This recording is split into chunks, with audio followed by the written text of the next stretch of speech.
In Eternal City, a giant stone statue of a goddess stands in the center of the town. This is Yunzi, the city lord of Eternal City. Beneath the statue of the female martial god, the commoners crowd together, begging for food distributed by Deputy City Lord Lu Wanxiao. The young beggar, Zhu Minglang, dressed more conspicuously than the other beggars, carries an oversized bowl to ask for food.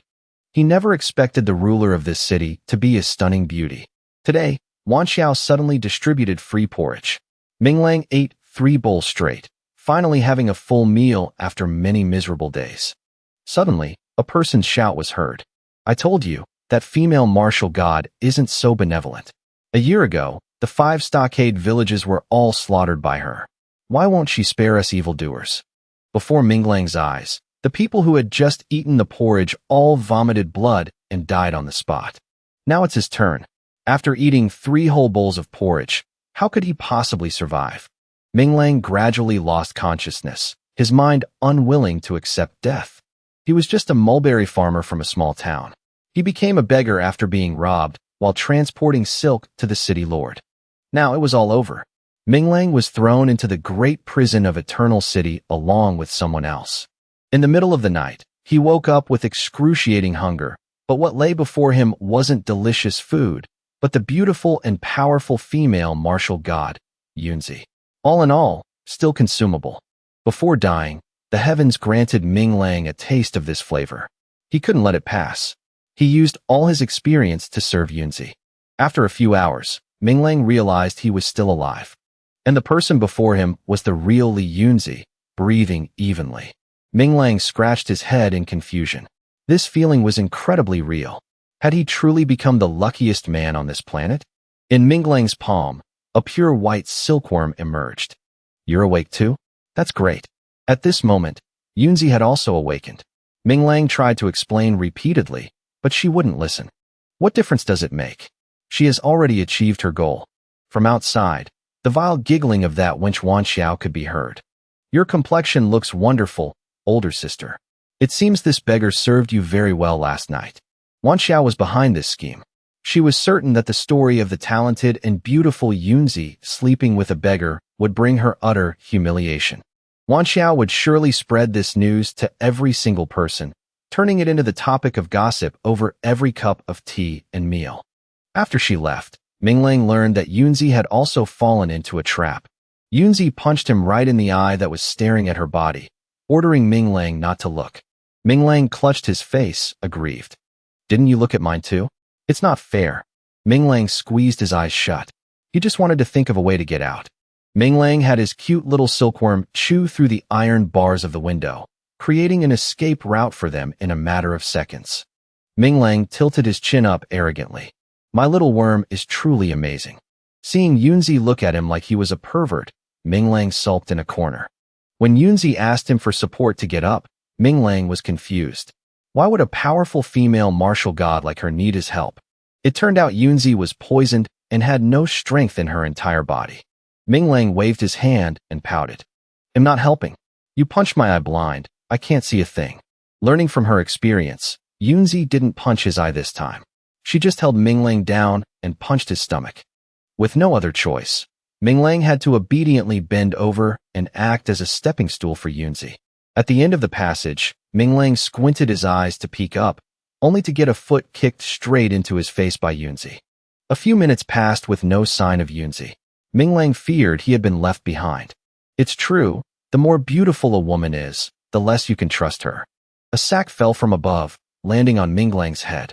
Yunzi ordered him to put it on before she would pull him up. The whole way up was a struggle. Yunzi couldn't believe someone starved like Minglang could still be so heavy. The two of them finally made it out.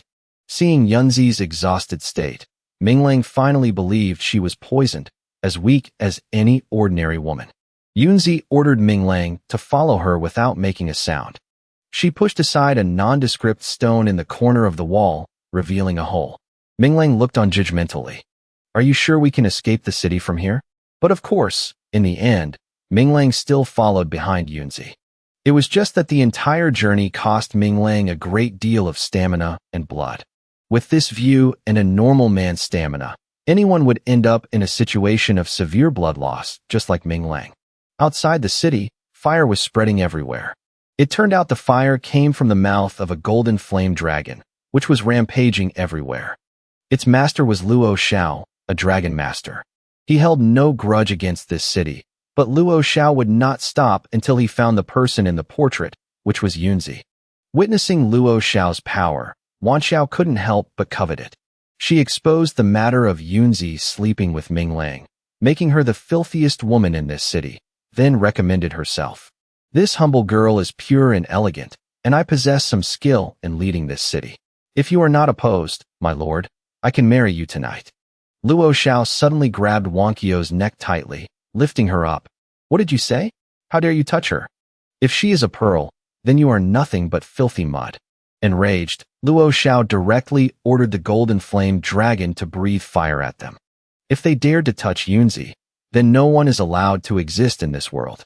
Her clothes and flesh were burning, yet that wench Wanxiao still had the mind to mock Luo Xiao, leaving him completely baffled. Is this hag insane? Wanxiao narrowed her eyes, using her last breath to provoke Luo Xiao before she died. Before you became a dragon master, you were just mud in her eyes.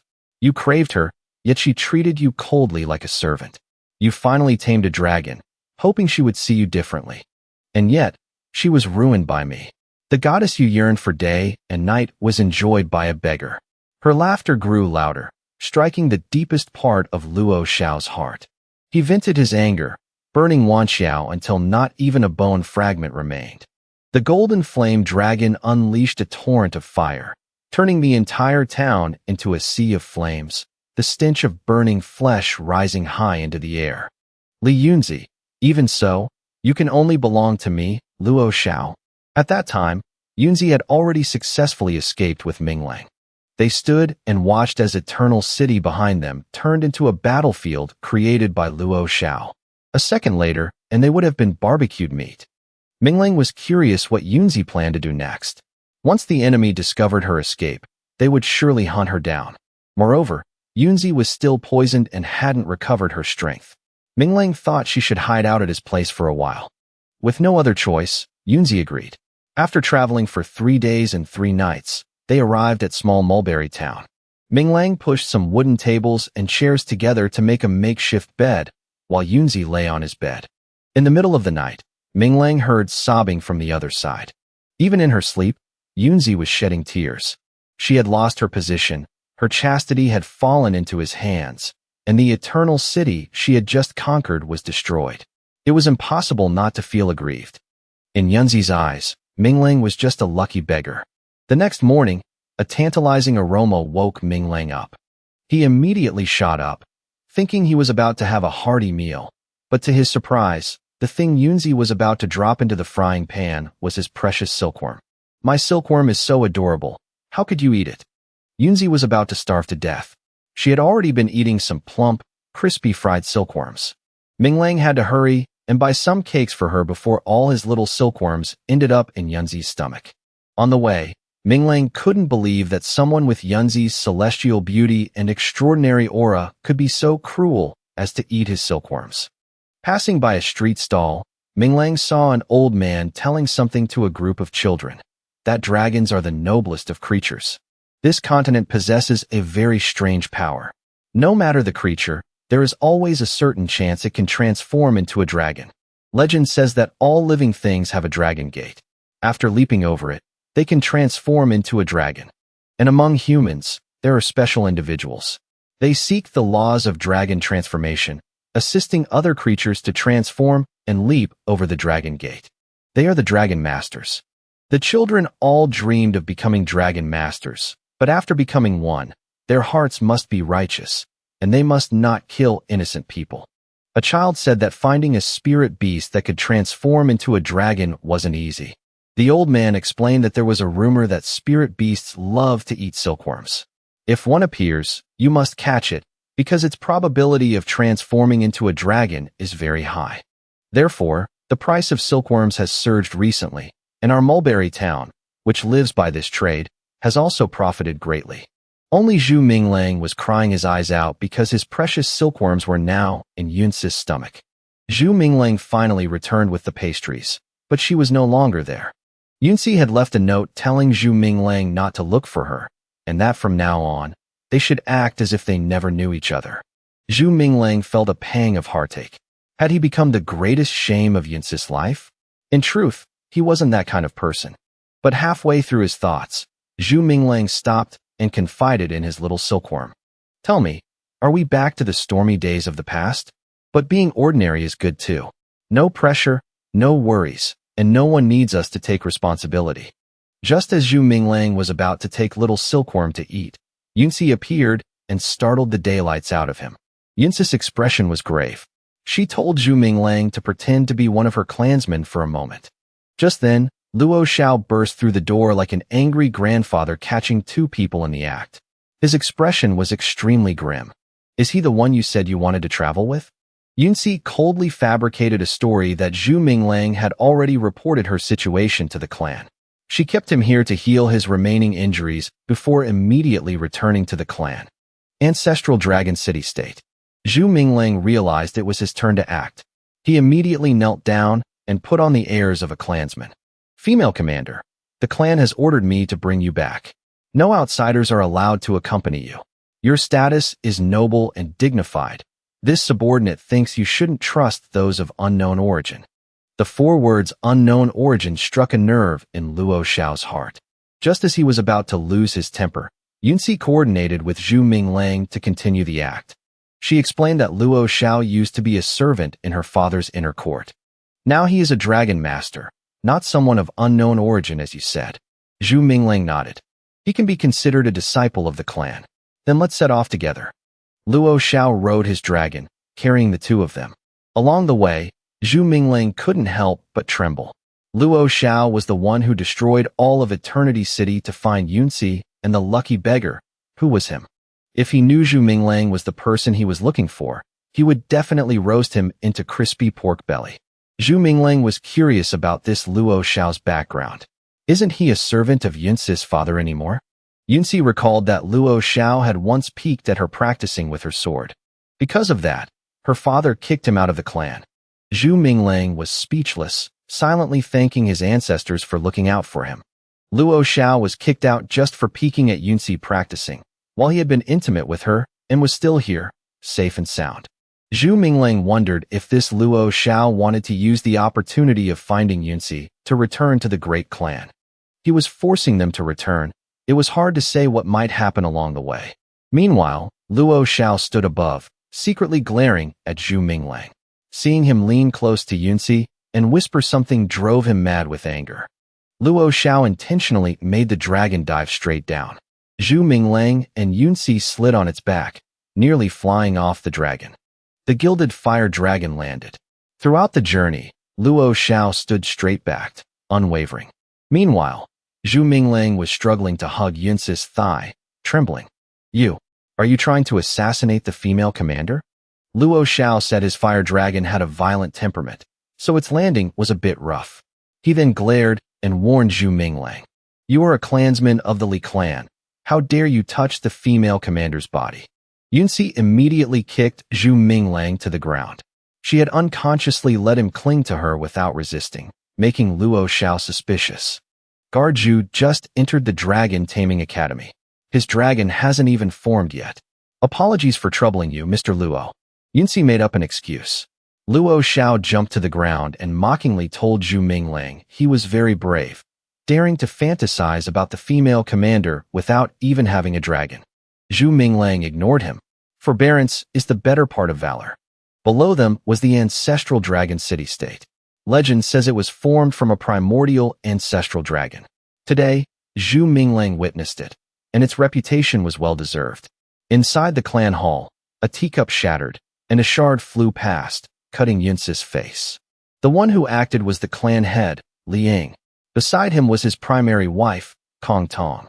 You can't even protect your own reputation. How will you protect the renowned ancestral dragon city-state in the future? Luo Xiao hurriedly reported that he had wiped out all of Eternity City. How could this news have reached the ancestral dragon city-state so quickly? Liang gave him a single glance, and Luo Xiao immediately fell to his knees, not daring to utter another word. Madame Kong Tong's lips curled slightly, but her words twisted the knife of Yunzi's shame. No matter what, Yunzi has achieved many victories for us. Even if her reputation is ruined, her authority as a commander remains. Li Ying frowned, saying Yunzi had no authority as a commander.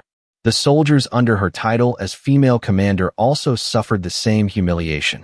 In the end, Li Ying decided to strip Yunzi of her title of female commander. Her guards were all to be sent to other military camps to continue defending the western battlefield. As for the inheritor of the Dragon Clan's divine secrets, it was changed to her younger sister, Nen Lingmiao, while Yunzi was confined and forbidden to see anyone. Then, Li Ying turned to ask Luo Xiao about his gilded fire dragon. I didn't expect you to have such a fortunate encounter after leaving the Li clan. You did well this time. Let those vagrants know that people of my Li clan are not to be trifled with. Li Ying allowed him to become his subordinate. Although the gilded fire dragon had great potential, it also required immense resources and guidance from a master. Luo Xiao joyfully nodded, thanking Li Ying until he was out of sight. Zhu Minglang stood in the middle of the room like an ignored third wheel. Luo Xiao turned back, pushed Zhu Minglang aside, and approached Yunzi. My lady, you don't need to mind the opinions of others. I will strive to become a pillar of the Li clan and use every method to make your esteemed father marry you to me. My feelings are true. Luo Xiao didn't need Yunzi's immediate answer. It was enough for her to understand his heart and feelings. After Luo Xiao left, Zhu Minglang handed Yunzi a handkerchief to wipe the blood from her face. But Yunzi suddenly left, an unsuppressible tear lingering in her eye. That night, Zhu Minglang stayed in the Li clan's guest room, tossing and turning all night. Although Yunzi didn't take her anger out on him, she also didn't want to see Zhu Minglang. He couldn't just stay here and do nothing. He should find a temporary job somewhere. Luckily, he could still grow mulberries. Otherwise, his little silkworm would wake up and wreak havoc from hunger. Zhu Minglang fell into a dream, entering his spiritual domain to visit Xiao Baiqi, his white silkworm. The spiritual domain is a dragon master's space, used to house the dragons they have tamed. Zhu Minglang didn't expect to find another cocoon inside. Inside the cocoon, a shape resembling a baby dragon was curled up, surprising Zhu Minglang. Is this a sign of dragon transformation? Baiqi is about to return to its dragon form. Zhu Minglang couldn't help but rejoice. Soon, he would be able to soar through the sky just like before. Unfortunately, Zhu Minglang wasn't a real dragon master, or he would never have let Baiqi turn into this state. Don't worry, Baiqi. I will definitely figure out why you degenerated, and then I'll help you grow. I will bring you back to your peak and become a true dragon master. Moreover, Zhu Minglang didn't want to become the shame of Yunzi's life. He had to find a safe place for Baiqi to go through its pupation stage. It was also inconvenient for Zhu Minglang to stay in this ancestral dragon city state. At this moment, there was a knock on the door. Changer, Yunzi's handmaiden, was sent by her to give him a recommendation letter for the Dragon Taming Academy. Zhu Minglang didn't expect Yunzi would want to turn his fake Dragon Master identity into a real one, perhaps fearing that Luo Xiao might investigate further later. Changer also reminded Zhu Minglang that after registering, he absolutely couldn't miss the young spirit selection and must choose carefully. The next day, at the High River Dragon Taming Academy, which stood amidst a vast ocean, its presence was extraordinary. A young lady selling peaches on the roadside guessed Zhu Minglang was just there to admire the academy and refused to believe he was enrolling. This handsome little brother must still be dreaming.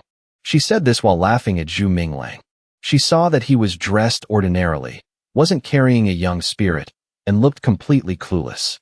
Since when did the standards of the Dragon Taming Academy drop so low? Zhu Minglang angrily made a bet with her. He was sure that if he walked in now, the people at the main gate wouldn't dare stop him. If so, the peach seller would have to give him her whole basket of peaches. And if she won, Zhu Minglang would buy all of her peaches. The girl stuck out her tongue, teasing him. I'd never believe you could afford to buy all these peaches. Zhu Minglang went to the gate and presented his enrollment letter. The guard immediately directed him to where he could get his school badge. Zhu Minglang triumphantly turned back to the peach-selling girl, but unexpectedly, she paid him no mind and continued hawking her fresh peaches. This feeling was even worse than losing. After all the candidates had gathered, An old man signaled for them to prepare to leave. They rode on a water dragon. Along with Zhu Minglang were Manhwa and Li Xiaoying. The voice of an uncle echoed from the other side of the bridge.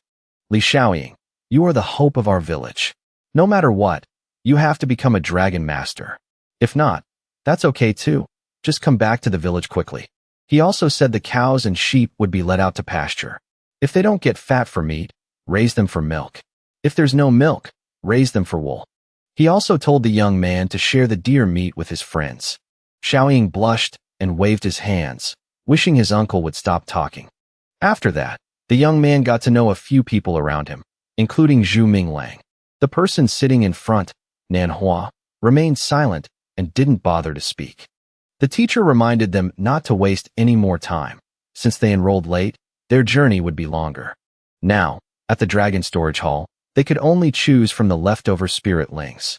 At the Dragon Storage Hall, another old man with his feet up on a chair gestured for them to choose a spiritling. After choosing, they had to register with him, and once the seal was made, the spiritling would belong to them. It was a forest full of spiritlings. Li Xiaoying was hesitant, not knowing which one would be good to choose. Nanhua looked at him with a disdainful gaze. You all are taking this so seriously. Out of the 1,000 spiritlings here, it's not even certain that one will become a real dragon. Bringing you here is just to give you a sliver of hope. Just pick one, don't hesitate and waste time. Instead of picking through trash here, you might as well put some effort into spiritually nurturing your own spiritlings. Zhu Minglang noticed a small silkworm wriggling on the path over there, which was immediately snatched up by a half-dragon, half-crocodile creature. Seeing this, the wolf cubs immediately bonked the little guy on the head. Zhu Minglang immediately picked it up, calling it a little croc spirit. Little croc spirit, from now on, you'll live with Big Brother, okay?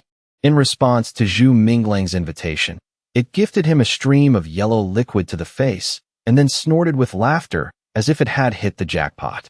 Zhu Minglang gritted his teeth and endured it. No wonder this little devil was bullied by the others. It totally deserved it. Zhu Minglang remembered the old man saying that a spiritling that likes to eat silkworms has a very high chance of becoming a dragon. This crocodile's bones were also very hard, as if it were a dragon in disguise. So, Zhu Minglang put up with it, coaxing it with a few silkworms. I'm a professional silkworm breeder. I don't know if I can help you become a dragon, but I can guarantee you'll have enough silkworms to eat. At the mention of silkworms, the crocodile's face drooled with desire. It would agree to anything. Zhu Minglang immediately made a soul pact with it, naming it Xiaohe. At the dormitory, Zhu Minglang spent the whole afternoon digging a pond for Xiaohe. While he was taking a bath, Xiaohe jumped into the pond and splashed around happily. Zhu Minglang also soaked in a hot tub, his whole body relaxing comfortably. The next morning, while Zhu Minglang was still sound asleep, Xiaohe was already full of energy and jumped on his face. It diligently did a few push-ups, and Zhu Minglang rewarded it with a silkworm. Today, he took it to a place to train. On the way, Zhu Minglang overheard some stories about Yunzi and himself. What do you guys know? In a lawless place like Wu Tu, with her fairy-like beauty, who wouldn't want to taste? The story became more and more distorted with each retelling. Zhu Minglang was helpless against it. At a roaring waterfall, Xiaohe was practicing swimming. Its movements were incredibly agile, but it was as if its brakes had failed, and it just charged towards the waterfall. Zhu Minglang immediately lunged forward, grabbed Xiaohe, and threw it onto the bank. But he was unluckier. The branch Zhu Minglang was holding on to suddenly snapped in two. This was bad. Xiaohe jumped back into the water and swam towards Zhu Minglang. The more he ordered it to go back, the more enthusiastically it swam. Xiaohe's whole body tensed up, the horn on its head grew longer, and it felt like it had evolved in a matter of seconds. Zhu Minglang fell, but he was caught by something. Zhu Minglang realized it was a flood dragon. The dragon poked its head out from the massive waterfall. Down below, Duan Lan innocently asked Zhu Minglang why he tried to kill himself. This body of flesh and blood is a gift from your parents. Zhu Minglang jumped down and explained that it was just an accident. Meanwhile, up above, Xiaohe also took a dive, then realized it couldn't fly. The flood dragon saved it again. First it saved the master, now it was the pet. Zhu Minglang was happy that Xiaohe had ranked up, But even if it got stronger, it couldn't just jump down like that. It would affect its bones. Duan assessed it and told Zhu Minglang to keep taming Xiaohe, as it seemed to have found its path to becoming a dragon. If there's nothing else, don't disturb my cultivation here anymore. Zhu Minglang bowed his head to thank Duan for saving his life, and Xiaohe copied him. Zhu Minglang scratched Xiaohe's head. Now, if it met the spiritlings that bullied it at the dragon storage hall, Xiaohe could take on 3 of them alone. Xiaohe looked towards the flood dragon and roared. Zhu Minglang chuckled. That's right, your ambition isn't to defeat those wolves. One day, you'll be able to have a match with this flood dragon. In the academy's residential area, Xiaoying was kneeling in defeat after his spiritling lost. The winner was using this to order him around. Zhu Minglang frowned. A fight between spiritlings wasn't anything worth watching. Just then, Xiaohe's stomach rumbled. It seemed it was hungry again. Zhu Minglang could only feed it some leftover grouper because the silkworms weren't big enough yet. The next day, Zhu Minglang was busy looking for food for Xiaohe. Silkworms could be exchanged for work at the dragon storage hall, but the bigger it got, the more it ate, like a bottomless pit. Only money could solve this problem. Moreover, that Baichi also likes to eat nectar. He had to wait for it to wake up to feed it until it's full. Zhu Minglang, stop right there. Xiaoying pinched his nose as he approached Zhu Minglang, not understanding why he was cleaning dragon dung. That was a job for servants. Seeing Zhu Minglang so degraded, he immediately ordered him to come clean everyone's rooms. Zhu Minglang immediately retorted, why the hell should he be their errand boy? Xiaoying angrily threw down the broom, his reasoning extremely harsh. You didn't show up for the spiritling competition yesterday, so you're considered to have forfeited your rights. The weakest one has to do the cleaning. Zhu Minglang was speechless. Whoever participates in the duel must accept the consequences. That's fair and reasonable. But Zhu Minglang didn't participate. He didn't need Xiaoying to help clean his room, nor did he need to clean the room for any of them. Xiaoying was infuriated by his words, thinking to himself that Zhu Minglang was just putting on an act. If he had the guts, he should go fight that wolf raiser. Zhu Minglang carried a whole basket of silkworms home for Xiaohe. It had grown skinny these past few days from only eating grouper. Seeing the basket of silkworms, Xiaohe immediately spat out the piece of fish in its mouth and jumped into the basket. Half a day passed. Xiaohe held its round belly, burping out the smell of silkworms. Zhu Minglang also grew worried. The silkworms he got from cleaning the dragon storage hall were no longer enough to feed its mouth. He wondered if there were any other jobs. Zhu Minglang suddenly remembered that completing academy missions seemed to come with a reward. On the mission board, it was all about going to the battlefield to destroy fortresses. Even the academy was involved in these dragon master missions. Among them was a mission to attack Tan City. An evil demigod has appeared here in Wu Tuesday. It has now occupied the city, sacrificing the souls of citizens and slaves to cultivate dark spirit magic, threatening the safety of the people. If completed within 3 months, the reward is the tax revenue of Tan City. The amount wasn't small, but Zhu Minglang was afraid he couldn't do it. If Baichi wasn't undergoing metamorphosis, he would have taken the mission. Zhu Minglang then read another mission, one that would let him earn money and train Xiaohe at the same time. Mission: exterminate the spotted forest fish fiends in the Fox River. At night, they wail incessantly and often lay eggs along the banks, spoiling the scenery of the Fox River. Some of them even attack fishermen. Their crimes are heinous. If completed within half a month, the reward is 1 grain of gold sand. Zhu Minglang immediately took Xiaohe to the Fox River. It immediately jumped into the water to investigate. When the fish fiends form a school, they will notify others of an enemy attack by thrashing their tails, allowing the whole school to dodge Xiaohe's attacks. Although these fish swim faster, they aren't too fast. They still have a chance. After swimming a few laps, Xiaohe was tired and floated on the water's surface, looking at Zhu Minglang. Zhu Minglang then took it to the Flood Dragon's waterfall to let Xiaohe train against the water's resistance to increase its speed. Xiaohe didn't want to, but it was thrown into the water by Zhu Minglang. When night came, a dizzy Xiaohe crawled onto the bank and lay sprawled on the ground.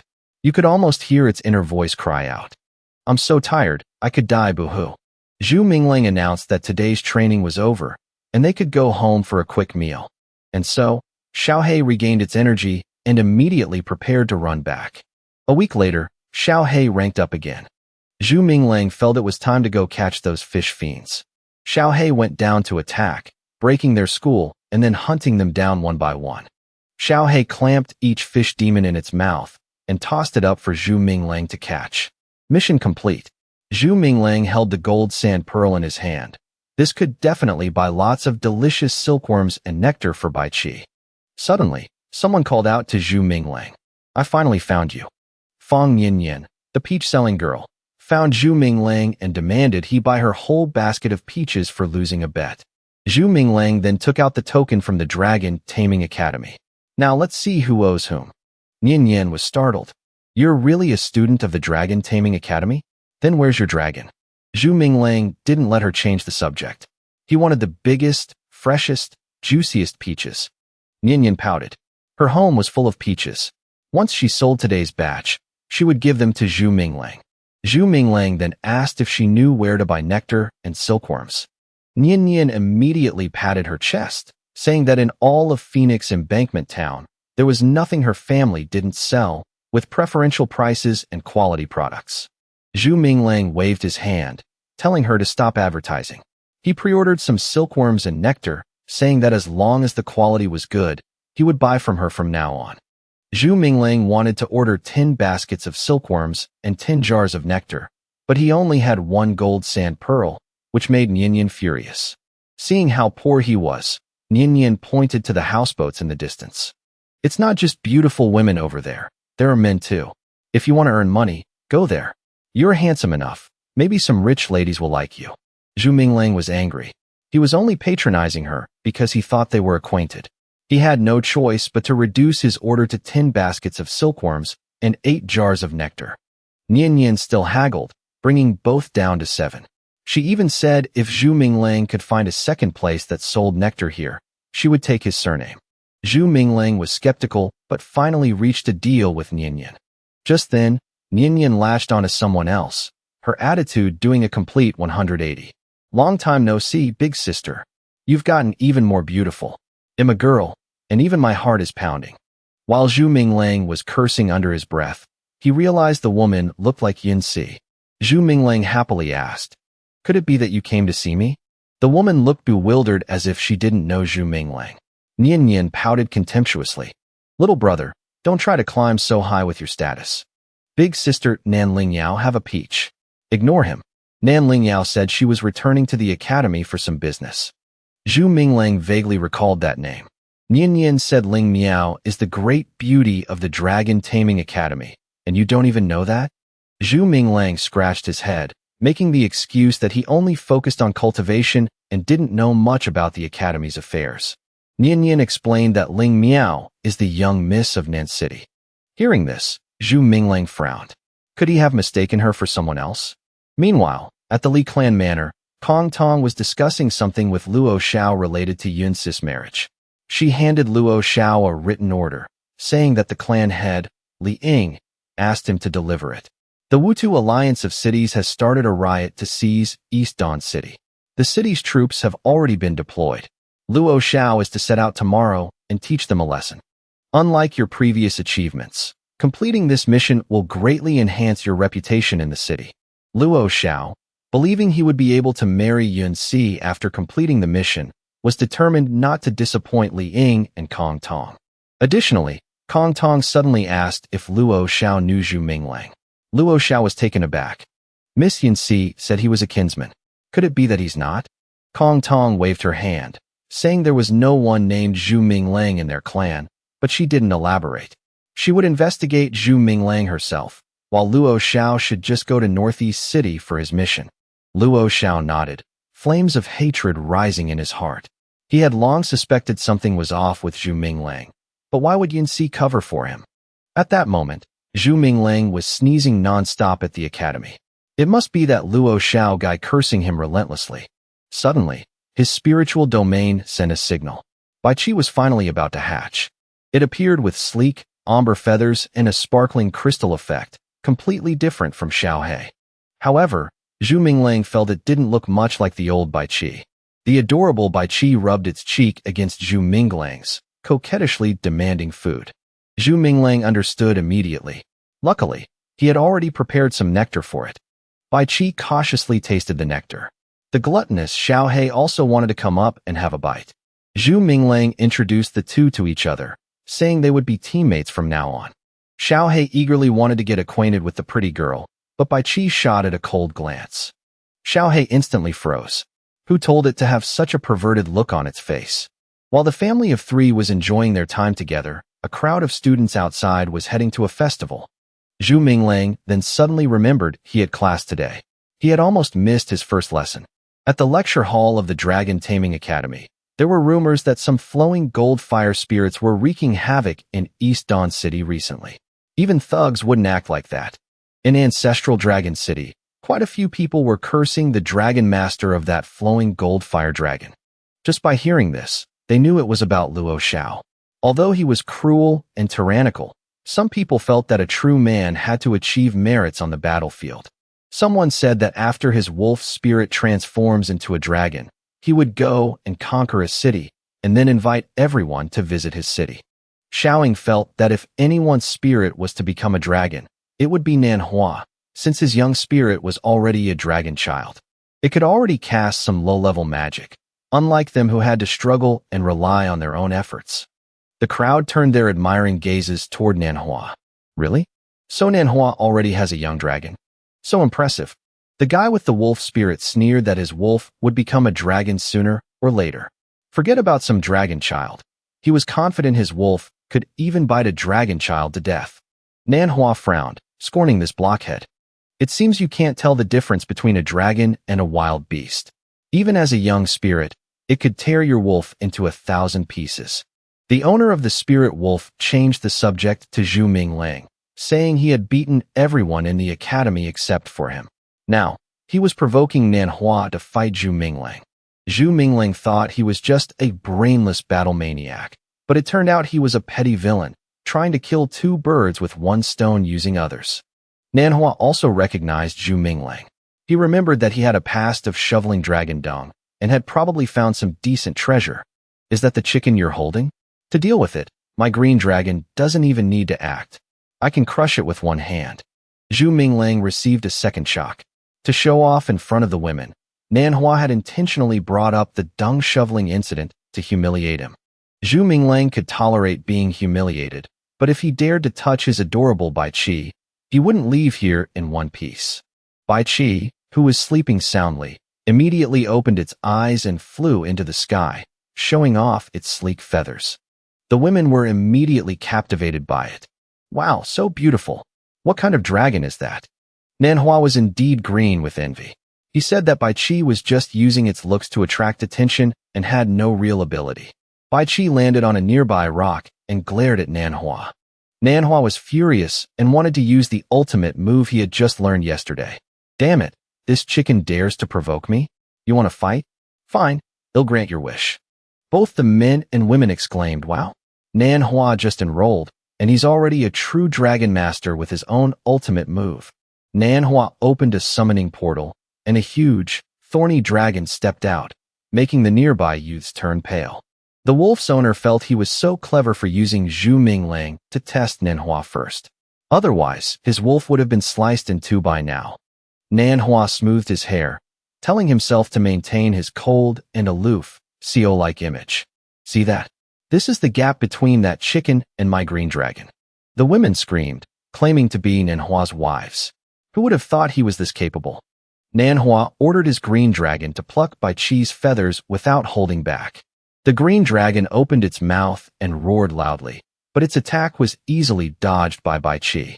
Bai Qi turned its head, its big, sparkling eyes looking at the green dragon, as if to say, "Are you yelling at me?" Bai Qi flew into the sky to counterattack. With a flap of its wings, it created a tornado. Next, Bai Qi shot down like an arrow, crashing straight into the green dragon's chest, making it shriek. The green dragon was sent flying backward by the attack, brushing past Manhwa's astonished face. The green dragon crashed into a wall, creating a large cloud of dust. Bai Qi raised its head, standing with its 4 feet firmly on the green dragon's snout.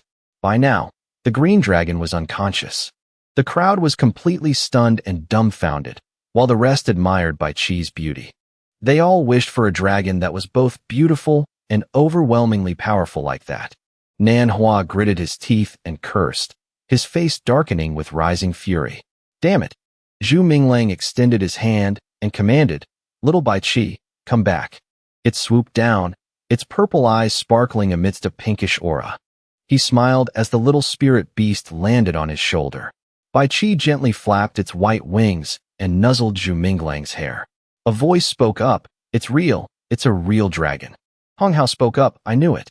Brother Zhu is usually quiet but very strong. Today has truly been an eye-opener for me. Xiaoying continued. That's right. When we enrolled, I already saw that Brother Zhu had an extraordinary demeanor, unlike an ordinary person. This has truly been an eye-opener. Suddenly, two young ladies approached him and said, "That was so amazing. Brother Zhu will surely become a very powerful dragon master in the future." She continued, "Zhu Minglang's young dragon is so strong and beautiful too." The other one said, "Brother Lang, do you have a girlfriend? What type of person do you like?" He was helpless and could only remain silent. Minglang thought to himself, as expected of Xiao Baiqi, to have such combat power at such a young age. My glorious days are about to return. He cleared his throat and said, "Take your dragon. Nurture it slowly in the future, it has great potential." Nanhua lowered his head, his face contorted with anger. He raised his hand to recall his summoned beast. The halo of light around its body gradually subsided. "Go back." Bai Lin's eyes flashed with green light, its pupils contracting as killing intent surged. It roared, shattering the surrounding vines as a violent aura erupted. Nanhua said smugly. To everyone's surprise, it leveled up. Bai Lin opened its mouth, gathering purple light in its throat. Lightning entwined its body as it advanced towards Minglang. He remained silent, thinking. A resounding roar shook the entire hall. He and his little spirit beast stood stunned in the middle of the arena, while the two young ladies cried out in alarm. How despicable! Minglang smiled and said, "Nanhua, what did I tell you? This dragon of yours has great potential. I won the last round. Let's say I lost this one. Let's call it a draw." He replied, "Don't talk nonsense. What 2 rounds? I haven't recalled it yet. The match isn't over. Your wild chicken is still just a wild chicken. Don't think that inheriting some wind-taming power makes it comparable to my true dragon." He raised both hands in surrender. "All right, I concede."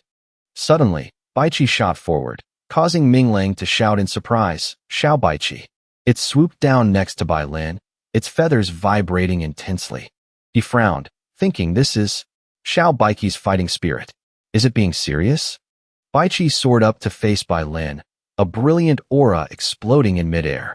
It spread its wings, and a green spiritual light swirled into a barrier like a waterspout, enveloping the great hall. Ice crystals rumbled as they condensed, freezing the thorny vines into thick blocks of ice. Baiqi swooped in a circle, its wingspan shattering the incoming vines. Bai Lin unleashed a purple evil aura, extending its claws to grab it. Baiqi spread its wings and screeched, raising a beam of light to counterattack. Minglang shouted a worried reminder, "Be careful, it's poisonous." Bai Lin spread its purple gas throughout the hall. The pressure rolled in like waves. Everyone fled in terror, scattering. Heavens, so fast! Xiaoying cried out in alarm as he saw the pillars being corroded by the purple poison gas. A rosy-cheeked boy ran while clutching his head, saying, "Let's run. That green forest dragon is too strong. If that poison gets on you, your skin will be corroded." Inside the cracked block of ice, a dark figure opened a pair of terrifyingly luminescent eyes.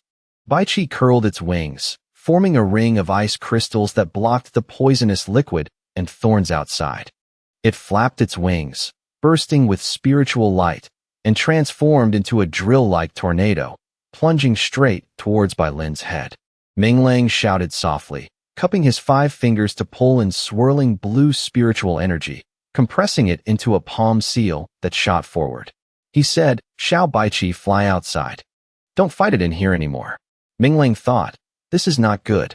Xiao Baiqi is too aggressive. The moment the green forest dragon touches Baiqi, I can forcibly recall it to my spiritual space. Nanhua laughed smugly and said, "Are you scared? It's too late. Are you trying to forcibly recall your spirit seed? If that attack interrupts the recall process, your soul will take the full brunt of the damage. I advise you to give up. Baiki's eyes flew open. The seal on its forehead glowed, and blue spiritual markings swirled on its back. It spread its wings, concentrating an explosion of spiritual power into glittering ice crystals that formed a halo around its body and tail. With a whip of its ice tail, it swept sideways, tearing through the layer of green thorns. Suddenly, it stabbed its tail, which had an ice crystal at the tip, into Bai Lin's eye.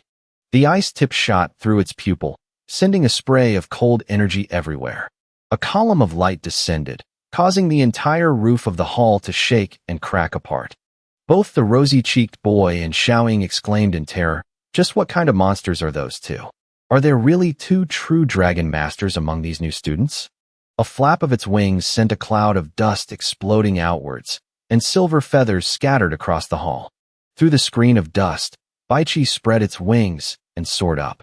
It landed gently on Minglang's shoulder and folded its wings. He looked at it with a satisfied smile. Bai Lin bared its fangs and roared, evil energy pouring from its snout. With its four limbs locked in ice, it thrashed and screamed in pain. Manhwa exclaimed in horror, "How can this be? It was so close to the dragon gate. To think it would be defeated by this trashy young spirit." He shouted angrily, "What kind of dragon is this? It's clearly just a young dragon. How could it defeat my adult Bai Lin dragon?" A voice echoed, "That is an ice god white dragon." Along with the voice, a young woman appeared. Everyone respectfully said, "Greetings, Teacher Duanlan." "Hello, teacher." Minglang's eyes widened in surprise as he thought, "A teacher?" Duanlan turned to him and said, "Your performance wasn't bad. Hurry back to your seats." Nanhua spoke up, "Big Sis Lan." "Teacher Duanlan, my green forest dragon's eye." Holding a small bottle, she told him, "Apply this to your green forest dragon. It will recover quickly. You should be thankful Zhu Minglang's dragon didn't pierce directly through your green forest dragon's eye. That's a fatal point." Nanhua asked in surprise. "The green forest dragon, was it stabbed blind?" Duanlan continued, "All right, today we will learn about dragon bloodlines. Dragons are divided into three main bloodlines: ancient dragons, giant dragons, and azure dragons. Below, everyone listened attentively. She continued, "Ancient dragons possess combat techniques, giant dragons can use magic, and azure dragons use arcane arts. Take Nanhua's green forest dragon for example. It is a standard giant dragon. Those green vines are the green forest magic it possesses." Minglang asked, "Teacher, what about the ice god white dragon? What bloodline is that?" Duanlan said, "Zhu Minglang's ice art white dragon is of the azure dragon bloodline.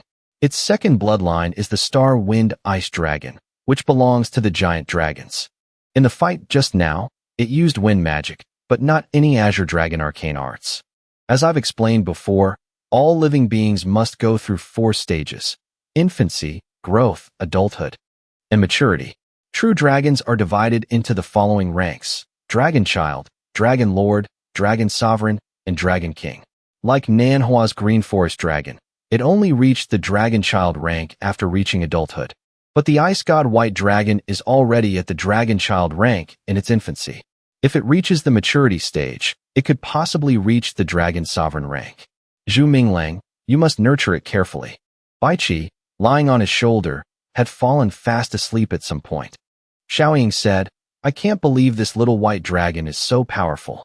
Zhu Minglang is so lucky to have obtained such a formidable dragon seed." He glanced at him, but didn't reply. Minglang thought, it's not that Baichi didn't use arcane arts, but rather that after emerging from the cocoon, its azure dragon transformation arts have not yet awakened. Previously, Baichi couldn't use giant dragon magic. In that case, Baichi's regression wasn't a reversal of its life, but a type of reincarnation metamorphosis. Duanlan comforted Nanhua, "You don't need to be sad. Everyone can have many dragons. Perhaps in the future, you'll also obtain a very powerful dragon seed. Cultivate slowly, there's no need to rush." He frowned silently, as if deep in thought. Nanhua thought to himself, "One day, I will surpass you." Minglang sat with his chin in his hand, thinking, while Baichi happily ate nectar. So, the period from Xiao Baiqi's infancy to its growth stage is crucial. If it's not nurtured well, its Azure Dragon arcane arts might fade away and never awaken. This amount of nectar is only enough for Xiao Baiqi to eat for a week. Where can I find more nectar? He was startled by a voice calling, Zhu Minglang. Before the words were even finished, Heya rushed towards her. Teacher Duan. Minglang thought, damn that lecherous dragon. Duan Lan hugged Heya and said, Zhu Minglang, could you do me a favor? He replied, of course. She stopped at a place with a waterfall and a beautiful blue lake, and continued, at the bottom of this lake, there is a 100-year-old water monster. Although it's not very strong, it is very alert. Every time I summon my river-cleaving dragon, it dives to the bottom of the lake. Forcing it out with arcane arts would be simple, but it could easily harm the other creatures here. Using a normal female to lure it is completely ineffective, so I want to ask your little Heya to lure it out. Minglang stroked its head and said, Little Heya, you must remember, the moment the opponent rushes towards you, you must immediately surface. Absolutely do not let it catch you. Leave the rest to Teacher Duan Lan's Jiao Dragon. Understood? With tears welling in its eyes, it said, This is just using me as bait, isn't it? This is too much. Heya hurried over to Duan Lan and said, Comfort me. She petted it and said, Don't worry, it won't be dangerous. You're very formidable too. Heya replied, I can do it. I will do it. He stood by, helplessly silent, watching it. Heya plunged into the clear blue water.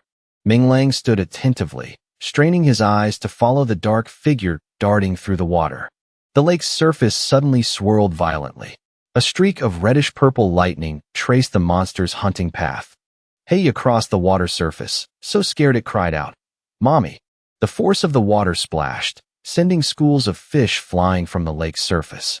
He worriedly turned to her and said, Teacher Duan Lan. She replied, It's not time yet. The catfish charged as if to swallow Heya whole. It cried out in terror, Help! Minglang raised his hand to form a seal, gathering blue spiritual energy into a formation in front of his palm, silently preparing to strike. Duan Lan turned and said, If you save it now, it means you've given up on the Dragon Gate. There will come a day when it must leave your protection. Facing dangers greater than this, if it cannot break through its potential, it will never become a true dragon. He thought to himself, That's right, I'm worrying needlessly. If eaglets don't face their fear of the cliff, they will become food for other birds of prey. His gaze was as taut as a string, sweat dripped down. Minglang was very worried for Heya. The catfish surfaced with a roar, thrashing the water into waves, its mouth wide open as if ready to swallow Heya. Heya dove into the water like an arrow. It was horrified to see the catfish shoot pink electric beams from its eyes towards it. It roared as it was enveloped by the reverse glowing lightning flash emitted by Heya. It shot forward like a lightning bolt, stabbing straight into the catfish's throat. This is the move, pincer maw strike. Intense pressure from Heya descended from above. It struggled in fear on the water's surface. Tian Lin roared and charged towards the water monster. Having just been hit by the lightning flash, it lay injured, belly up in the clear water. It swiftly rushed forward and bit into the catfish's back, blood splattering everywhere. Tian Lin snapped off its horn, blood gushing out. The catfish shrieked and thrashed wildly, its tentacles flailing and red blood pouring out. Minlang's eyes widened in horror as he stared at the lake, in contrast to Duan Lan's composure. It flipped over and spun, creating a blood-red whirlpool. He cried out worriedly, It's over, little Heya. Just as it was about to sink, Heya was rescued by Tian Lin, who wrapped its tail around it and pulled it up. It lifted Heya with its tail and brought it to the shore. Minglang joyfully shouted, Little Heya. Tian Lin spoke, Little Heya, look, even it is surprised. You did very well. He smiled and hugged Heya tightly. It also hugged Minglang and said, That water monster was killed by me and that piercing flood dragon working together. Tian Lin emerged from the water. It stared intently at him and Heya. Minglang started to say, Teacher Duan Lan, but before he could finish, she turned and left. Duan Lan held a red pearl in her hand, spiritual energy erupting into waves of light. She spoke, This is the beast core of that water monster. Consider it a reward for little Heya. It can help little Heya become a dragon sooner. Minlang took it and said, "Thank you, teacher." Duan Lan climbed onto Tian Lin and continued, "No need to thank me. You deserve it. Tonight, you can come to my place and get a jar of dew nectar. This nectar is more suitable for your dragon than ordinary honey. Consider it my reward." The quiet, waning moon shone down on the courtyard, while that room was still lit. Inside the room, he said as Bai Qi was guzzling down the whole jar of nectar, "There will be more later. Slow down, don't force yourself." Minlang thought, it seems this dew nectar from Teacher Duan really suits little Bai Qi's taste. He smiled, looking at its round, full belly, and thought, the food problem for little Bai Qi and little Heya has been solved. Tomorrow, I have to go to the library to see if there are any books on dragon raising experience, to prepare before these guys grow up.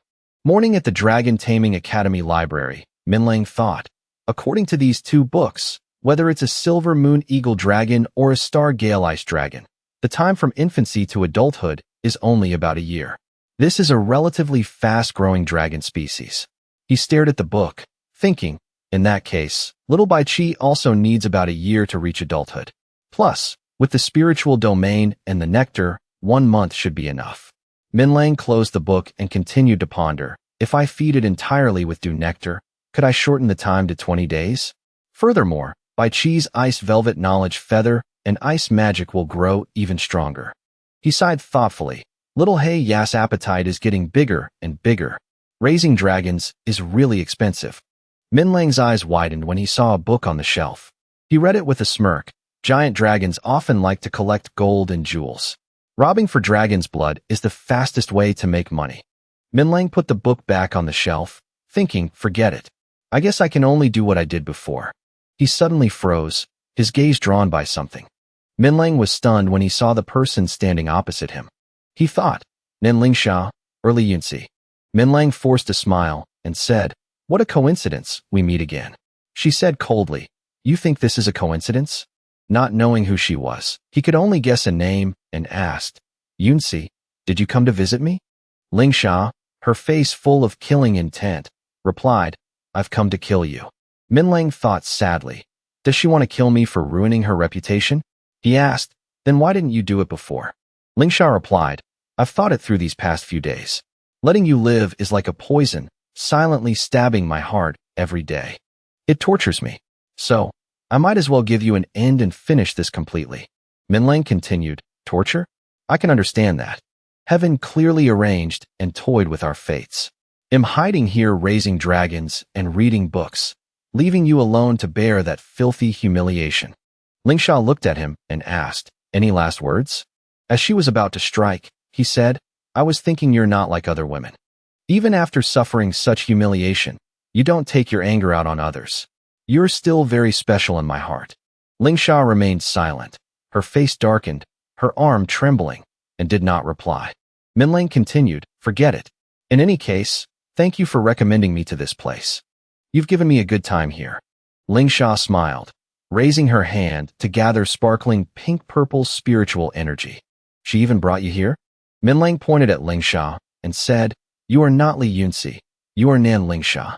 She replied, "I am Li Yunzi's younger sister." He asked, "Are you two twins?" Lingsha replied, "She took our father's surname, I took our mother's. She is of the Li family, I am of the Nan clan." Lingsha swung her hand angrily. He luckily dodged it. She said, as expected of the reputation-ruining beggar, "You are the one who turned Li Yunzi from a female god into a disgrace. And yet, Li Yunzi spared your life and even sent you to the Dragon Taming Academy." She looked at Minlang and said, "Thanks to you, I have to wear a veil when I go out now.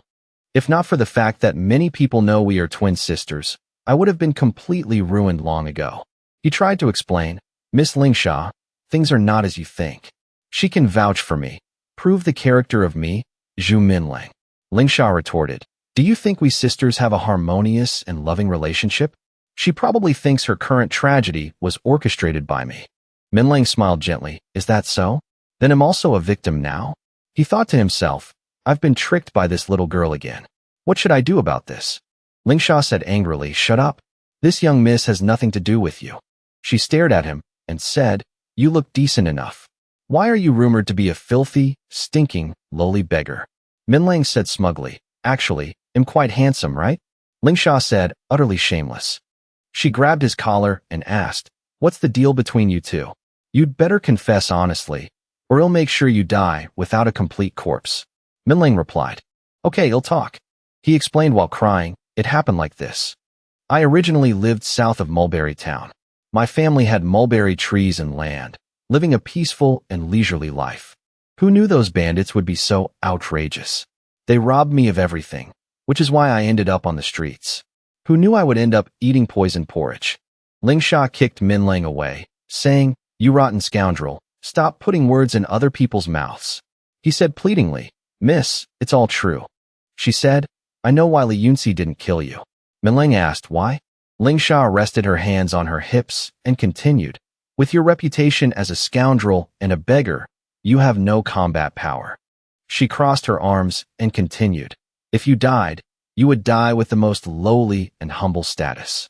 Then the one who ruined her title of female commander would forever be just a beggar scoundrel. But if you live, you'll have a chance to escape this lowly status. Even becoming a low-level dragon master is better than being a filthy beggar. Lingsha sighed and said, oh, Yunzi, is this your way of healing your wounds? You brought him here, betting on his future.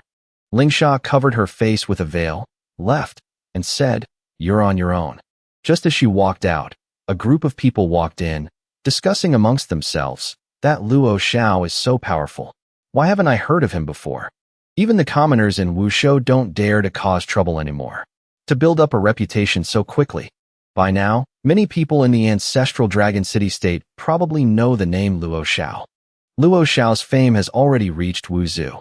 He also manages Eternal City. Speaking of Eternal City, do you guys know about that incident? The other person replied, who doesn't know? I have the latest news. I heard that female commander was already very promiscuous. There were rumors that while fighting in the western Wu Lingxiao city-state, she had the strongest soldiers sent to her tent to serve her. Lingsha glanced at them and remained silent. Minlang's eyes were as cold as daggers as he silently pondered. He was startled, his hand freezing in midair, as the little white spirit beast peeked its head out of his collar and looked around. Bai Qi spoke. Don't forget, you are the strongest genius. Minlang said, that's right. I don't need to pay attention to what others say. I must quickly become the strongest dragon master to not let down her expectations. He continued, the goal has been set. Minlang waved his hand and said, break through to the Dragon Lord level. Bai Qi echoed, Dragon Lord. They'll see it and start gossiping about that Mr. Xiao again. Then some other guy will go crazy, choosing and raising dragons like it's a gamble. Plenty of people have bankrupted themselves, but I hope this student doesn't end up on that path. Zhu Minglang and his two spirit beasts rested by the quiet lake shore. He spoke up. To raise dragons well, I can't be this poor. My Zhu clan is famous for its armor crafting skills. If I can forge dragon armor, it'll make a fortune. Bai Qi and Heya also chimed in. That's right. Awesome, really? Minglang said, unfortunately, I wasn't interested in this before. It's my family's heirloom craft, but I haven't reached the pinnacle. Heya looked at him and fell silent, helpless. Minglang reassured it, but don't worry. Even so, with my skills, I can definitely forge an invincible suit of battle armor in just a few months. Heya's eyes lit up as he spoke. Tomorrow, I'll go to the forges in ancestral Dragon City State to find a job and hone my skills. And I'll earn money to buy food for you too. A day later, he entered the forge. He was panting at the door, thinking to himself, after just a few years of raising dragons, my health is not what it used to be. My limbs feel like they're about to break. What was it that Feng Yinyan said before? Oh Buddha, I don't want to strive anymore. Minglang proudly looked at the armor and said, now I can easily create armor for soldiers. If I can sell it to them, I can cover my current expenses. He continued, besides, with my current skills, making dragon armor is also within my grasp. As he opened the door, Minglang said, all right, there's a field trip in a few days. I have to prepare a little. His eyes widened in shock when he saw Heya. The effect of this 200-year-old demon pearl is so obvious. It's only been half a month, and you've already grown this big.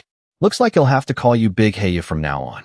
Stroking it, Minglang said, I have a field trip class, so we'll probably be out for a few days. I can only leave you to fend for yourself. Heya whimpered sadly. This baby feels wronged. He continued, this is a young spirit's collar.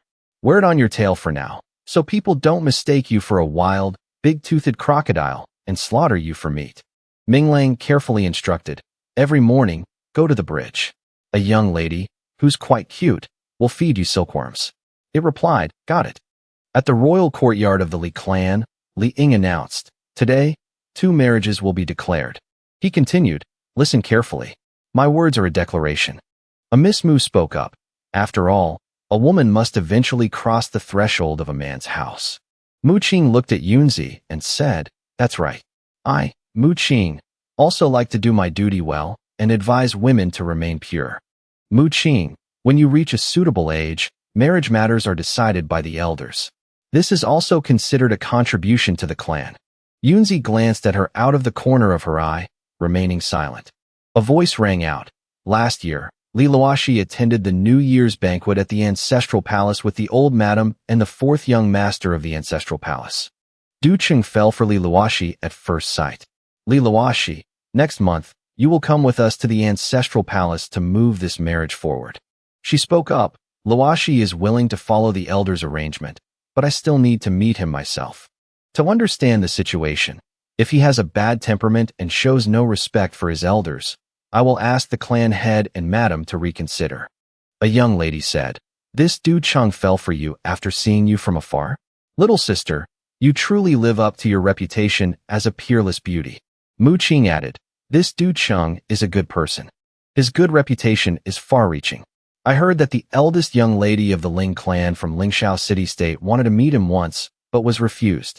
Kong Tong continued, as for the other marriage, we have decided to marry Li Yunzi into the Ling clan of Lingxiao City. She was silent as if in thought, her eyes revealing an unyielding look. A man thought to himself, how can this be? Everyone knows him infatuated with Li Yunzi, yet they... He stood up and said, clan head, madam, this matter. Li Ying turned and growled at Luo Xiao, sit down. He helplessly sat down, his eyes vacant. Uncle Zheng spoke, madam, could this also be the strategy to attack Lingxiao city-state that we just discussed? She replied, that's right. He continued, but, as the female commander, Li Yunzi has led troops to Lingxiao city and slaughtered their army more than once. The entire military and populace of Lingxiao city hate Li Yunzi. How could they agree to a marriage alliance with us? Kong Tong continued, of course, Lingxiao city-state wouldn't agree to a normal marriage alliance, but Li Yunzi is entering the Ling clan too. She gave a half-smile and continued, be a concubine. Uncle Zheng angrily shouted, what kind of damn marriage alliance is this? Everyone started chattering. That's right, this is too ridiculous. What face would our ancestral dragon city-state have left? Even if Li Yunzi has lost her honor to a man from the Vu lands, she is still our female commander. Li Ying stood up and said, enough. The morale of the soldiers in the West has plummeted because of Li Yunzi's affair, making it difficult to withstand the powerful advance of Lingxiao city-state. This is the only way to negotiate. Once the Vu land rebellion subsides, we will definitely make Lingxiao city-state pay it back tenfold. This matter is settled. Anyone with a differing opinion will be executed without mercy. As he turned away, he said, everyone is dismissed. Kong Tong followed closely behind. Luo Xiao angrily gritted his teeth, thinking, damn it, my Li Yunzi, this bunch of bastards. People continued to gossip, unaware that she was behind them. Marrying Li Yunzi off is worse than just casually marrying her to a servant. At least she'd be the city lord's concubine. If she serves him well, she might even live better than us well-behaved young ladies. She's surely not bad in that department. After all, her waist bent for a lowly beggar. Uncle Zheng spoke up angrily, it's too noisy. Yunzi still stood there without a word. He sighed, looked at her, and said, Yunzi, you. She looked at him and replied, I'm fine. Uncle Zheng continued, your father is too easily influenced by that young madam. No matter what, you've made great contributions to the city-state, and now they're sending you into the enemy's wolf den. He continued, Yunzi, go. They'll help you escape. Find a real husband and live a good life. Her voice was cold. Uncle Zheng, Yunzi has never wanted to run away. He shouted angrily, "You don't want to? You want to endure this humiliation? The Li clan is not worth you trading the rest of your life for a pathetic truce. As for the border, even if I have to risk my old life, I won't let those beasts from Lingxiao City take a single step inside." Yunzi spoke, "Uncle Zhang, do you know why the Vu land rebellion could never be suppressed from the start?" He said, "The savage Vu barbarians have always coveted the vast, fertile soil of our ancestral Dragon City-state. But as long as we make a move, we can definitely kill all the rioting Vu people." She said, "The rioting Vu people, they can't all be killed." Uncle Zhang scratched his head and continued, "It's come to this, stop thinking about them. You should worry about yourself instead." Yunzi slammed her hand on the bridge railing and said, "I will not run away." As Minglang was riding his spirit beast with the others, he suddenly shivered, thinking, "Is winter coming already?" Hong Hao and Xiaoing were talking. "On this trip, we might see an azure dragon summon wind and rain. Just thinking about it is exciting." Indeed, the azure dragon is the top dragon. Even if it's an azure dragon, not all of them can summon wind and rain. Duanlan spoke up, "That's right. Mystical arts can summon rain and snow, and also cast curses. Each type of dragon has different abilities. Even with the same dragon bloodline, they can cultivate and develop different skills as they grow and mature." Minglang thought, Heya prefers close combat, which is a dominant bloodline, so it's closer to an ancient dragon. If I equip it with a suit of heavy armor, it will surely be able to break through any defense. Bai Qi possesses the bloodlines of an azure dragon and a giant dragon. I've seen giant dragon magic before. I wonder what kind of mystical arts it will display in the future. The walls of Rongu City appeared, towering and majestic, with an imposing curved roof tower on top. Everyone landed. A man walked up respectfully, "Welcome, the two masters from Lichuan High Academy." Ku Bei spoke, "The high mountains will accumulate ice, and the streams used for irrigation will lack water. As the city lord of Rongu City, how could you not have anticipated this? The Dongshu outpost 50 li away is the front line of the battlefield. It needs food supplies. If you let those lowly Vu people break through, do you think you can keep your head?" Zheng Yu said, "Master's teachings are correct. A month ago, my humble self went to ancestral Dragon City-state to find a rain dragon, but there weren't many dragon masters with the abilities of Master Ku Bei and Master Duan. Fortunately, Lichuan High Academy heard our plea and invited the two masters to come summon rain for the people. To the two masters and the Dragon Master students, please, come into the mansion to rest first." He continued, "Since it concerns the frontline battle, there's no time to delay. Let's start right away." Zheng Yu raised a hand to stop him. "We can't. Winter is almost here. The temperature will drop significantly. The rain you two masters summon will freeze into ice, which will harm the winter crops and grasslands instead." Duanlan added, "Yes, let's talk about it tomorrow then." He said, "Please." Ku Bei angrily crossed his arms and walked away. He turned back and said, "This time, the rain summoning will primarily be your teacher Duanlan's Zhanshuan dragon demonstrating azure dragon mystical arts. Wake up a little earlier tomorrow. Don't miss the observation." The disciples replied in unison, "Thank you." Night fell. The tower on Rongu City's wall stood tall under a purple sky. A figure could be faintly seen sitting on the rooftop. Minglang thought to himself, "Is there going to be another battle soon?" He pondered thoughtfully, "That bastard. He seems to have gotten stronger. If my affair with Yunzi is exposed, he will definitely be the first to come and kill me. My current strength is still too weak." A voice came from behind, Zhu Minglang. He turned around and said, "Teacher Duanlan." She said, "Summoning rain can only temporarily moisten the crops. Both irrigation and animal husbandry will require a large water source later on." Duanlan continued, "I hope at dawn you can go up along the stream to check the upper reaches, to see if anything is blocking the stream and cutting off the water source." She said, "No need to go too far. There are demons in the deep forests and mountains. Just be back before the rain summoning." Minglang respectfully said, "Understood." Dawn broke, sunlight filtering through the canopy, starting a new day. As he walked, he teased Bai Qi, "Little Bai Qi, you should have leveled up by now. Why do you still look so small and cute?" It replied, "Shallow. How can you judge strength based on size?" Minglang laughed out loud. His eyes suddenly turned sharp as he noticed something unusual.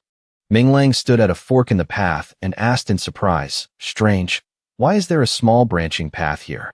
He hid behind a bush to observe, then suddenly parted the leaves and looked intently ahead. Minglang said, "As expected, there's a stone dam. It looks like someone built it." He climbed onto the embankment, the soles of his shoes clattering on the stone. Zhu Minglang looked up and asked with a questioning tone, "What is it?" He stopped to observe and said, "Using the water stored in this dike, we could completely irrigate the fields of Prosperous Valley City and sustain livestock. We just need to open this stone dike. Who on earth built this?" The walls of Prosperous Valley City stood firm and tall, with magnificent and solemn towers above. Zhu Minglang hurriedly ran in, calling out loudly, "Teacher Duanlan, Teacher Kubei." He was startled by a voice from behind. "Wait a moment." Zhengyu spoke up. "I heard Brother Zhu went to the mountain gorge upstream. May I ask if Brother Zhu saw a water dike?" Zhu Minglang replied, "I did." He asked, "Do we really have to report this to head teacher Duanlan and head teacher Kubei?" He frowned and said, "If you have something to say, just say it." Zhengyu said respectfully, "Brother Zhu, please don't misunderstand. I, Zhengyu, am just a weak scholar. I have no ill intentions towards you. The two head teachers have gone to pray for rain. I have a matter I'd like to ask you about, Brother Zhu." Zhu Minglang softened his tone. "Go on." He continued, "Brother Zhu, you know that 50 miles out, soldiers are fighting the rioting Wu-Tu people. Do you think the soldiers and people of Prosperous Valley City can hold them off?" He spoke. "Could it be that water dike with stagnant water in the valley?" Zhengyu continued, "That's right. Brother Zhu is indeed an intelligent person." Amidst the rain, lightning snaked across the sky, its heavenly might filling the atmosphere. The prolonged rain veiled the deep alleys, the tower lanterns hazy like mist. Someone shouted, "It's raining." Everyone cheered excitedly. "It's raining. It's finally raining." Zhu Minglang stared at him intently and asked, "You think the frontline stronghold can't stop the Wu-Tu rioters?" Zhengyu tilted his head up towards the rain and replied, "Yes." Zhu Minglang continued to ask, "Why do you think the front line can't stop the rioters?" Zhengyu replied, "You know, before I met you, a battle report from the front line should have arrived. Perhaps the report is late?" He frowned and said, "In that case, the front line has already." He replied, "That's right, Brother Zhu. Please inform the two head teachers to lead the students and leave this place at once. On my behalf, please express my gratitude to the two head teachers and the students of the Dragon Taming Academy. Thank them for their compassion towards the common people." The downpour was relentless. The dark rooftops and shuttered windows were barely visible through the curtain of water. Red flags whipped in the wind, blades and spears flashed coldly, and the sound of footsteps echoed around the city walls. A loud shout was heard, "Kill!" Feathers bristled as a large bird cut through the rain, the sound of its flapping wings echoing. Duanlan spoke, "Teacher Kubei, we are also citizens of the ancestral Dragon City state. How can we just watch as these rioters invade our city? We are dragon masters. Why should we fear these lowly commoners?" He sat on the back of his spirit beast, arms crossed, silently pondering. Kubei turned back and said, "The Dragon Taming Academy, unless the city is under heavy assault, will absolutely not participate in any military conflict. Don't you know this rule?" Duanlan said, "Those beast-like Wu-Tu people are all wicked. They clearly have their own territory, yet they insist on attacking the ancestral Dragon City-State's territory. They deserve no pity." He continued, "They are not wild beasts. They are just trying to survive." The rain poured down, bursting through the stone crevices, and white foam gushed out. A wall of water crashed down, washing away all footprints. Zhu Minglang, sitting on his spirit beast, exclaimed in surprise, "A flash flood." The flood tide surged forward. A bandit-like underling screamed his lungs out amidst the storm, "Help me." Everyone looked down and started chattering. There's a large army of rioters behind them. Heavens, how many Wu-Tu people are participating in this riot? That hollowed-out city road. It seems to have been dug intentionally. That sudden flood is forming a depression. Those rioters will have to swim through that muddy hollow to attack Prosperous Valley City. Two young ladies also spoke up. "We just need to build a watchtower on the other side of the hollow and shoot arrows at the enemies who jump into the water. 1,000 people could fight off 10,000. Is this a miraculous flood that heaven has bestowed upon Prosperous Valley City? Teacher Duanlan's reign has saved everyone in Prosperous Valley City. Even if the rioters want to deal with the Hollow, it will take them 2 days. By then, reinforcements will have arrived. Zhu Minglang recalled Zheng Ye's words. If the lips are gone, the teeth will be cold. Once the Dongshu stronghold is breached, Prosperous Valley City will surely be annihilated. The people may suffer. They can find other ways to survive the winter, but they cannot be without weapons to defend against foreign invasion. He thought to himself, Brother Zheng, the weapon you prepared is truly formidable. Zhu Minglang said, Teachers, the intelligence on the stronghold's crisis has been delayed. We must fly to the ancestral dragon city-state quickly. We must report this to the city lord. Otherwise, all the people of Prosperous Valley City will be annihilated by the rioters. Kobe asked what? How do you know? Duanlan spoke up. There's no time to explain now. Zhu Minglang, you're coming with us. The great bird parted the clouds, clearing a path. The three of them, riding on its back, sped along the verdant dragon vein. The great bird circled with the three on its back. Below, a furious cloud of fire rose up. His eyes widened in horror as he exclaimed, Be careful. Amidst the billowing fire cloud, a figure in purple swooped down. The demonic flame dragon opened its mouth, roaring menacingly at them. The golden flame dragon struck from the sky. The spirit beast was hit and plummeted into the deep forest. The three of them fell to the ground, gritting their teeth. The Wu-Tu have dragon masters too? Duanlan formed a seal and waved her hand. Blue water spirit patterns surged like waves. The Tianlin appeared, its thunderous roar shaking the entire forest. Luo Xiao looked at Zhu Minglang and said, So, little brother Zhu is here too. It seems today is a good day after all. He frowned at him and exclaimed, Luo Xiao. As the commander of the Dongshu stronghold, instead of quickly reporting the military situation, why are you here causing harm? He said angrily, I worked like a horse for the Li clan, but they gave the woman I love most to another man right before my eyes. Not only did I not report it, but I also killed all the battle messengers. And now, that includes you meddlesome people. Kubei furiously shouted, You traitor! Die! The great bird spread its wings and closed in. Demonic flames rushed forward, its eyes unblinking. The Tianlin held a water pearl, spirit light exploding as water waves formed a shield. The bird's body was covered in flames. It dived straight down from the sky like a sword. The golden flame dragon was struck hard by the water blast, roaring amidst the splashing foam. The great bird glared vigilantly, its scales gleaming, its sharp beak letting out a shrill cry. The golden flame dragon charged forward and bit its neck, blood gushing out. The Tianlin lunged, coiling tightly around the demonic dragon. Icy light suppressed the rampaging flames. Flames erupted around the golden flame dragon's body, its sharp spikes flashing like blades. It spread its wings, its whole body ablaze, and attacked the spirit bird and the Tianlin. Zhu Minglang screamed in horror as he saw both Duanlan and Ku Bei vomit blood. Teachers, Luo Xiao, engulfed in flames, said smugly, 2 low-level dragons dare to compete with me? Ku Bei spoke, Your grudge with the Li clan is no concern of our dragon taming academy. But if you kill teachers and students from the academy, it certainly won't end well for you. He said coldly, If you're all dead, no one will know it was me. With that, he rode the golden flame dragon and unleashed fire. Everyone was engulfed in a sea of flames.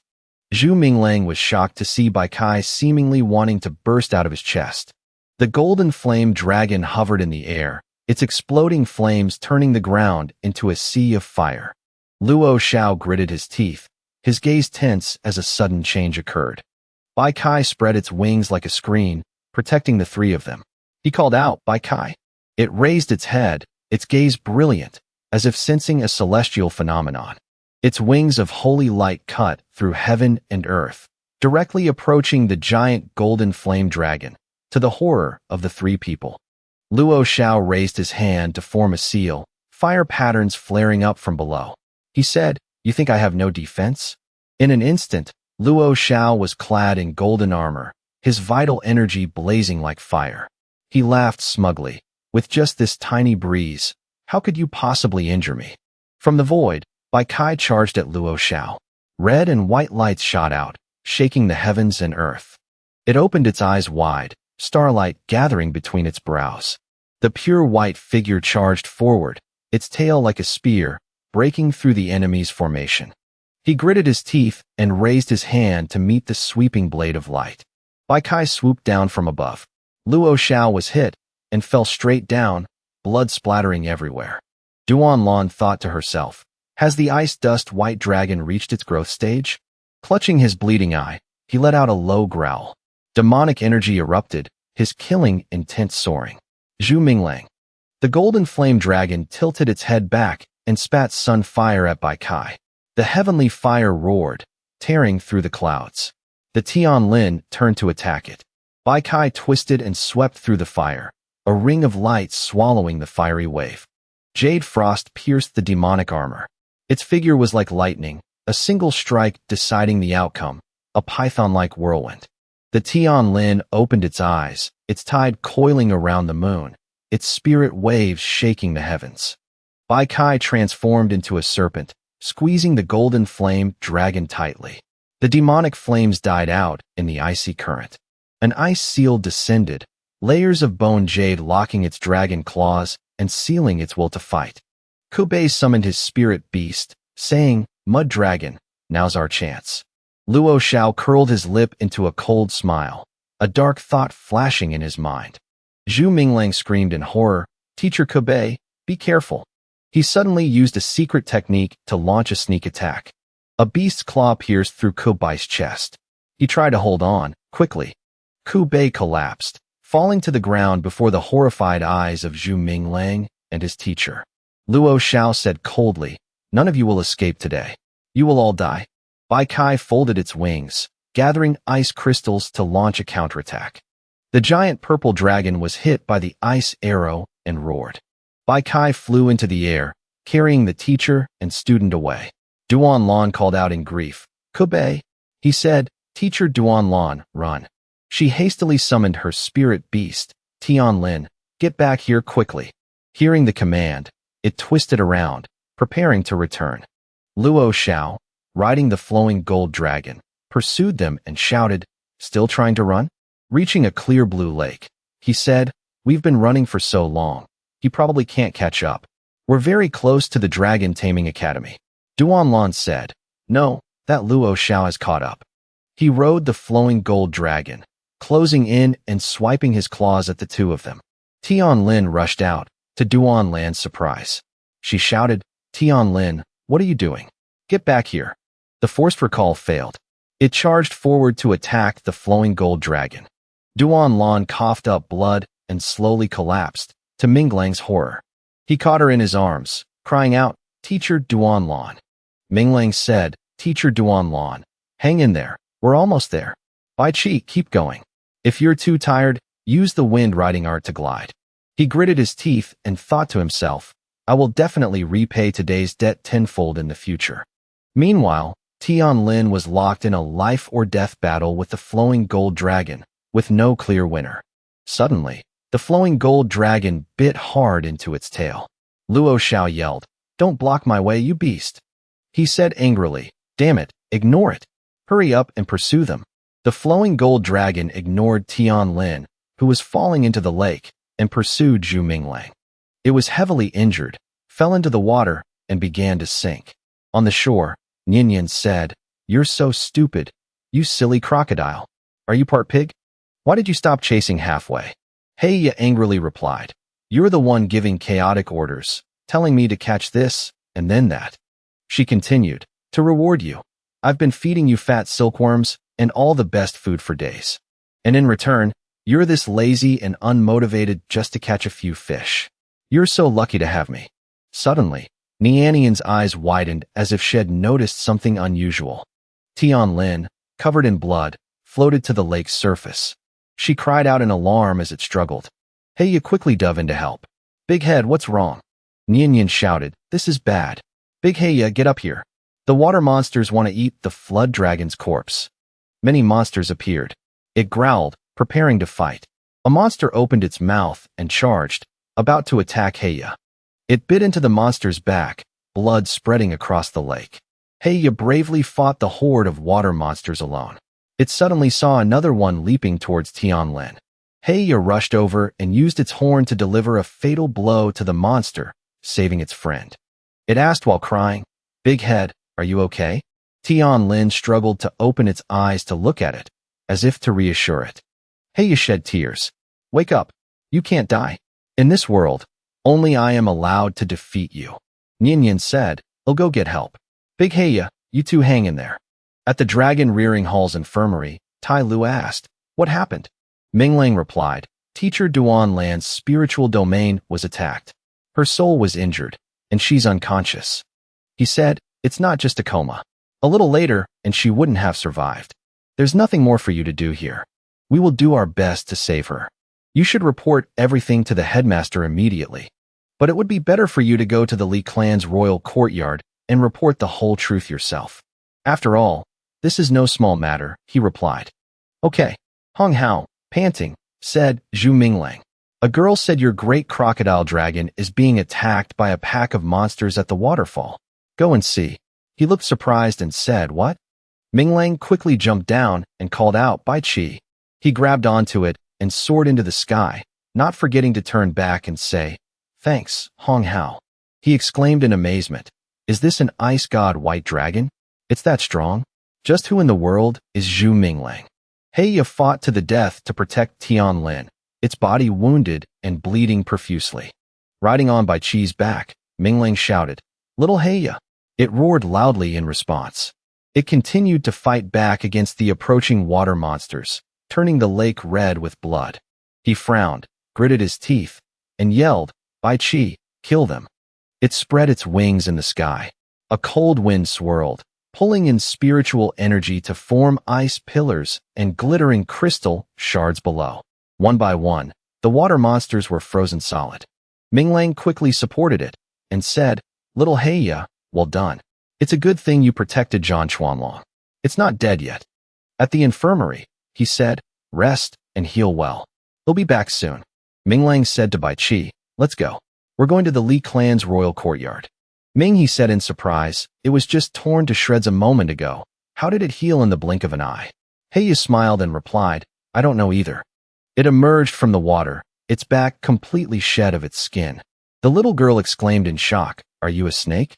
Why did you shed your skin like that?" It turned to look behind and saw its skin floating on the water's surface in horror. Heya held its head and cried, "I'm not going to die, am I? Why are my skin and body separate?" Ming, he reassured it, "Don't panic. Why is the blood coming from your body glowing?" It cried even louder, "It's over. I'm definitely going to die. I'm beyond saving."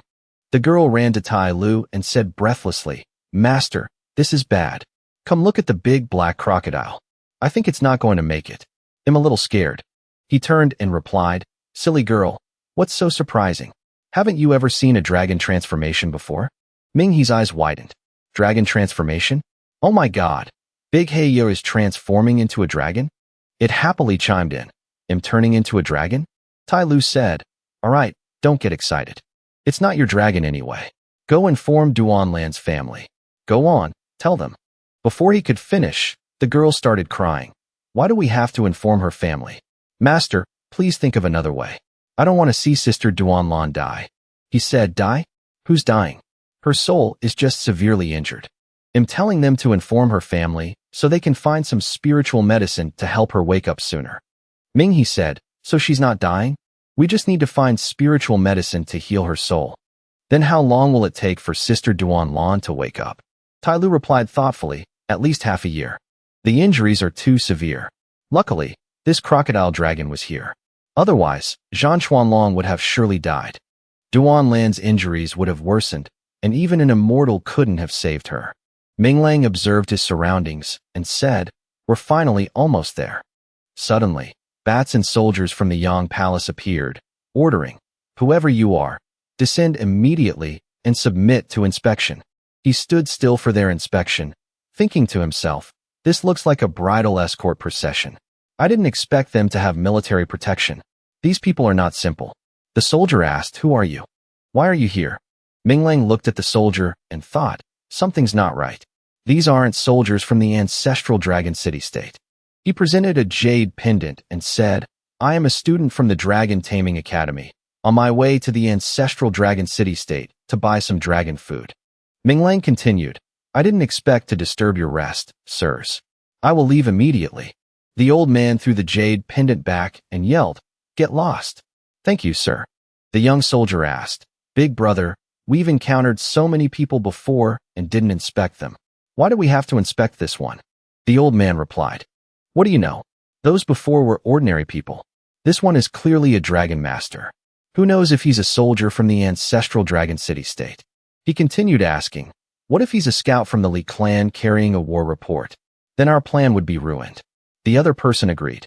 That's true. Let's wait. In 5 more days, we can enter the ancestral Dragon City. Minglang thought, as expected, there's something wrong with this group.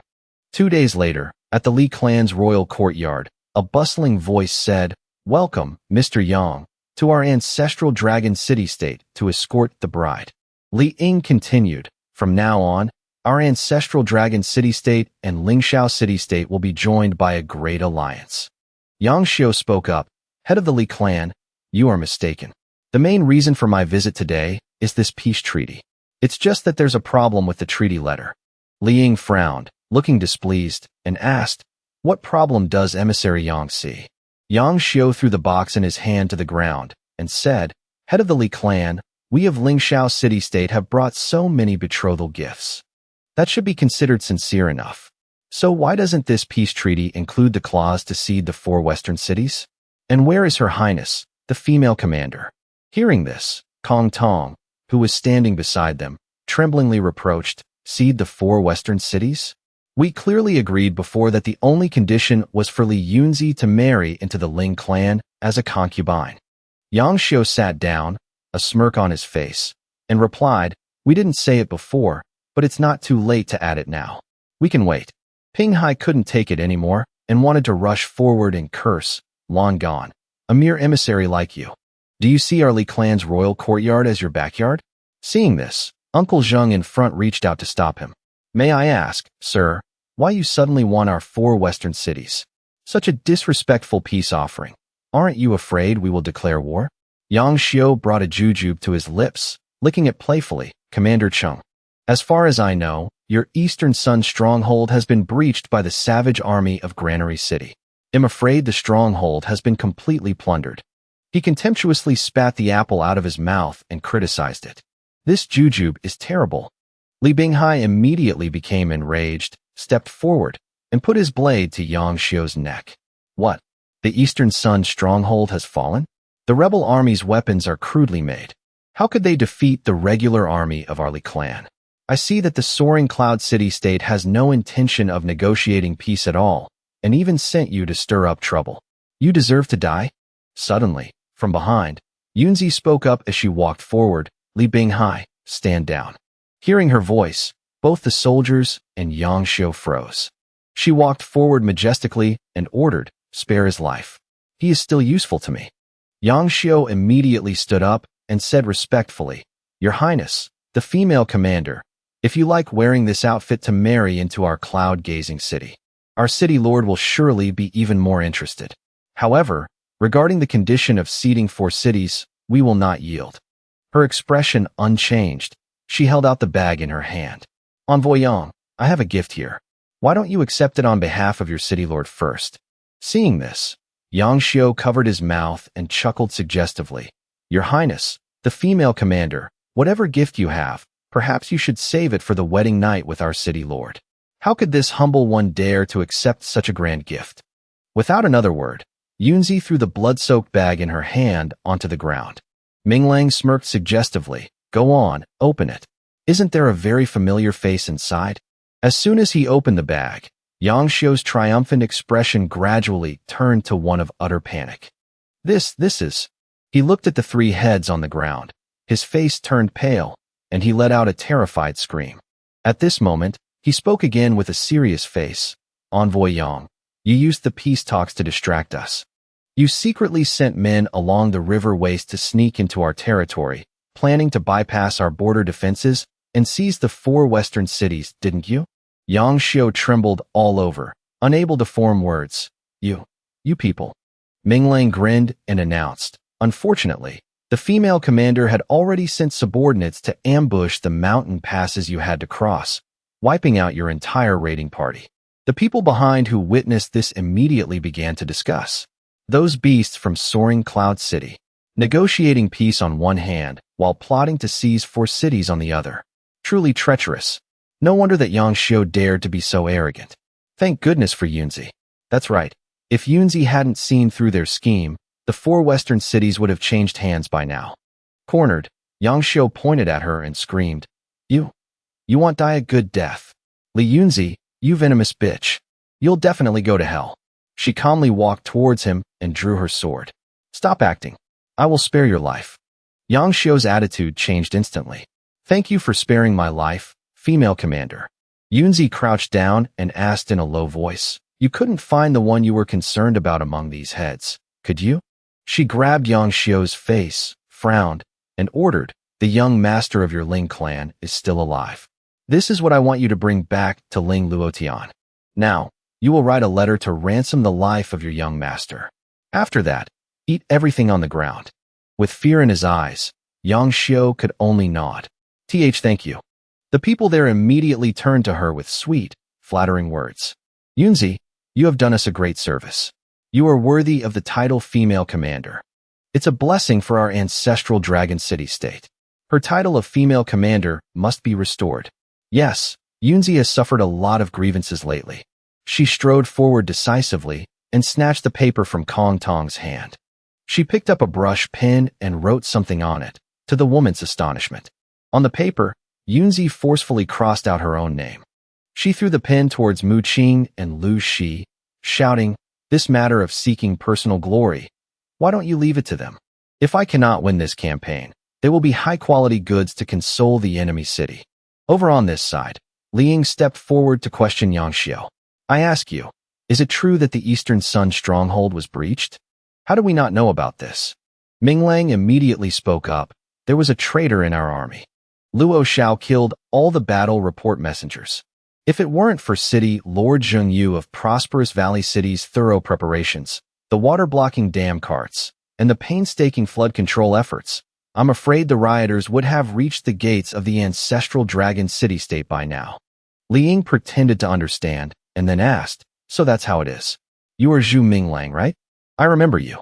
You are the one who impersonated a member of my wife's clan, the man who returned from the Wu land with Yunzi." She who was standing nearby interjected to explain. "I was the one who told him to pretend.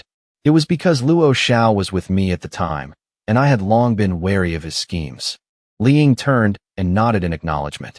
"All right, Yunzi, you did very well. Why don't you continue to manage those guards?" She seized the opportunity to propose. "Since it's like this, why don't you give me the command token for the Flying Bird Battalion, father? I will quell this rebellion." Li Ying was displeased and tried to persuade her. "Yunzi, although you've made a great contribution this time, military authority." Before he could finish, she interrupted. "Father, in fact, I already sent the Flying Bird Battalion to assist Prosperous Valley City 5 days ago." With no other choice, Li Ying had to take out the command token and agree. "Fine, so be it." He commanded. From this day on, Li Yunzi is reinstated to the position of female commander. Kneeling on the ground, Yang Xiu tremblingly held up the document. "Female commander, please take a look and see if there is anything else to add before you will release our young master." Yunzi coldly took the pen, glanced over it, and nodded. "This is fine." She walked over and whispered to Minglang, "Thank you." He gave a satisfied smile and replied, "You're welcome." Turning to follow Yunzi, Minglang asked curiously, "Where are we going?" She replied in a stern voice, "East. To Prosperous Valley City." Minglang wondered and shouted, "Just the 2 of us?" Yunzi nodded in confirmation. "It's enough." Very quickly, the 2 of them arrived within Ancestral Dragon City. The people below looked up curiously. "Father, look. Someone is flying in the sky. That's a gifted one." Uncle Hua's son asked, "A gifted one? What's that?" He smiled and explained. "Gifted ones are people who have surpassed mortal limits. They can command ancient, powerful creatures and use supernatural abilities." Hearing this, the boy became excited. "Then I want to become a gifted one too." Uncle Hua gently stroked his son's head and replied, Most gifted ones have a divine gift passed down from ancient times, and they must also have a very special constitution. After hearing that, the boy sadly sniffled and asked, "So there's no hope for me?" Uncle Hua laughed loudly and encouraged his son, "Don't be discouraged. Xiao Huang is very spiritual. If you raise it well, it might even become a dragon. As long as you cultivate diligently and open your spiritual domain, you can become a true dragon master." The boy's spirits lifted as he asked, "So, are dragon masters more powerful, or are gifted ones more powerful?" Uncle Hua answered, "The abilities of each gifted one are different. Some are strong, some are weak. But generally, they cannot stand against a truly powerful dragon master who uses a swarm of dragons to attack. Moreover, gifted ones don't have a spiritual domain, so they cannot raise dragons." The boy excitedly held the small dog in his arms, determined. "Then I want to become a dragon master. Xiao Huang, let's work hard together." Meanwhile, Yunzi and Minglang were still riding their swords toward Prosperous Valley City. Seeing Minglang's satisfied expression, she asked in confusion, "What are you doing?" He was startled and explained, "I'm enjoying the feeling of flying freely." Yunzi shyly reproached, "I was asking about your hand." Minglang immediately let go of her waist and stammered, "This? Wasn't I just afraid of falling off?" The next second, Yunzi kicked him straight off. Even as Minglang was still explaining, "I didn't." He went into a freefall, screaming nonstop. Just then, Bai Chi poked its head out of Minglang's pocket. It quickly transformed into its large form and caught him. Minglang scratched his head and sighed in relief. Thankfully, Bai Chi can change its size at will to catch me. Otherwise, I would have fallen to my death. He hurriedly shouted towards Yunzi, Hey, wait for me. You're not really angry, are you?" At this moment in Prosperous Valley City, chaos and horrific screams filled the air. Kill! Kill! Kill! Smoke, dust, and flames enveloped the entire city. Yunzi quickly arrived, witnessing this scene from above. General Lu rode his dragon over to greet her. "Greetings, female commander." She asked, "What's the battle situation?" General Lu reported respectfully, "It's truly a miracle. When we arrived, this small Prosperous Valley City had already held off the rioters on its own for 5 days. This is heaven protecting our ancestral dragon city-state. As expected, these lowly peasants abandoned even by the gods cannot step foot onto the plains." After listening, Yunzi took out a silk pouch and ordered, "General Lu, take half of the Flying Bird Battalion to Forest City immediately and act according to the instructions in this pouch." She instructed, "I order you to return here before dawn tomorrow. Otherwise, bring me your head." General Lu was surprised. Has she really taken command of the military? He respectfully took the pouch. "As you command." Minglang, behind her, was confused. "You sent the Flying Bird Battalion away. How will we deal with the remaining rioters?" Yunzi glanced back with a cold look and asked, "Are you scared?" Minglang was startled and shouted back, "Who says I'm scared?" With that said, the two of them rode their swords into Prosperous Valley City. Below, countless soldiers looked up at Yunzi's figure. Her entire body radiated a fierce power, and the sword in her hand also grew stronger. Yunzi decisively lunged forward, striking the ground with a powerful blow. She split the earth below and declared, "This sword mark is the boundary. Life or death, the choice is yours." Her majestic figure was a warning. Anyone who crosses this line will be deemed a rebel and killed without trial. Beyond this sword boundary are citizens, Li Yunzi's people. I will let you pass this winter in peace. The rioters below remained stubborn, shouting, "She's just stalling for time. Don't trust this woman." They all raised their weapons and charged forward chaotically. No matter how strong she is, she's still just one woman. If we work together, we can definitely enter the plains. By then, we can have whatever we want. Don't be afraid. Don't be afraid. Don't be afraid. Despite witnessing Yunzi's power, the rioters still shouted encouragement to each other and charged forward. Yunzi remained completely calm, stepping back into a fighting stance. Suddenly, Minglang flew in from behind and proposed, "Leave the rest to me." He rode on Bai Chi's back and fiercely announced, "Anyone who crosses her sword boundary shall die." Bai Chi charged forward, releasing a massive wave of power. Instantly, it created a huge explosion that blew the rioters' formation to smithereens. However, they remained defiant and charged. We will never be slaves. The moment the leader finished speaking, his entire body suddenly froze over. From the front, Minglang warned in a stern voice, "Stay away from the sword boundary, and I might let you live." The rioters below were not afraid and called to each other, "The second in command is dead. Avenge the second in command. Charge! Charge! We have no path of retreat. Charge! Defeat them and establish our own kingdom." Minglang gritted his teeth in frustration, wondering to himself, "Damn it, are these people not afraid of death?" With that, he rode Bai Qi straight ahead and continued his attack. With every flap of Bai Qi's wings, waves of rioters were instantly frozen solid. Very quickly, the rioters were stopped behind the sword boundary. Minglang rode Bai Qi, standing majestically before them. The expressions of the rioters now gradually turned to fear. From behind, Yunzi held her sword and rebuked Zhang Tuo. "I once ruled over you. When I ruled, did you have grain to eat?" Standing below, Zhang Tuo bowed his head and answered, "Yes." She continued to ask, "Did you have clothes to wear?" Once again, Zhang Tuo had to open his mouth and confirm, "Yes." Yunzi commanded majestically, "Put down your weapons. I will ensure you survive this winter. But if you insist on being rioters, you will absolutely not live past tonight."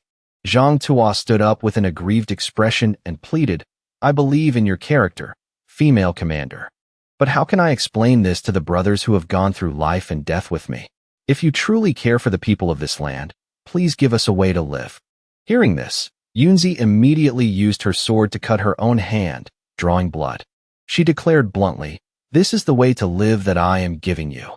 Minglang hurriedly grabbed her hand to stop her. "What are you doing? Why are you being so reckless?" Yunzi ignored him and continued to declare, "I have prepared food and clothing, and they are on their way here. It's enough for you to survive the winter. If you haven't made a decision by the time this blood dries, I, Li Yunzi, will hold a memorial for you." As soon as she finished speaking, the rioters below dropped all the weapons in their hands. At the same time, she collapsed backward from exhaustion, causing a worried Minglang to run over, calling out, "Yunzi." He caught her in his arms and wondered aloud, "So the condition you told Yang Xiu to add to the truce letter wasn't to cede a city, but for food and daily supplies?" Yunzi weakly nodded in confirmation. Minglang softly chided, "You're so foolish." She chuckled softly, "It was worth it." Minglang asked further, "So you sent the messenger falcon to transport the food and clothing?"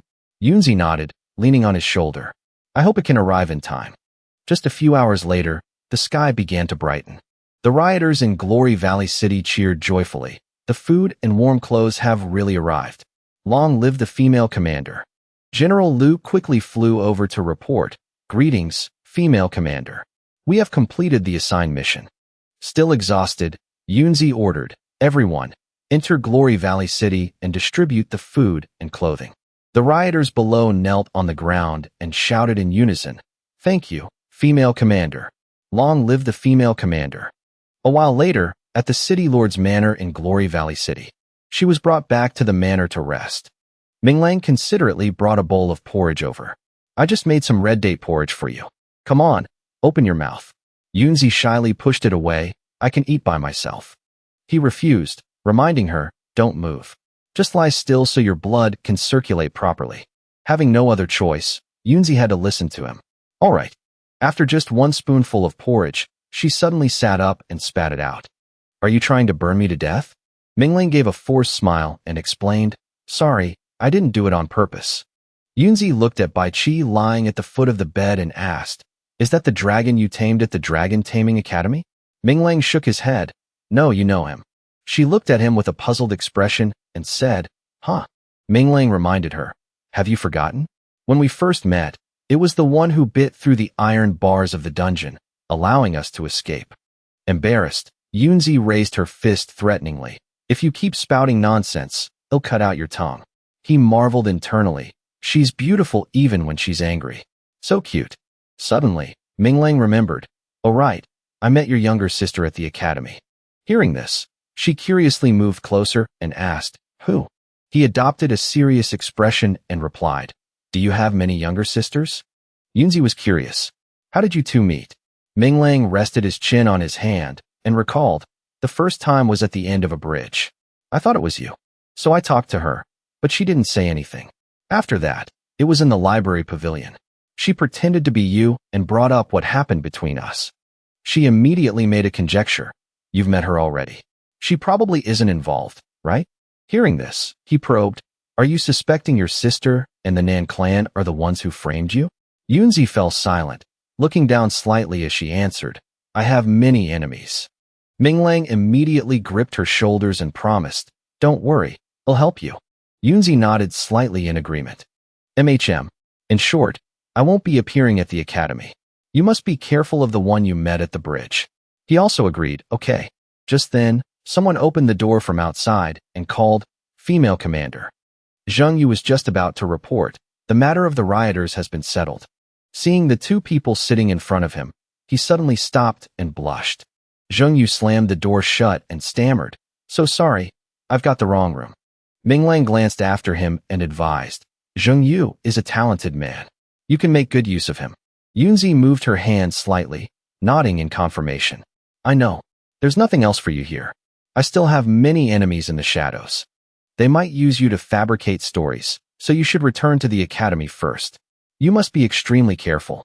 Minglang took her hand and urged, all right, you have to be careful too.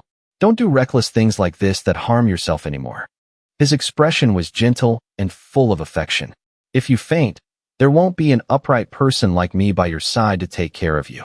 The next second, Yunzi kicked Minglang straight out the door. Get out. Standing outside, a startled Zheng Yu asked, Brother Zhu, are you all right? Lying on the ground, he waved it off, I'm fine. You go in and discuss official matters with her. Minglang left Yunzi's place and went to the dragon rearing hall's infirmary. He looked at the dragon causing a ruckus before him and lamented, whose black dragon is this, so unmanaged? It's majestic, sure, but how can it be so uneducated as to steal food? Up ahead, Heya heard the sound, paused, and turned to look at Minglang. He immediately recognized it and called out joyfully, Big Heya.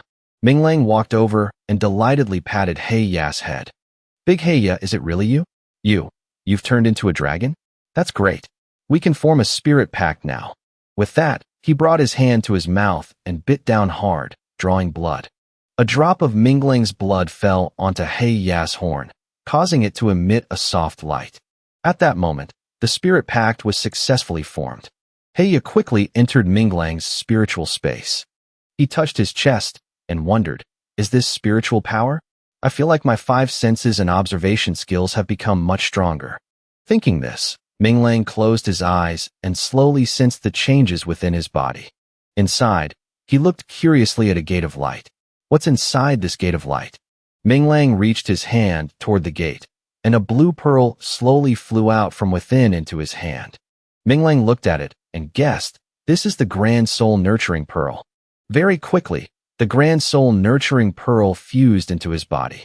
Minglang smiled in delight and thought to himself, I didn't expect a dragon master to have this kind of special ability. They'll have to examine that Grand Soul Nurturing Pearl in a few days. According to the Light Sphere's introduction, dragon beasts can evolve after consuming collected soul pearls. This is indeed a good ability. Suddenly, Minghe's voice came from behind as she ran up. Zhu Minglang, you're finally back.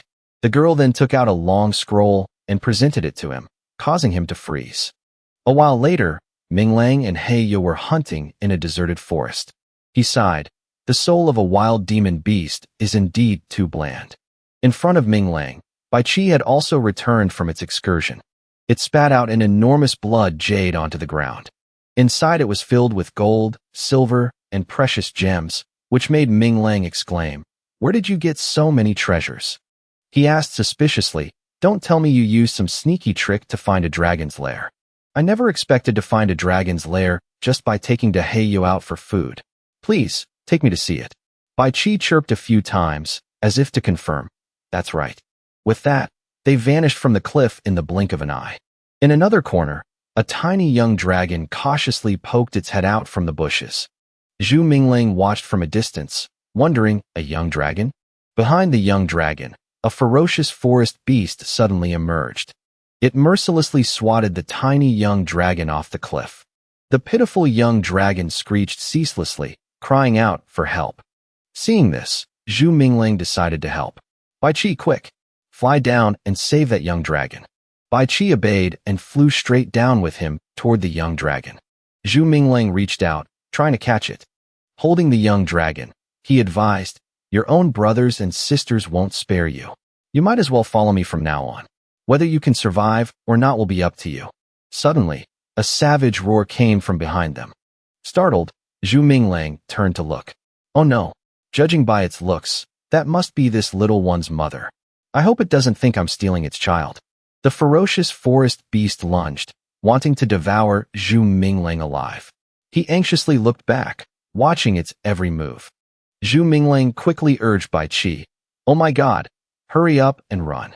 Fortunately, they all managed to escape the forest beast's pursuit. Returning to the dragon storage hall, he asked, "Can it still live?" Tai Lu examined it and concluded, "As long as it's still breathing, I can make it live." Zhu Mingling immediately showered him with sweet praise.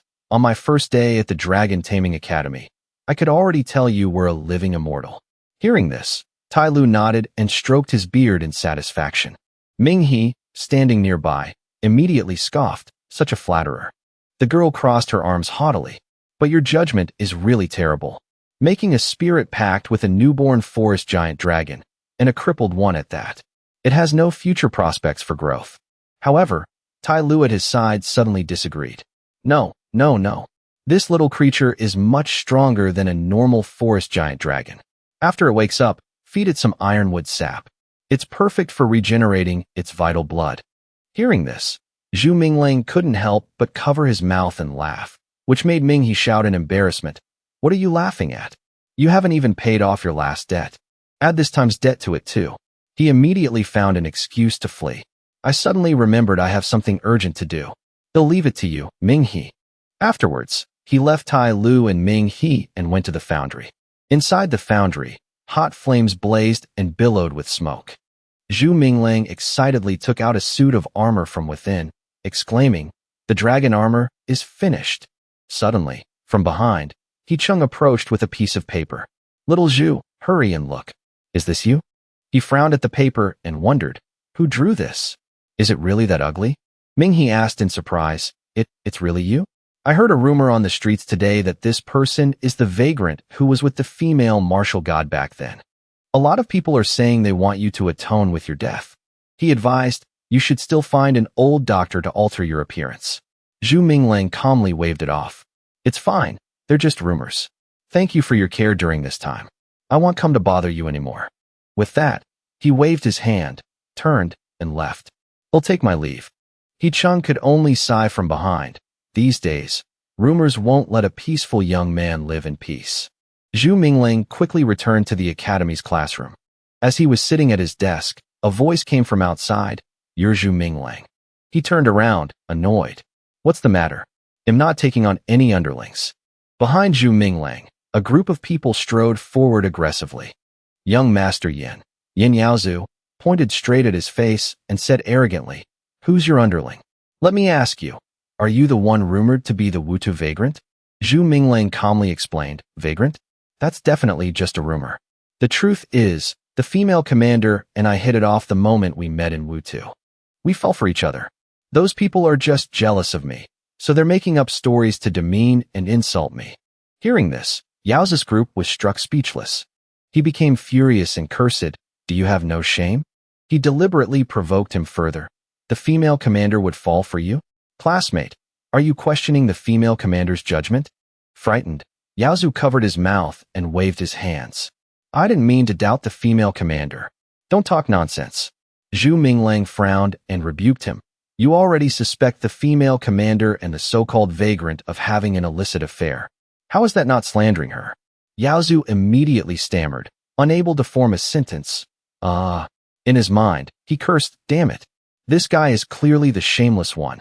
So how did it become me slandering the female commander?" Not waiting any longer, Zhu Mingling walked past Yaozu and brushed it off. "Forget it. I'm a bigger person and won't stoop to your level. They'll pretend I didn't hear what you just said." He put on a superior air and lectured, "Matters of the heart are hard to explain. To be honest, I don't know why I fell in love with the female commander either. Perhaps love needs no reason. After speaking, Zhu Mingling's voice deepened as he gave thanks. Everyone, I know you've always admired my Yunzi. On her behalf, I thank you all. He reminded them, but if you truly respect her, please don't believe the rumors outside. Moreover, you should condemn those who slander her. Yaozu and the others immediately grew indignant. Why would you think we haven't tried to stop it? But as long as a tumor like you exists, the female commander will never escape those rumors. If I were you, knowing my lowly status, I would have left this world long ago. The surrounding crowd was riled up and responded fiercely. That's right. Someone like you doesn't deserve to live in this world. You're a disgrace to our culture. You're low and despicable. Zhu Minglang then pointed to himself and declared, I know you all admire my wife. But please, don't harbor any more unrealistic fantasies. From now on, I will be the one to protect her reputation. Yaozu's group, still in disbelief, deliberately pressed forward. What are you still pretending for? You think you can protect the female commander?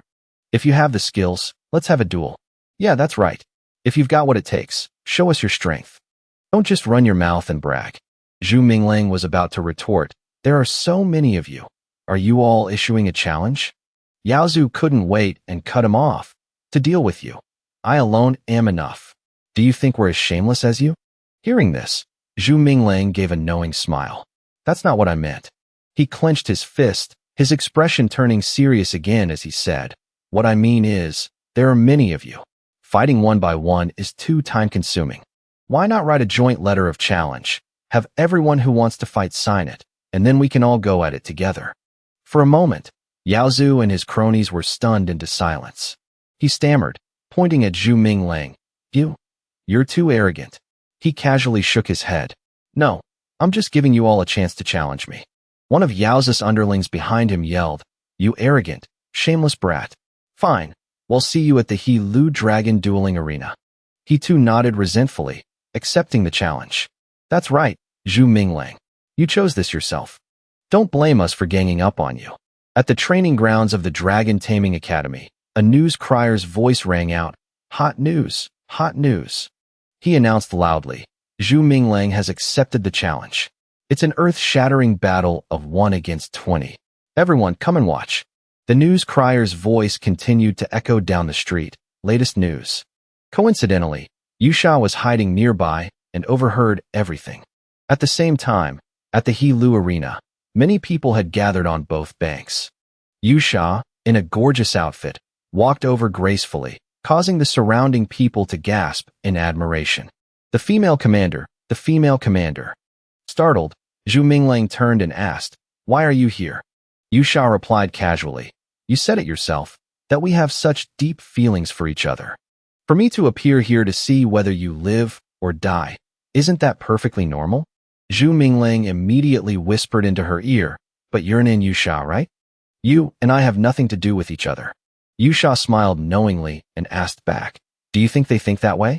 The people on the other bank immediately started buzzing. No way. Why is the female commander here? Is that really her? It's 100% her. I've seen the female commander in Qingtian before. She looks exactly the same. It's definitely her. She absolutely didn't come to see Zhu Minglang. She must just be passing by. Helpless, he put his face in his hands, feigning confusion. Big sister, what on earth do you want? This is a huge misunderstanding. Yaozu couldn't stand it anymore and, from the opposite side, pointed and yelled, damn it. This Zhu Minglang has gone too far. Without another word, Yusha immediately took Zhu Minglang's arm. She whispered, making him blush, don't you want to clear the stain on the Yunzi's name? But if it's just you alone, who's going to believe you? It would be better if you and I act out a scene of hitting it off at first sight, a love at first sight whirlwind romance. Startled and embarrassed, Zhu Minglang thought to himself, I'm screwed. Yunzi, I finally understand why you told me to be wary of her. I'm being forced into this, I swear. Yusha's action angered the surrounding crowd. Oh my god, this Zhu Minglang really has something going on with the female commander. Is this a sham? On what grounds? How is that Zhu Minglang worthy of the female commander? That's right. Is his dragon that strong? Weren't the rumors that he was just a beggar? Why does he look more like a freeloader to me? Even Yaozu witnessed this displeasing scene. He flew into a rage, yelling like a beast, "Come on, Zhu Minglang. Let me teach you arrogant punk a lesson." A moment later, teacher Bai Ishu of the Dragon Taming Academy came forward to act as the referee. "All right, I will now preside over this match. You may now summon your dragons. Because it is a 1 versus 20 match, each of you may only summon one dragon to fight. Please choose carefully." As soon as he finished speaking, Yao's group grandly summoned numerous majestic and powerful dragons. Ishu crossed his arms and observed carefully from above. In this match, it seems those brats have all gone berserk with anger. He said to himself that no matter what this Zhu Minglang's strength was, he was far too brave. With that thought, Jieshu circled around and announced to him, "You can summon all of your dragons. You can also reserve the right to summon them for later rounds." Minglang cupped his hands respectfully. "Thank you for the reminder, teacher." With that, he stretched out his hand and summoned in a loud voice, "Attack, Great Heya." As Minglang activated the armor transformation, the silver-armored dragon, Heya, appeared from within the space, making even him marvel. "The armor I forged fits Great Heya perfectly." Suddenly, Heya's majestic expression froze. "What's wrong?" It turned to Minglang and yelped a few times, implying, "Let's run." He tried to encourage it. "Run from what? Your training topic for today is battle." Heya burst into sobs. "Master is abusing me." Minglang calmly turned to lecture it. "Show some spirit. Heya, mind your aura. You're not fighting alone. Don't you still have Bai Qi?" The master and servant carefully discussed with each other. "You go provoke them first, otherwise they'll spread out. Bai Qi's magic won't be able to deal with all of them." Heya obediently feigned understanding. "So am just the bait, huh? I'm used to this." With the plan settled, Heya roared at its opponents. "You pieces of trash, watch this." It quickly turned its back, much to the confusion of the other dragons. A second later, Heya directly pooped out a giant pile of dung. Those dragons were immediately enraged and charged forward. Not to be outdone, Heya turned and grabbed one of them by the head. It mercilessly flung the dragon several meters away.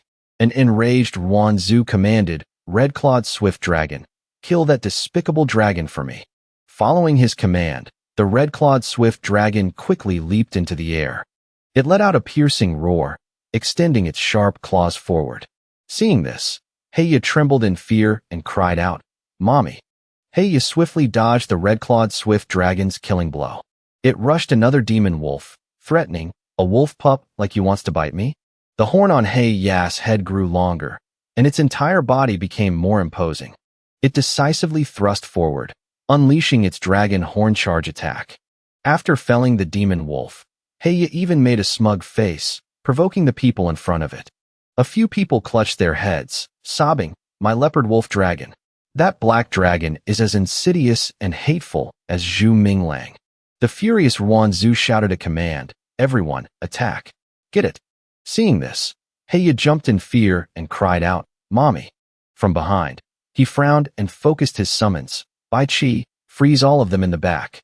From the void, Bai Qi appeared majestically with powerful beats of its wings. It quickly soared high into the sky, releasing streams of chilling air. In the blink of an eye, the entire horde of demonic beasts was turned into giant blocks of ice. Not a single one could escape Bai Qi's fatal freezing attack. The frozen demonic beasts fell directly in front of Wanzu and his men. One of Wanzu's underlings angrily commanded, "Zhulong, melt the surface." The Zhulong erupted from the ground, engulfed in furious flames. It bared its sharp claws, aiming at Bai Qi. The demonic beasts within the ice gradually broke free. Bai Qi stood there, watching them with wary and fearful eyes. From behind, Minglang shouted anxiously, "Bai Qi, be careful." A second later, the Zhulong fired a massive energy beam at Bai Qi. Another earth dragon had also broken free and was menacingly targeting it. Just as Bai Qi took flight, the earth dragon used its killing move, Mud and Sand Dragon Vortex. The red-clawed swift dragon beside it also struggled to its feet to grab Bai Qi. It quickly shot out ice, forming a shield in front of itself. Seizing the opportunity, Bai Qi tried to use its tail for a finishing blow. But unexpectedly, its tail was somehow stopped. Standing below, Wanzu let out a piercing, worried scream, "No." Bai Qi's sharp tail suddenly trembled, unable to touch the red-clawed swift dragon. Its entire body was suddenly bound tightly by numerous vines. A moment later, Bai Qi was dragged straight to the ground by the green forest dragon. Ruanzu was grateful, many thanks. The man beside him urged, attack it quickly. My green forest dragon can't hold it for long. The red-clawed swift dragon seized the opportunity, roared, and lunged forward. Suddenly, at that exact moment, Heya charged forward like a blur with its sharp horn. The red-clawed swift dragon was sent flying several meters by the impact.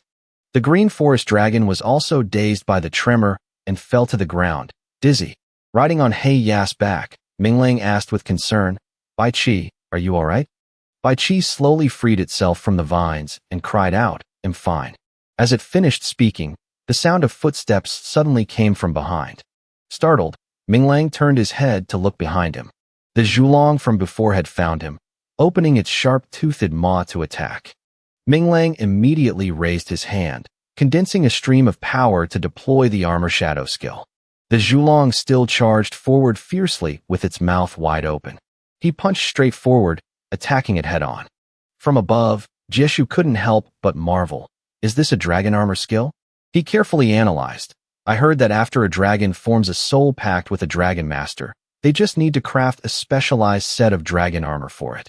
The dragon master can then assimilate the attributes of the dragon armor. I never expected to witness this from another student's dragon. Heya rose up and threw the Zhulong down. It roared in pain, trying to resist Heya's attack. However, in the blink of an eye, Heya had torn the Zhulong's body into two. The Zhulong's owner was so furious he coughed up blood. His companion rushed over to support him. Brother. Ruanzu's group broke into an uproar. My God, it was just one step away from becoming a peak-level Zhulong. Who knew it would be torn to shreds like that? Just how strong is that dragon? Dragon armor. How does this Zhu Minglang possess such precious dragon armor? That's not something a beggar could afford. The female commander must have bought it for him. What kind of future does a man who lives off a woman like that have? In the sky, Bai Qi spread its frost-white wings. It soared into the air, generating gusts of freezing wind. Bai Qi let out a sky-piercing howl as the horn on its head emitted a dazzling light. The sky instantly darkened as countless lightning bolts and a barrage of meteors rained down. Ruanzu's group cried out in terror, Heavens! White curse meteor shower. Is this an azure dragon mystic art? It's terrifying. This white dragon must be at the dragon general level. The meteors crashed to the ground, creating a chain of deafening shockwaves. The villains and their demonic beasts panicked, screaming and scattering in chaos. Minglang commanded loudly, Bai Qi, I'm fine. Spare their lives. Seeing this, Bai Qi ceased its attack and spared their lives. The helpless Ruanzu could only grimace as he watched Minglang's dragons decimate his companions. He stood majestically on Heya's back and issued a challenge. Anyone else? Helpless, Ruanzu and his companions fell to their knees, trembling too much to speak. From beneath the rubble, Jieshu emerged and interjected, a duel within the academy. Truly, the youth are talented. For Zhu Minglang to know right from wrong and show mercy, this teacher is very pleased. He anxiously rushed over. Teacher Jieshu, this student has been disrespectful. Jieshu cheerfully waved it away. I'm fine. He waved his hand grandly. I declare that in this challenge match, Zhu Minglang is the victor. Jieshu cast a cold gaze at Ruanzu and advised, it's normal for passionate youth to be easily provoked, but one must know their place. Don't listen to rumors and tarnish another's reputation. As a dignified dragon master, you need to have good judgment. You lose your head the moment someone provokes you. If it weren't for Zhu Minglang's mercy, you all would have surely lost your lives. Ruanzu agreed in a low voice. Teacher is absolutely right. Thank you, Zhu Minglang, for going easy on us. He stepped forward and warned, from now on, my wife's reputation is none of your business. Ruanzu's group nodded in agreement. Yes, yes, yes. In truth, I've long admired the female commander. I had no ill intentions, absolutely none. Brother Zhu is a powerhouse of this era, a perfect match for the female commander. Minglang thought helplessly, these kids are really good at flattering. From a distance, another group of troublemakers had just arrived and witnessed the whole thing. A fat guy beside them rested his chin on his hand and spoke up. Are we still planning to team up and challenge him after we win our matches? I wonder if anyone in our group is an expert at the Dragon General level? The scoundrel took out a letter of challenge. He quickly tore up the challenge letter in his hand warily. A challenge? Didn't we already decide to go hunting next month? Over there, countless fans followed him. Senior brother Zhu is so amazing. I wonder if I can team up with you for training later? Handsome. I'm 173 centimeters tall, weigh 93 kilograms. My measurements are. Or how about you consider it? Zhu Minglang, do you want another wife? He just turned tail and ran. Sorry, this one has other business. He'll be leaving first. Minglang gritted his teeth and told himself, women are all shrews. Old friend, please don't torment me anymore. Just as he finished his thought, a familiar voice sounded from ahead. You said. Wu Sha gracefully stepped out with an umbrella and asked softly, who is a shrew? Minglang awkwardly denied it. You must have misheard. Wu Sha smiled bewitchingly and asked again, really? She leaned close to him, her voice coquettish. Say it again. He jumped away in fear, sweating profusely. I suddenly remembered I have something urgent to do. Minglang hurriedly said goodbye and fled. See you later, huh? Wu Sha looked back at his fleeing figure. It's not like I was going to eat you, you coward. Back at the dragon rearing hall, Minglang cradled the pet in his hands. Little guy, your injuries have all healed. I still haven't given you a name. It let out a pleased hiss. Minglang started suggesting names for the little one. How about Lubby Greenskin? It cried out, and he realized, you don't like it? Minglang cheerfully suggested another name. Then how about Ludu Greenbelly? But the little beast still wasn't pleased. He pondered for a moment longer. Then let's call you Qingjua. If you shed your skin and change to blue or purple in the future, we'll change it to Lanjua or Zijua. Little Qingjua had no choice but to nod reluctantly. The scene changes to the Bamboo Forest Academy. Minglang walked while holding Qingjua, confiding, Little Qingjua, even though I got a hefty maintenance fee from your mother for free, the Southwood essence you like to eat is still a bit scarce. Suddenly, it sensed something strange, flew out of his arms, and ran off, leaving Minglang bewildered. Little Qingjua. At this time, in the Bamboo Forest Pavilion, late at night, Minglang hurriedly chased after the little pet as it ran into a house. Little Qingjua. It picked up a cup of colored liquid with great craving. He shouted to stop it. That's someone else's painting pigment. You can't eat it. Suddenly, a voice interjected. That's Southwood sap. Let it drink. Minglang followed the voice and went outside. Coincidentally, it was an acquaintance. Is this your residence? Lingsha replied nonchalantly, daring to barge in at midnight. You've got some nerve. He flusteredly explained. I didn't mean to break in. Sorry. Seeing his foolish appearance. She giggled. Just kidding. Look how scared you are. Where did you get this little dragon? Minglang let down his guard and recounted the story of how he adopted Qingjua. In the forest north of the academy, there's a dragon cliff. I found it there.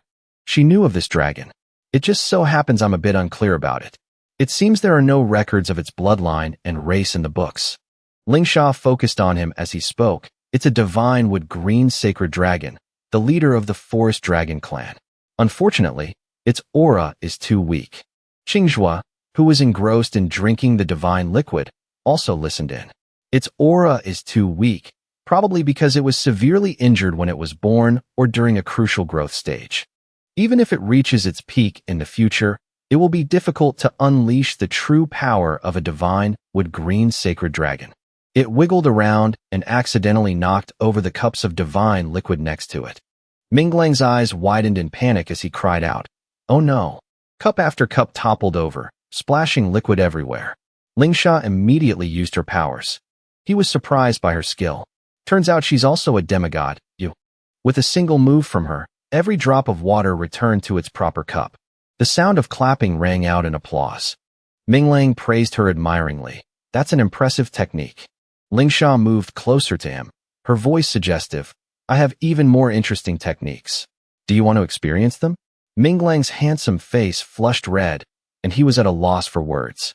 He moved away from her, stammering, Sorry for the disturbance. It's late and cold. You should rest early, miss."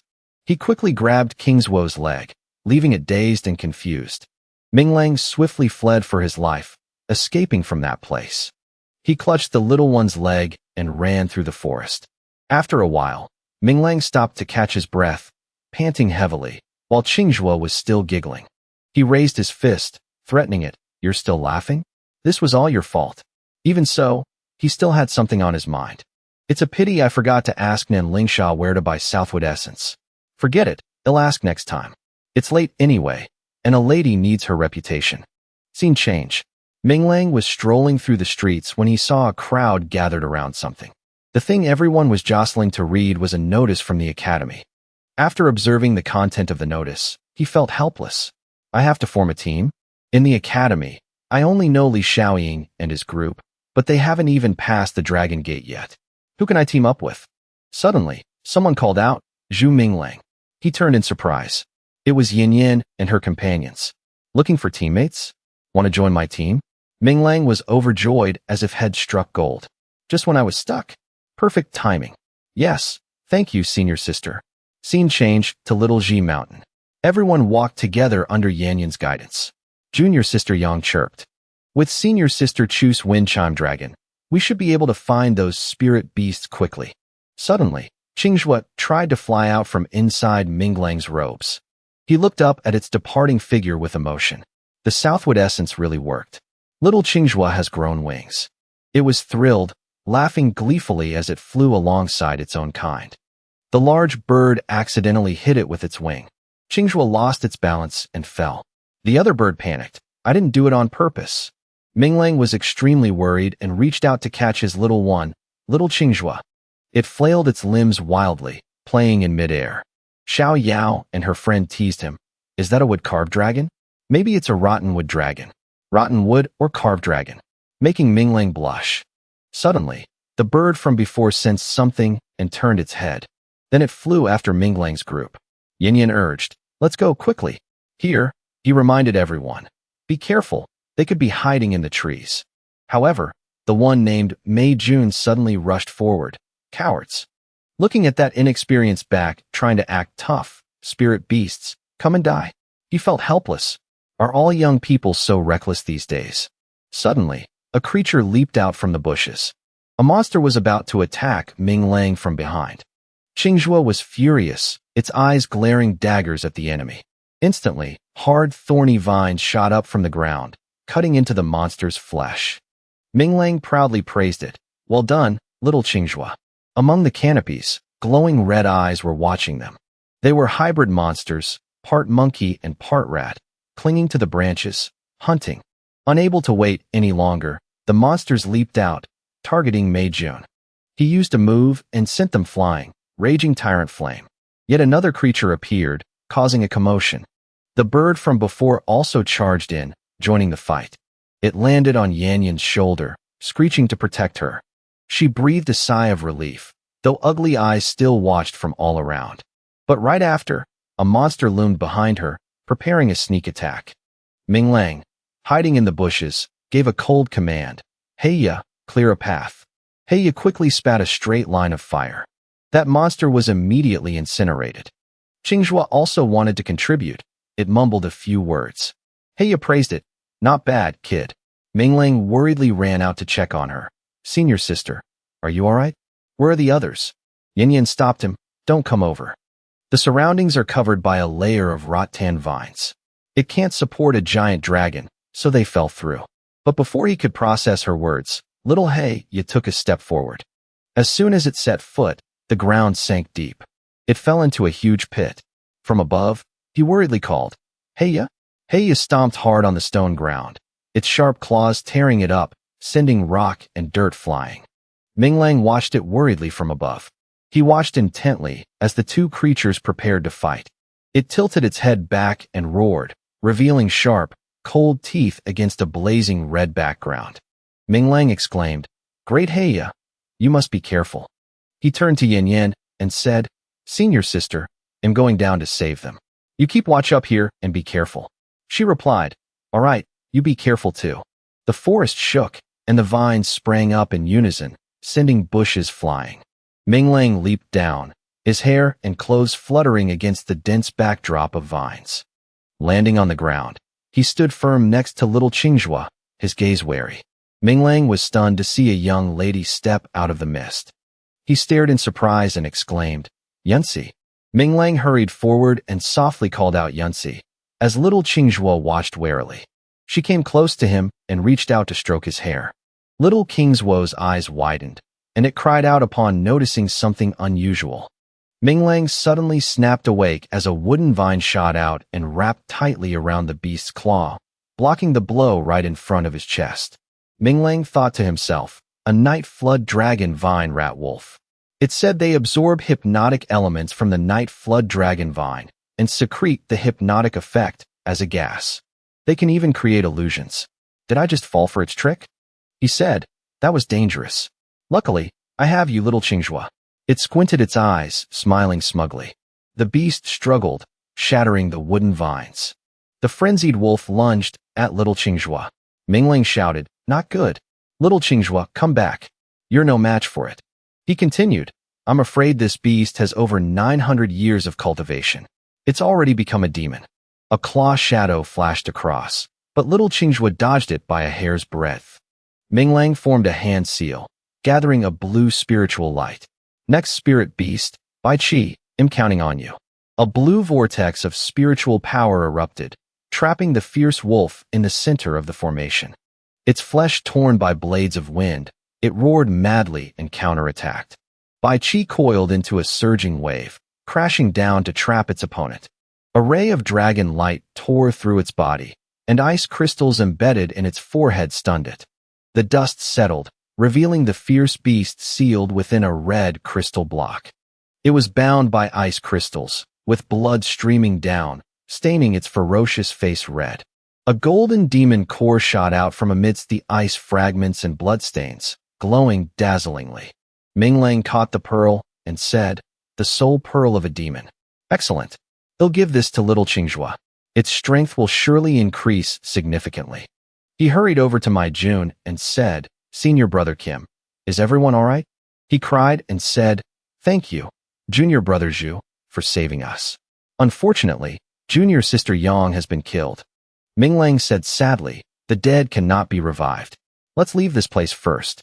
At the small courtyard of Wisteria Mountain City, the senior said, you children encountered a demonic spirit and managed to escape alive.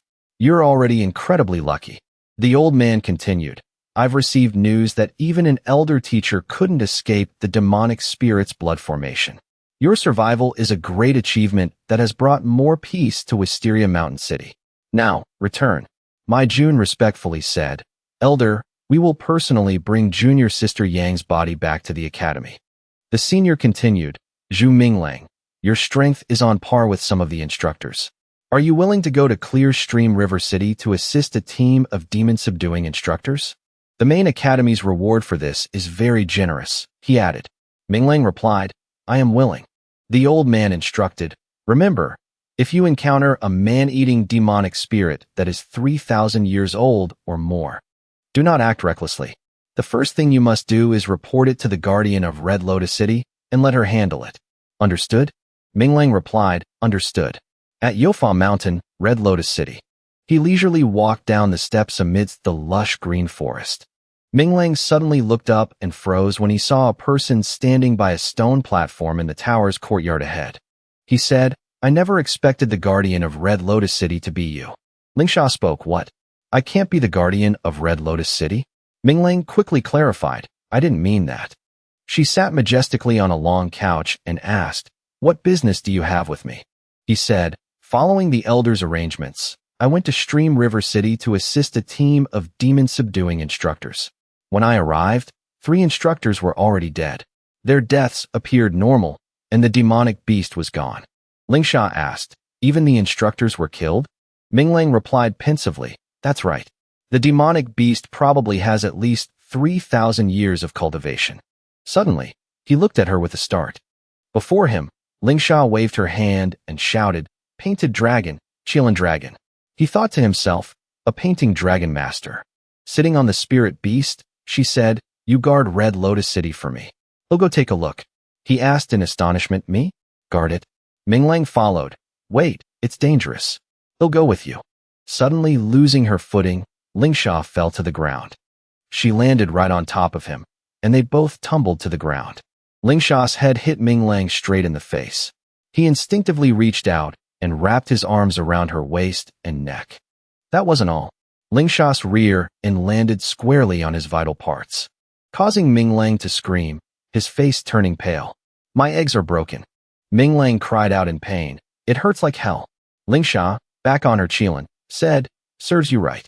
Just stay here and reflect on your actions." Sitting alone, he exclaimed, "Thankfully, there's no permanent damage. Otherwise, I would have failed my mother." Minglang looked up and saw a flock of birds scattering in the blue sky, as if signaling a disturbance ahead. The young master spoke up, "Excuse me, senior. We are disciples from the southern peak. Is elder sister Nen Lingsha guarding this place?" Suddenly, he shouted, "Zhu Minglang." Minglang picked his ear and said, "What a coincidence." Minglang said, "Nen Lingsha told me to guard this place in her stead. If you have anything to report, you can tell me." He said angrily, "Who the hell are you to guard the city in place of an elder?" Minglang said, "Do you have something to report or not? If not, don't disturb my peace." He continued cursing, "What are you so arrogant about?" "Believe it or not, Illinois." The other person intervened, "Don't get agitated, don't get agitated." He asked, "Zhu Minglang, we encountered a demonic spirit and wanted to find elder sister Nen Lingsha to exorcise it. Is she really not here?" Minglang continued, "She's not here." "What kind of demonic spirit did you encounter?" He continued, "We encountered a vile ghost spider over 1,000 years old. It charged into a logging area. It killed indiscriminately. The soldiers and runners were scared out of their wits and fled in disarray. In the end, the demonic beast entered a dense forest to the west." Minglang said, "Do you know the demonic spirit's location? Take me there." At the academy's logging area, everyone arrived at a clearing in the forest littered with logs and spattered with blood. Someone said, "Look, there's blood here." He said, "I'll go check it out. You all stay here and be on your guard." The other person said, "Zhu Minglang, it's too dangerous for you to go alone. We'll go with. Enough." The first one exclaimed, "He wants to show off. Why are you interfering?" He slowly approached the scene to observe. Suddenly, 2 purple energy streams shot out, piercing the barrier and exploding, releasing a dark mist to start the ambush. A swirling vortex of black chi surged right beside him, engulfing his vision, causing Minglang to startle and take a defensive stance. He hid in the bushes, seemingly not understanding what had just happened. From the bushes, a half-human, half-beast spider demon rushed out, its 8 legs slamming down, sending dirt and rocks flying. Qingjue quickly rushed out to block its path.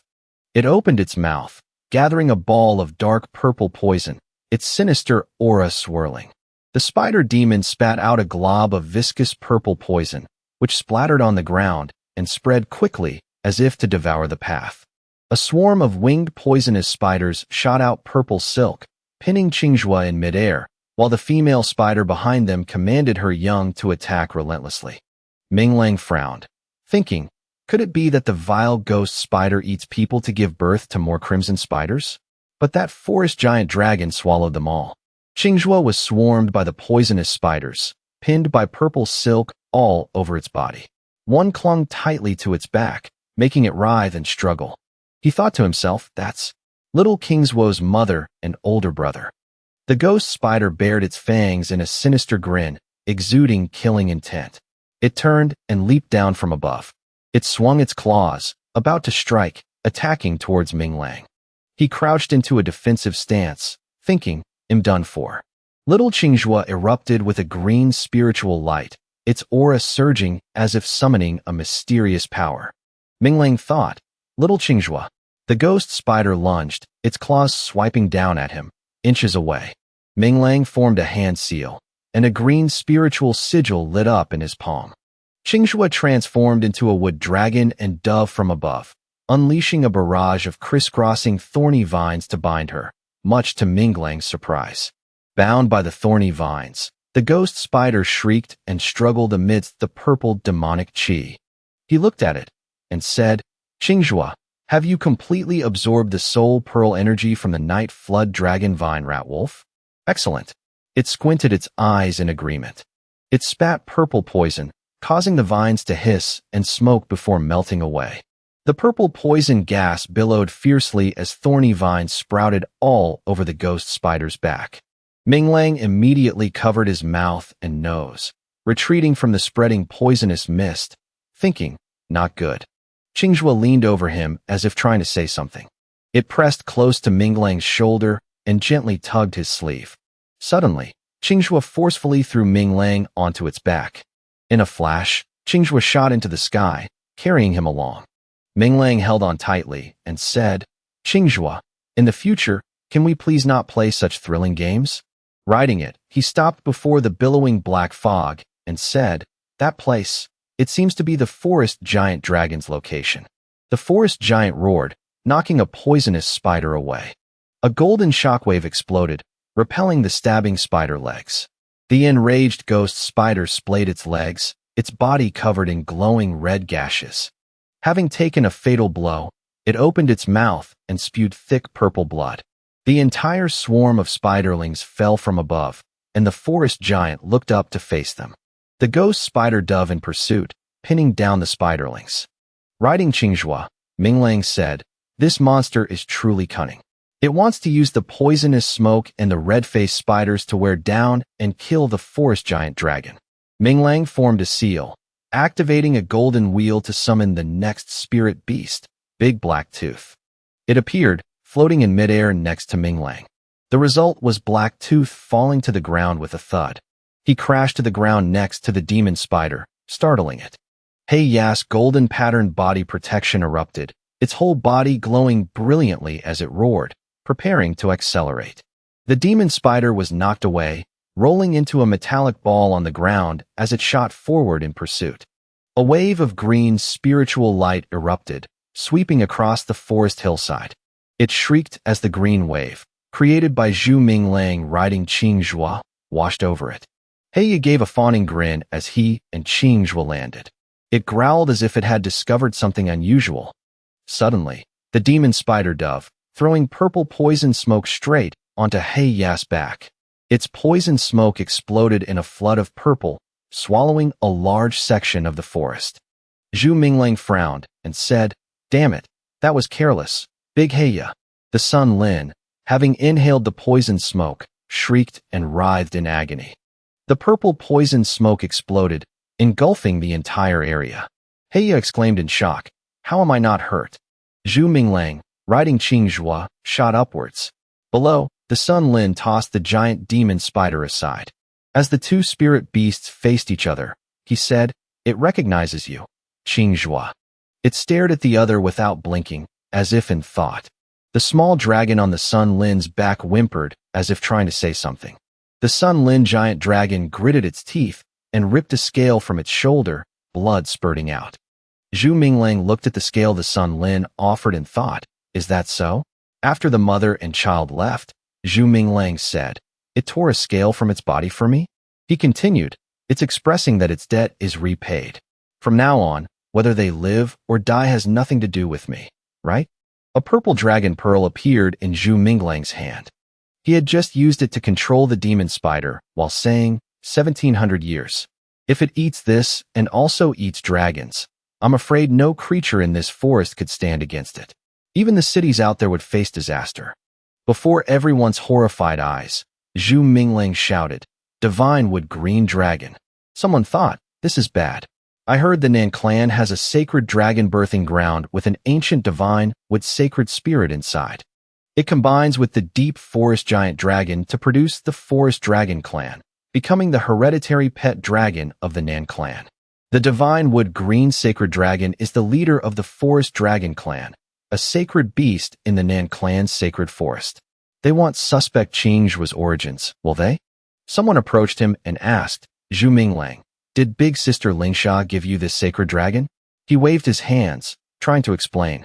Everyone has misunderstood, this dragon is. Before he could finish, the person interrupted, whether it is or not. We'll know when we get back and ask. At the Red Lotus City Manor, he asked, Big Sister, you gave Zhu Minglang a divine, wood green sacred dragon? This purple-eyed girl was Yusha, who shared a soul with Lingsha, a fact unknown to all. She asked nonchalantly, you mean Qinghua? Zhu Minglang was sitting silently, drinking tea. Yusha continued, just a stupid dragon. I'm the one who gave it to him. Hearing that, he hastily spat out the tea he just drank. Yusha propped her chin on her hand and continued, it was a clear moonlit night. We met in a bamboo forest. I saw he was a decent dragon master and had helped my sister Yunzi. She continued, so I gave him this divine wood green dragon to show my affection. After all, he has taken great care of my sister. He shouted angrily, shut your mouth. This young master and this dragon have nothing to do with you. Zhu Minglang thought, this woman, she really knows how to put on a show. The other person spoke up, even so, big sister can't just give such a rare dragon to a man from an outside clan. Yusha glared at them angrily and questioned, what? Do I need to ask for your opinion on how I do things? They bowed their heads respectfully, we wouldn't dare. She commanded in a cold voice, all right then. I still have matters to discuss with him. The mission to exorcise demons this time has concluded. Everyone's achievements have been announced like exam results. All of you, return to the academy. After they left, only the quiet room remained. Zhu Minglang sighed and said, you've really put me in a tough spot. Meanwhile, Yusha was moving towards him. Zhu Minglang said loudly, Miss, you may not care about your reputation, but I still need to remain pure to get Mari. To take a wife. Yusha asked doubtfully, you're pure? She continued, I wonder who it was that pulled someone down from the sky and held on without letting go. He explained, it was just a misunderstanding, I really didn't do it on purpose. Yusha said coldly, I heard what happened between you and Li Yunzi in the dungeon was also a misunderstanding, right? She said smugly, why aren't you saying anything? Zhu Minglang was flustered. Well, it's getting late. You should rest early, Mississippi. If there's nothing else, they'll be leaving. Yusha spoke up, wait. This time, you ranked first on both the academy and the instructor lists. She took out a storage pouch and continued, the spirit domain fruits the academy awarded you. I've already collected them for you. He spun around, reaching out and shouting, give them to me. She playfully twirled the pouch and grinned. Zhu Minglang lunged to grab it. Give it to me. This action made Yusha lose her balance and drop the brocade pouch. Zhu Minglang also lost his momentum and tumbled towards her. As he fell, Yusha gently raised her knee, making Zhu Minglang cry out in pain. But he also gained an advantage, falling face first into her chest, which made Yusha blush with a start. She reached for the brocade pouch that had fallen on the table. Then, Yusha, blushing, threw the pouch straight at Zhu Minglang's head and scolded, you rogue. He cried out in pain, you even hit me twice. Scene change. Afterwards, Zhu Minglang and Yusha were riding Qing Zhua together, flying through the sky. He ate while saying, the taste of this spirit domain fruit is just average. She asked, spirit domain fruits have a taste? Yusha said, don't you have a white dragon named Bai Qi? Why do you want to ride this dragon of mine? He didn't back down either. Can't you draw dragons? Why do you insist on flying with me? Yusha explained, I used up all the ink I had with me when I exterminated the 3,000-year-old demon spirit. Zhu Minglang said, Bai Qi fell asleep after killing the night Vineblade wolf and still hasn't woken up. She asked, did your Bai Qi go through a dragon tribulation? He asked back in surprise, a dragon tribulation? Yusha replied, all creatures that cross the dragon gate can become a dragon. When a dragon crosses the dragon gate, it will level up. Each time it levels up, it might face a dragon tribulation. Each level has one tribulation, and it will shed its skin once, its power increasing by one tier. A stage is divided into lower, upper, and peak ranks. However, the dragon gate has many levels. After a dragonling passes through it, no one knows which level it will advance to. Zhu Minglang guessed, if that's the case, then Bai Qi has truly undergone a dragon tribulation. She advised, when you get back to the academy, go check the library pavilion. Also, you can go to the treasure pagoda pavilion. There are a lot of good things inside. You can use your achievements from this time to exchange for them. He said gratefully, thanks for the reminder. Yusha snapped angrily, if you want to thank me, then thank me. Stop poking me with that weird thing. Zhu Minglang was flustered, sorry. At the Dragon Taming Academy, Treasure Pagoda Pavilion, a voice echoed, Windstorm Illusion Spirit Feather. Zhu Minglang held the feather and said, this thing seems pretty good. It can be placed under Bai Chi's feathers to freely control strong winds and expand the range of its wind control. In the spirit domain, Heiya and Bai Chi were sleeping soundly.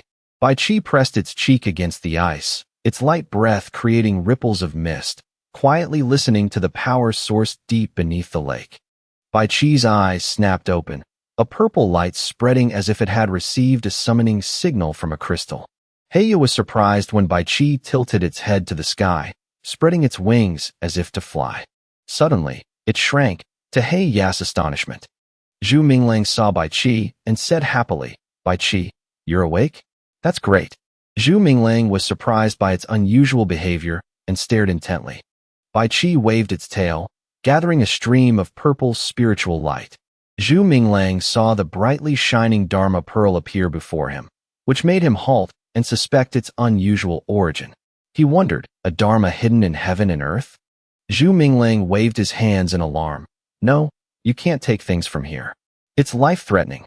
This is an item stored by the Academy." Scene changed to the Academy's dormitory area, tiled roofs layered amidst green treetops. He lay on his back on the bed, muttering, "This time, from the mission rewards, I got a treasure I'm satisfied with. The Academy points I earned are enough to feed Big Heiya pork until spring, and the gold and jewels I have are enough to buy the expensive icy queen bee nectar. That way, when Bai Chi uses its ice god's art, it will be even stronger. Not to mention, winter is when it enters its maturation period." Zhu Mingling thought, and the ironwood water that Xingzhuo likes has also been completely covered by Miss Nan. For the coming days, I won't have to worry about their food and drink for a while.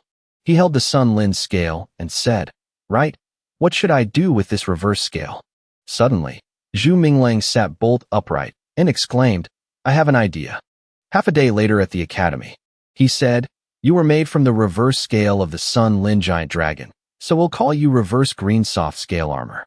Zhu Minglang held the armor and said, "Yunzi is always fighting outside. The new year is coming.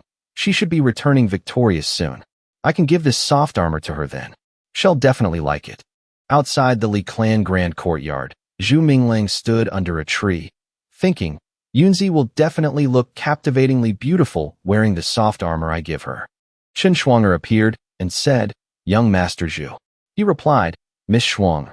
She continued, "Young Master Zhu, after my lady woke up, she said, she really likes the gift you gave her." Zhu Minglang thought, "Yunzi likes it? That's great then."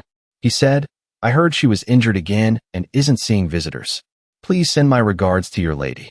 Shuanger exclaimed, "The young master is not a stranger." She said, "I will go outside now, Mississippi. You and the young master can talk freely." Zhu Minglang took her pulse and said, "I heard you were injured again. Are you feeling better? Why are you so foolish? Always recklessly risking your life." Xinghua said softly, "Are you worried about me, young master? My body is fine. Besides, my mood is much better this time. At least I don't have to hear those foul words anymore." He touched his head and said, "You know my acting has always been excellent." She asked, "Is that so? Meeting in the bamboo forest, exchanging tokens of love? Was that all just for fun?" Zhu Minglang said in a panic, "You've misunderstood. That divine wood green sacred dragon is mine. It wasn't a gift from Miss Nan. How did the story become about exchanging love tokens?" Xinghua blushed and asked, "So, young master, you didn't give her anything?" Zhu Minglang said seriously, "Of course not. I only give gifts to you." "That's right. The soft armor I gave you, does it fit? Is it comfortable?" Xinghua replied flusteredly, "I haven't tried it on yet." He continued, "Then try it on now. If any part is uncomfortable, they'll adjust it for you." Xinghua immediately agreed. "Okay." Zhu Minglang waited, occasionally sneaking a glance. She turned and warned, "Young master, you're not allowed to peek." He replied, "All right." He thought, "Heavens, she actually agreed. And she keeps calling me young master. It seems Yunzi has changed a lot and isn't as cold to me anymore." While she changed, he thought to himself outside, "Don't get any ideas. Stay steadfast amidst a world of change. Stay steadfast amidst a world of change." Xinghua called out from inside, "I'm finished changing. I'm coming out." She stepped out in a revealing outfit and spoke. "This soft armor fits perfectly. It's very comfortable, not restrictive at all, and it's also very cool to the touch." Zhu Minglang's nose started bleeding when he saw her. He blushed and exclaimed, "It's beautiful. You look absolutely stunning in it." Xinghua reached down to adjust it and continued, "But this lower part, isn't it a bit?" Zhu Mingling's eyes were glued to her waist, practically turning into hearts. His eyes widened as he walked over to her and said a single word, "No." Zhu Mingling leaned close to Xinghua's face and said, "Everything about you is absolutely perfect." The wooden door was suddenly thrown open, and blinding light flooded the room. He thought, "Oh no, someone's here." She looked forward calmly. Then Xinghua grabbed a red cloak and pulled it on forcefully.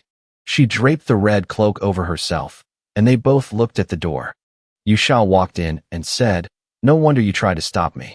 So, you were having a secret meeting with your lover?" Zhu Minglang stuttered in surprise, Nan Lingsha. At that moment, Yunzi was herself again. She looked at her with a serious expression and asked, "Why have you come here?" Yusha didn't answer, but looked at her and said, "Elder sister, your ambition is truly great." Yunzi warned in a cold tone, "If you intend to obstruct me, I will not be merciful." He thought, what are they talking about? What ambition? What obstruction? Yusha came to Zhu Minglang's side, clung to his arm, and said, "Fine then. The streets are so lively. This whole winter has been utterly dull. Why don't you lend me this handsome young master for a while, sister? Let him accompany me on a walk around ancestral Dragon City." Yunzi looked directly at her and replied, "Absolutely not." Yusha teased, feeling possessive, "Are we, sister?" She turned to him and said, "Zhu Minglang, why aren't you talking to me today? You're usually so cheerful. You never seem to tire, even when we talk all night." He said in a fluster, "Miss Nenlingsha, I've already told your sister the truth. Please stop causing trouble." Yusha pouted and said, "What a buzzkill." Then she left, not forgetting to turn back and say, "I guess I came at the wrong time. You two continue your lovey-dovey business." He asked awkwardly, pointing in Yusha's direction, "What did she come here for anyway? What was that all about?" Yunzi replied, "She came to check on my injuries. Once she saw I was all right, she left." Zhu Mingling looked at her and asked, "Is something troubling you?" Yunzi did not deny it. She said, "I want to establish a nation." He added, "The city-states on this land are all independent, with only the sect palace governing them. There is no such thing as a nation. Now you want to confront the sect palace, unite the city-states, and establish a nation of your own?" Yunzi continued, "To be precise, I don't want to become their outright enemy, just oppose them while I establish the nation." She went on, "The sect palace, Lingshao City, even my only clan of South Market, they are all obstacles in my way." Zhu Minglang said, "That means many within the Li clan also oppose you. But why don't you have a single guard? It's too dangerous." She said sadly, "I have many guards, but few I can trust. So-called undying loyalty rarely withstands the temptations of power." He embraced Yunzi and said, "Telling me this means you trust me. Tomorrow, I'll pack my things and move in here to protect you." She covered Zhu Minglang's mouth and said, No, it's not that simple. It's not just about keeping me safe. I'm telling you this because I'm afraid of implicating you. I want you to find a place to hide." He looked at Yunzi intently and said, "I once declared in front of everyone that I would protect your reputation. I will not run away."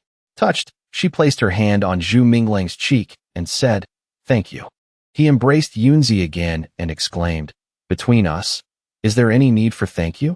She looked at Zhu Minglang and admonished, "You really can't be serious for more than 5 seconds. Remember to stay far away from Nan Lingsha." He replied cheerfully, "Yes, my lady." At Zhu Minglang's school dormitory, 2 young men entered the sunlit courtyard. He looked around the room again and thought, "It doesn't look like there's anything I need to pack." Xiaoying asked, "Zhu Minglang, I heard you're planning to move out." He replied, "I'm temporarily moving to the Li clan's royal courtyard. If nothing unexpected happens, I'll still come back. When I return, we can continue studying and training dragons together. In short, everyone take care while I'm away." Both were astonished. One of them exclaimed, "Gods, the Li clan's royal courtyard. Isn't that the residence of the female commander, Li Yunzi?" Zhu Minglang replied calmly, "I'm just going to be a groundskeeper." The friend wailed, "Damn it, he got so lucky." Xiaoying spoke up, "Zhu Minglang, since I was a kid, I've always liked to cozy up to people in high places. Can you teach me how to get into such a great position?" He replied, waving goodbye this. It all comes down to looks. Don't get your hopes up. The old riverside district appears under shady trees. A voice calls out, "Where is Fong Yinyan?" A senior replied, "Her family wants to marry her off. I think some young master who frequents the Phoenix Arbor has taken a liking to her. But she doesn't like him, so she ran away from home to hide in the city." Zhu Mingling thought, something so major happened, and that girl didn't even tell me. What am I going to do about my dragon's food now? Inside Ancestral Dragon City, night falls, with a crescent moon hanging high in the sky. Zhu Mingling saw two guards shouting at a young woman, "Get lost and stop being an eyesore. A lowly village girl like you shouldn't be dirtying up the view. The eldest miss of the South Market is coming to see the river lanterns tonight." Ninian pointed at the guard and yelled, "You look down on people with your dog eyes." She was startled when someone grabbed her by the hood of her cloak and pulled her away. He said as he pulled her, "Let's go. They'll buy you some new clothes and take you to a nearby inn to wash up." Ninian turned and asked, "Zhu Minglang, what are you doing here?" He said, "I've heard about your situation. How did you end up like this? You look like a beggar." She replied, "It's just because I left in a rush and didn't have time to change clothes." Zhu Minglang said, "I'm going to the Li clan's royal courtyard. I can arrange a handmaiden position for you there. I don't really like dealing with strangers. Would you like to come and be my dragon steward?" Her eyes widened as she looked at him intently and replied, "I do." Ninian asked in surprise, "Look, what's that in the sky?" Both of them looked up at the sky, filled with many beautiful shooting stars. Zhu Mingling looked up, his face tense with shock. A voice could be heard, "A meteor shower. How beautiful. This is a good omen. The heavens themselves are blessing our ancestral dragon city-state and bestowing fortune upon everyone." People exclaimed excitedly, "I've never seen such a spectacular meteor shower. Quick, make a wish. Is there an artist here? Hurry and paint this rare, beautiful scene." Zhu Minglang screamed in terror, "Run. Everyone run. They're falling down." Ninian snapped, "What are you shouting for? Stop making trouble." At that exact moment, a fiery rock plummeted from the sky. Meanwhile, a rain of fireballs poured down on the buildings, overlapping explosions filling the sky with fire and smoke. Many disciples looked up in panic and screamed as meteorites rained down all over the courtyard. Zhu Minglang carried Ninian and fled, shouting at everyone, "Scatter! Run! They're exploding on impact." Many were thrown into the air. Someone cried out, "Mama!" Cries for help echoed through the courtyard as successive explosions engulfed the rooftops. "Help me! Oh heavens!" He thought, meteorites are falling elsewhere, too. This doesn't seem man-made. Could it be? Ninian cried out in terror, "It's over. Is this meant to annihilate us all?" Amidst the billowing smoke and fire, people screamed desperately, "Help me! It hurts. Everyone help. 1, 2, lift. Ah!" The people wailed in misery. A young mother clutched her child, sobbing, "My child." A man screamed, "It hurts so much, my leg is severed." An old man shouted, "It must be that jinxly Yunzi who has angered the high heavens." Another person said, "That's right. Wherever that demoness-ly Yunzi goes, the smoke and fire of war follow. Now that the heavens have sent down meteorites, it's telling us, the people of Ancestral Dragon City, that we must eliminate this malevolent star.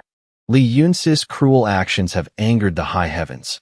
Why should we be the ones to suffer for it?" The entire street was engulfed in flames, the red fire spreading quickly across the rooftops. The old man was shrouded in evil energy. His eyes rolled back as he roared amidst the red flames. She must offer her life in apology, or the high heavens will continue their punishment. The old man's face was distorted with killing intent. "That's right. Overthrow Li Yunzi. Overthrow Li Yunzi." The crowd, stained red by the evil energy, roared in unison, "Li Yunzi, offer your life in apology. Li Yunzi, go and die." A huge sea of fire surged, dyeing the sky above the city walls red. In Li Yunzi's room at the Li clan's imperial courtyard, Yunzi stood sadly before the scene of devastation. Zhu Minglang spoke up, "It's utter chaos outside. The sky isn't clearing up. Many people are blaming you, even gathering to protest at the Ancestral Emperor platform, and they're saying some very harsh things." She turned to him and asked, "Do you care about those words?" Zhu Minglang replied, "I'm just indignant on your behalf. The heavens punish them, but instead of hating the heavens, they turn to blame you. Yunzi spoke pensively. A heavenly calamity is something no one can resist.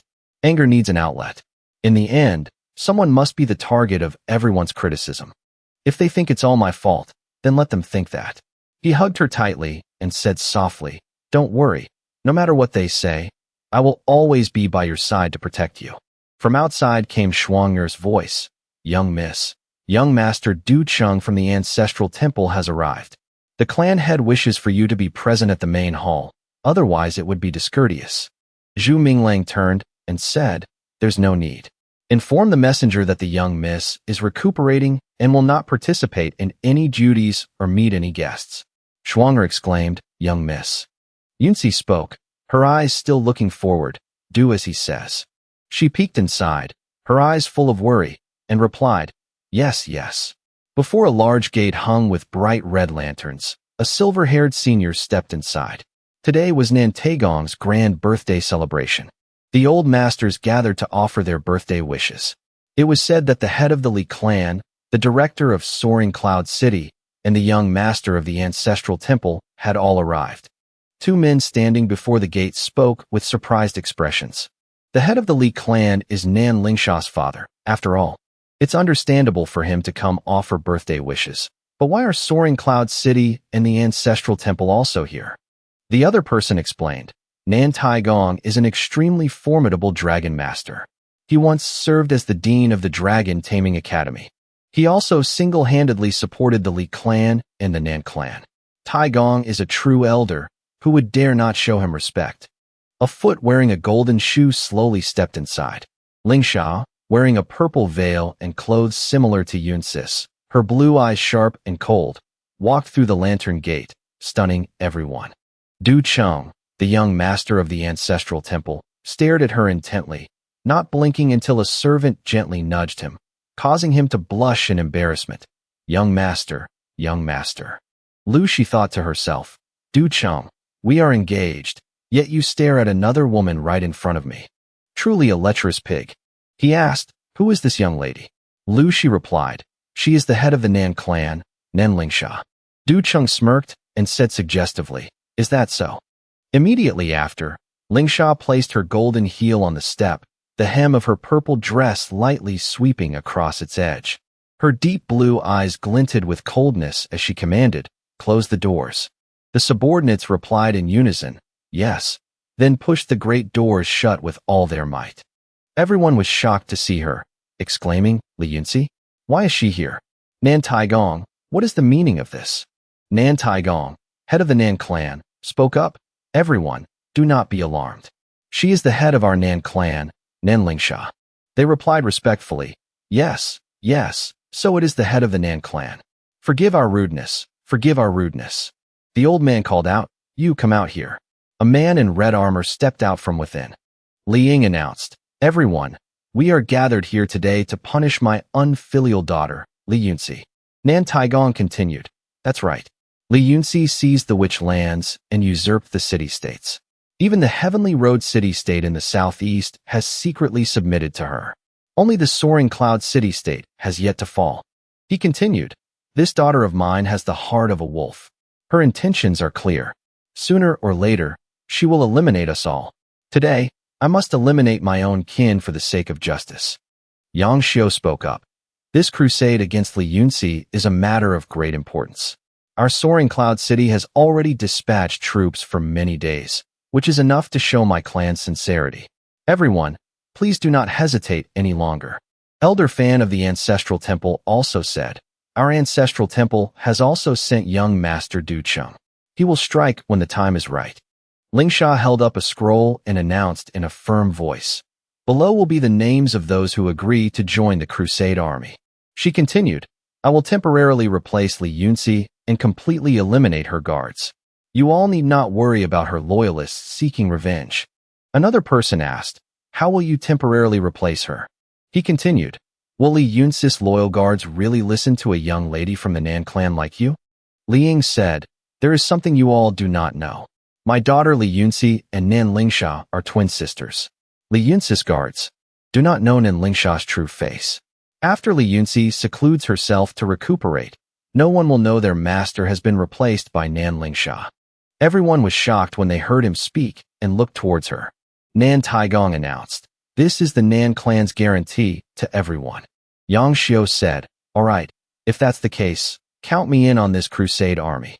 As he signed, he said, "Everyone, setting aside her actions as a tyrant, she is still a rare talent. I respect her. I choose exile first. Please, feel free to do as you wish." Everyone came to the table in unison, saying, "All right, well signed." A moment later, a golden spearhead plunged into the stone floor with a resounding crash. Nan Taigong stood up and said, "All right, everyone, this ink is made from dragon's blood, and the paper is dragon's hide. Today, we are all allies in this crusade. As most have signed in favor of execution, then regardless of the assassination's outcome, we absolutely cannot let Li Yunzi leave ancestral Dragon City State alive." A man said while eating fruit, "I say, you're all too tense. Li Yunzi is injured right now. With the ancestral temple's experts making a move, it's bound to succeed. We just have to wait for the good news." Li Ying said, "It's not that we're too tense, but that my daughter is very hard to kill. The last time she was captured and thrown into Yong City's dungeon, she managed to escape. We truly cannot afford to be careless." Lingsha turned and asked, "Father, does that mean you were involved in the incident at Yong City?" Kong Tong said, "Your father was responsible for her entering the dungeon. He knew nothing of what happened afterward." Li Ying remained silent, as if calculating something. Lingsha said as she walked forward, "In that case."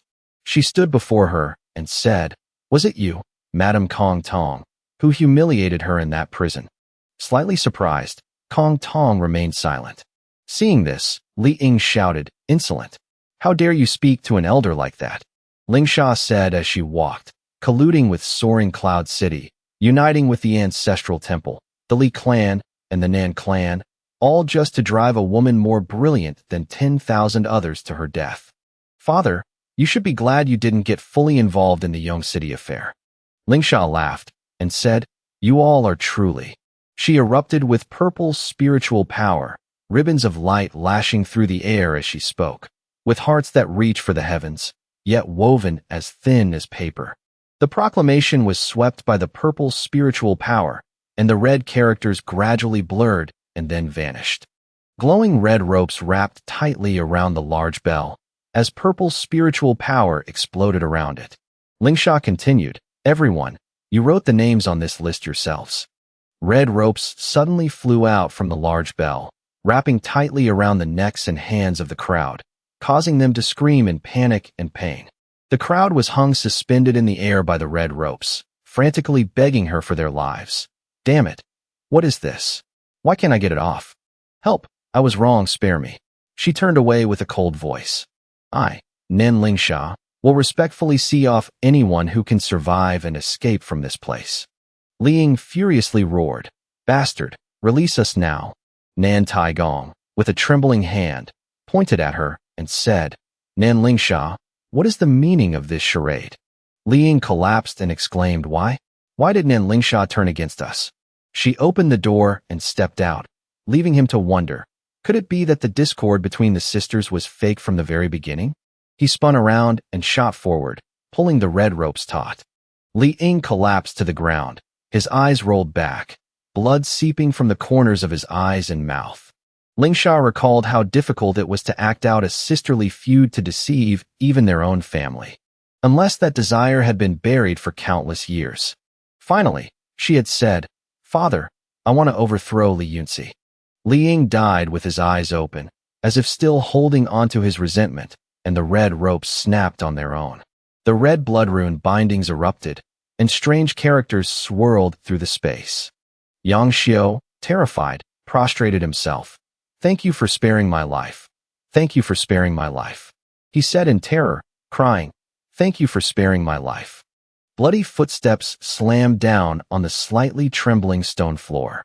Elder Fan said, "You vicious woman, you will die without a complete corpse." Without looking back, Lingsha said, "To be able to survive and crawl out, your strength isn't bad."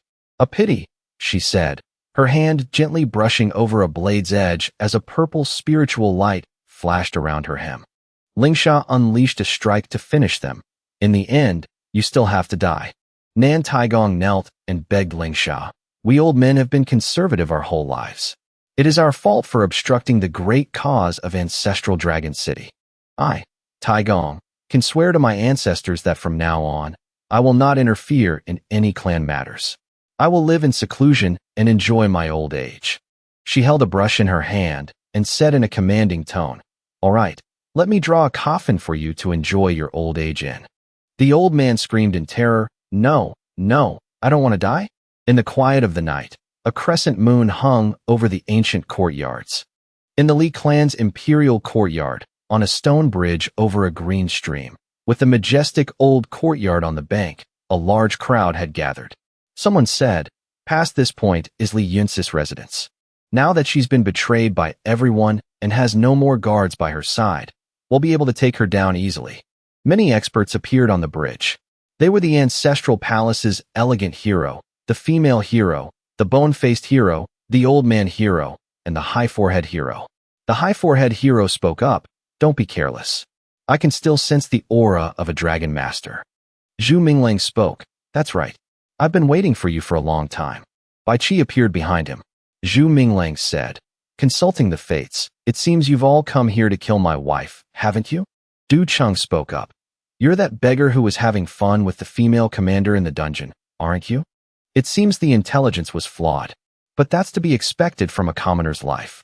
Luo Xiao looked at him and called out loudly, "Zhu Minglang." The female hero turned to Du Cheng and said, "Young master, the situation has changed. Don't waste time bickering with this nameless nobody. Let's deal with Li Yunzi first." He placed a hand on Luo Xiao's shoulder and said, "All right, let's go." Du Cheng turned back and continued, "This man is all yours. I'm sure you'll make him taste a fate worse than death. After all, he dared to disrespect your goddess." Luo Xiao replied, "Rest assured." Luo Xiao said, "I will definitely make you." He seemed to realize something was wrong, so his eyes widened in silence. Luo Xiao looked ahead in shock and asked, "Huh? Where did he go?" Du Cheng led his companion straight toward Yunzi to settle the score. Zhu Minglang appeared with Bai Qi, its wings spread behind him. He said, "You want to kill my wife? Have you asked for my permission?" Du Cheng spoke up, "For seniors, you go and deal with Li Yunzi first. He'll handle these troublesome minions here." Zhu Minglang smiled faintly, patting Bai Qi reassuringly. He said, "All of you stay?" Just then, Bai Qi raised its head and let out a long cry. A cold light gathered around its mouth, summoning icy energy. Instantly, pillars of ice crystals shot up into sharp arches, sealing the courtyard and reflecting the moonlight like blades. The bone-faced hero said, "Damn it, this dragon master's realm is not low. Be careful." Du Cheng spoke up, "Then let's chop off his head and present it to Li Yunzi as a greeting gift." In the distance, Luo Xiao shouted, spreading his wings and descending in a ring of blood-red light. He roared as he flew, as if tearing through the night sky. "I'm coming." A dark flame erupted violently as Luo Xiao unleashed his purgatory heaven-melting skill, creating a giant, red-armored creature with fiery eyes and sharp teeth. Bai Qi stretched its neck and roared. Its wings flapped powerfully, gathering icy energy as it charged forward. Immediately after, it launched giant ice spikes toward the flames. Luo Xiao thought to himself, "Damn it, my dragon has already evolved into a purgatory fire dragon, its strength second only to the dragon lord level. How can this white dragon block my attack?" A loud explosion filled the courtyard with silvery smoke. At the center of the ice ring, Bai Qi held its formation with wings spread wide, the cold air spreading out. A crimson fireball condensed and shot forward, followed by a heat wave that swept across the ice front. The fireball collided with the ice ring. A dazzling explosion erupted as ice shards swirled amidst the heat wave. Amidst the smoke, Luo Xiao sat on the back of his black dragon, its crimson demonic wings extending from its back, as if challenging the formation. Immediately after, his eyes widened behind his golden mask as he realized something was wrong. Bai Qi whipped its tail, shooting out sharp, blue ice spikes. The cold light tore through the air, heading straight for the enemy. Bai Qi closed in and whipped its tail straight into the black dragon's eye. Luo Xiao said angrily, "Damn it, I have to kill this dragon first." The black dragon immediately swung its crimson claws, streaks of killing intent tearing through the night. It rushed forward, attacking Bai Qi relentlessly. Zhu Minglang frowned worriedly and shouted, "Bai Qi." He laughed loudly as it slowly fell. "Go and die." Riding the black dragon, he dove from above, while Bai Qi spun within a ring of ice, raising a shield to block the killing blow. He wore a triumphant smile, standing tall amidst the sharp ice spikes shooting up from the ground. Bai Qi suddenly shot up from the ground, creating a fierce ice vortex that enveloped the entire battlefield. Sharp blades of ice shot straight down like arrows. Bai Qi spread its dazzling wings, launching an ice spear that shot up to suppress the black dragon. It spread its wings wide and turned back to Zhu Minglang, who stood as if waiting for it. He happily gave a thumbs up and said, "Well done, Bai Qi." Immediately after, a pillar of flame pierced the water's surface, devouring all the ice and snow around it. In the ring of fire, Bai Qi's eyes widened, bracing itself to counterattack. Zhu Minglang, panicked, clenched his teeth and shouted, "Bai Qi." Du Cheng laughed defiantly, "You should worry about yourself." The female hero beside him immediately cast a magic circle. At this, Zhu Minglang turned his head and quickly shouted, "Not good." A thunder Kuan azure dragon, shaped like a whale, appeared in the sky. He wondered to himself, Dragon Lord level? Zhu Minglang used all his strength to unleash his power. He summoned Heya to face the massive thunder Kuan. In just an instant, it suffered a heavy blow because of its own iron armor. At this point, Zhu Minglang anxiously called out, "Big Heya." Heya collapsed after being electrocuted all over its body. Seeing its state, he clutched his head and lamented, "Damn it, I forgot the dragon armor is conductive."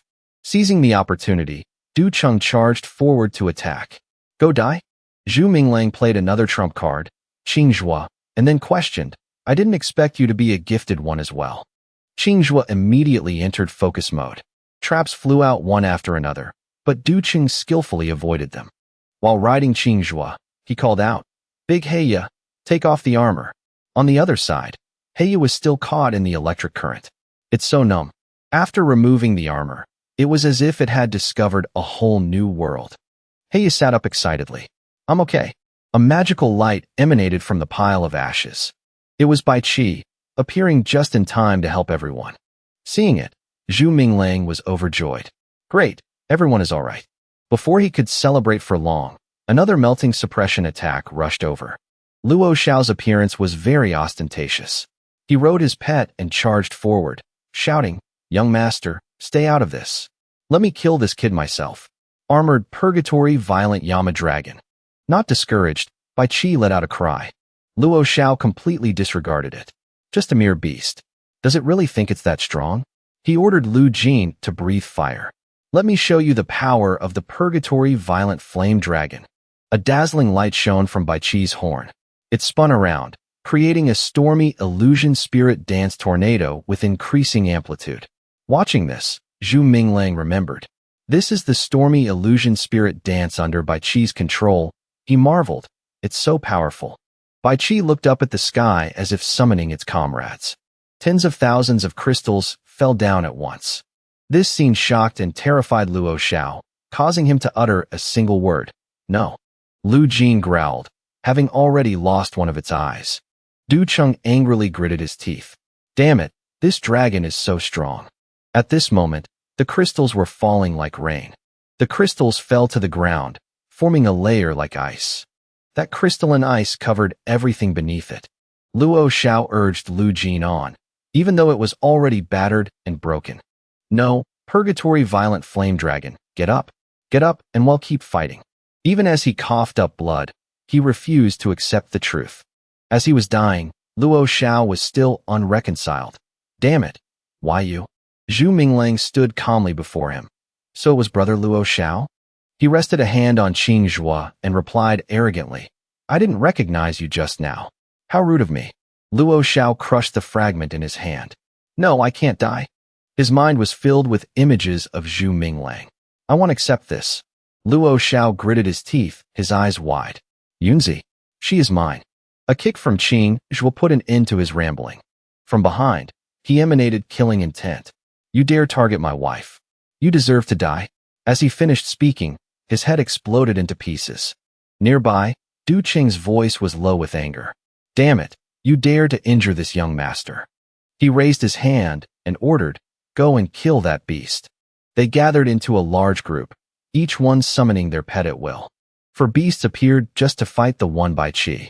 They included the Thunder Kuan Azure Dragon, the Nether Dragon, the Corpse Overlord Dragon, and the two-headed Apothecary Dragon. On this side, Du Cheng took the opportunity to fly up. He charged to attack Zhu Minglang. As for your useless head, they'll be taking it. Suddenly, a fist flew out and punched Du Cheng in the face. Uncle Hua had arrived just in time to help. You people from the Ancestral Palace are as shameless as ever. The bone-faced hero was shocked. Fist of blazing calamity. The female hero cursed. Damn it. Hasn't he been missing for many years? Why is he here? The high-forehead hero was a little worried. Rumor has it he once killed a dragon. I don't know if it's true. The old man snorted coldly to reassure them. True or not, he will surely die here today. Uncle Hua calmly waved his hand. Little brother, we meet again. Zhu Minglang exclaimed. It's you. He was surprised, thinking, isn't this the ordinary farming uncle who brought Li Xiaoying to enroll? Uncle Hua's eyes glinted. Little brother, I know a little something about dragon slaying. Zhu Minglang decided. Then I'll leave the young master of the Ancestral Palace to you. Baichi is also doing its best to confront the corpse tyrant. Seeing this, Uncle Hua rushed forward to help. Let's deal with them together. At this moment, he was moved and thought to himself, he looks quiet but packs a deadly punch. Compared to him, I'm hopelessly inexperienced. The heroine urgently prompted, quick, protect the young master. The Thunderstaff Dragon suddenly unleashed its power, surrounding them with lightning bolts, leaving them no room to retreat. Minglang worriedly thought, this is bad. On Heiya's side, it also began to encounter difficulties. Seeing it fall, he shouted, Great Heiya! The corpse tyrant turned to attack the weaker side. Uncle Hua warned, Little brother, those two beasts are heading for you. It spat out a green poison towards them. Fortunately, Qingzhua's vines formed a tight barrier, preventing the poison from getting through. Facing the corpse tyrant, instead of being afraid, Minglang sneered, Damn it, who would raise such a disgusting dragon? At this point, Baichi decided to end this arrogance. To his and Qingzhua's astonishment, a crystal pierced through the corpse tyrant, killing it. The corpse tyrant's death caused its master to cough up blood. The old man panicked and called out, Old Fourth. Uncle Hua encouraged, Little brother, hang in there. But he himself was struggling. Damn it, this Thunderstaff Blue Dragon is already at the Dragon Lord level, and the Een Dragon is about to reach the Dragon Lord level too. This is getting really difficult. A hand reached out for a sneak attack from behind. Du Qing wanted to grab Minglang, but he noticed in time. Before he could touch his target, Baichi flew over. Baichi's tail created a powerful shockwave. Minglang seized the opportunity to cleverly deal with his opponent. Because of the soul link, I can also use the illusory spirit storm feather on Baichi. Du Cheng was struck but could do nothing. The heroine realized too late. Damn it, I forgot he has a soul link with his dragon beast. The artifact on the dragon beast can also manifest as armor on the spirit master. The old subordinate ran over. Quick, save the young master. A bolt of lightning shot through them. Before they could react, the glittering light of the crystal appeared. Baichi plunged a crystal shard through Du Cheng's chest. The heroine rushed over frantically. Young master. The bony old man became agitated. I'll fight you to the death. The two-headed winged dragon unleashed its attack, one head spitting fire, the other spitting poison. Minglang showed a disdainful expression. You care so much about him. He rushed forward to challenge them. In that case, you can all go down there together. The power erupting from the crystal put them in a difficult position. Fall back quickly. Minglang advanced to deal with the heroine first. In just an instant, before she could realize it, the heroine's entire body was torn to shreds.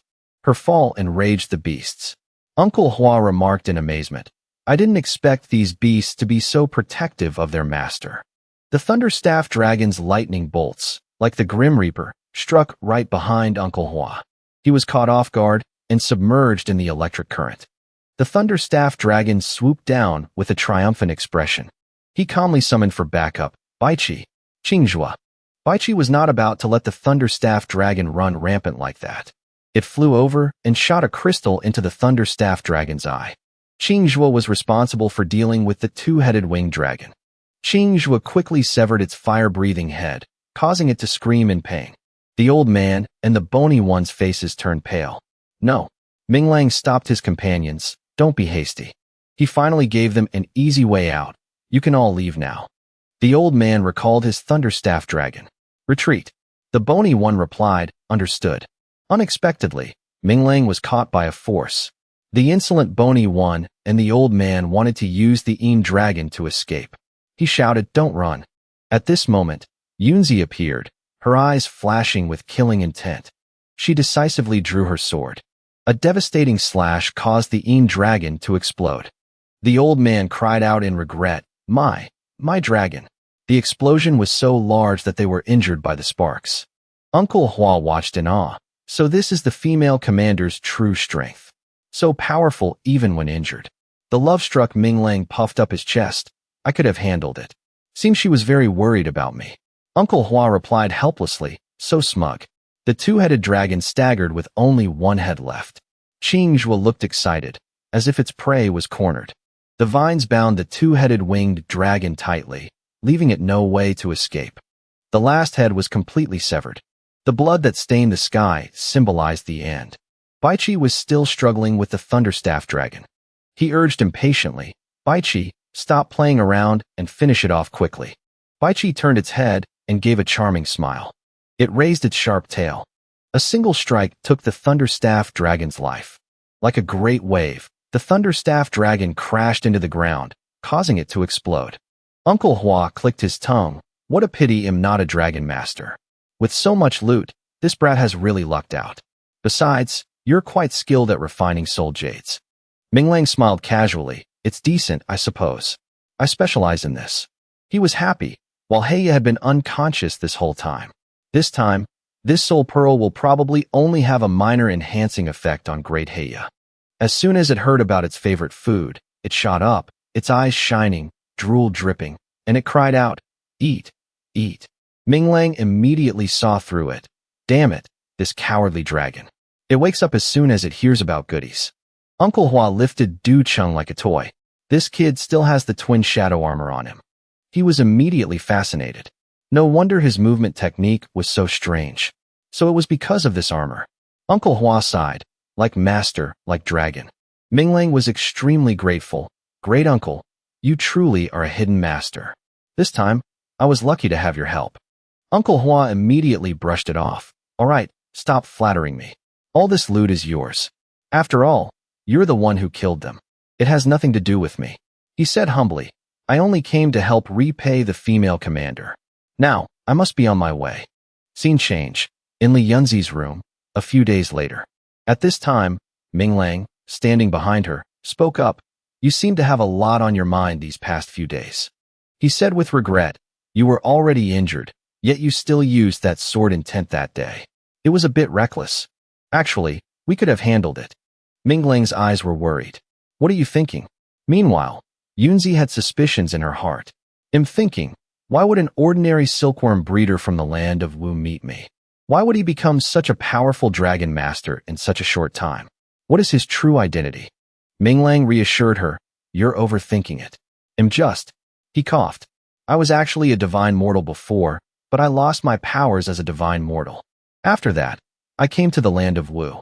At that time, the land of Wu was surrounded by a sea of nothingness, like an isolated island gradually rising. It wasn't long before it connected with ancestral Dragon City in the eastern Sunrise Mountain Range. Yunzi asked bluntly, so, what was your real reason for approaching me? Minglang frantically explained. Heaven and earth are my witness. Our meeting was just a coincidence. Besides, my feelings for you are genuine. Please believe me. Suddenly, Xinghua's voice reminded her, Big sister, don't be so harsh with him. Perhaps the young master can solve the problem we're worried about. Yunzi explained, I'm just making sure he has no other intentions. Hearing this, she immediately suggested, Big sister, why don't you let me test him? Immediately after, the two swapped souls. Xinghua suddenly smiled. Her eyes turned golden, and she said in a gentle voice, If the young master is sincere, why not tell me about your background? Xinghua continued. I remember when I was young, east of ancestral Dragon City was an ocean. But one year, the land of Wu suddenly appeared. It seems. This world is more mysterious than I thought, right? Mingling replied, yes. In his heart, he felt something was off. What's going on? Why does she feel like a completely different person? Xinghua suddenly took the initiative to hold Minglang's hand. I want to go for a walk. Would you accompany me, young master? He blushed and stammered. Of course. Xinghua replied. All right, wait for me a moment. Unexpectedly, she leaned over and let her outer cloak slip off, revealing her slender shoulders. Next, the seductive curves of her body were gradually revealed. Xinghua deliberately struck a sensual pose, facing the wardrobe and murmuring, which one should I wear? While she changed, they were separated only by a thin screen. Her figure, vaguely visible, made Minglang clench his fists to restrain himself. He was so aroused that his nose started bleeding. He raised his fist and cursed, this damned screen. Afterwards, they went to Lu Hua Pavilion in ancestral Dragon City. The two sat at a tea table, while behind them, two maids were hiding behind a pillar, gossiping. Nian, hiding behind, urged, hurry up and hug. Why aren't they hugging? Although Schwanger was interested, she pretended to be aloof. What are you thinking? It's broad daylight. Nian objected. It's daytime. Yes, but not exactly broad daylight. She screamed loudly. Oh my God, what is that? Mother, the sky is falling. A continent is falling from the sky. The people were terrified. It was so big, the entire western region was covered in shadow. The continent continued to plummet.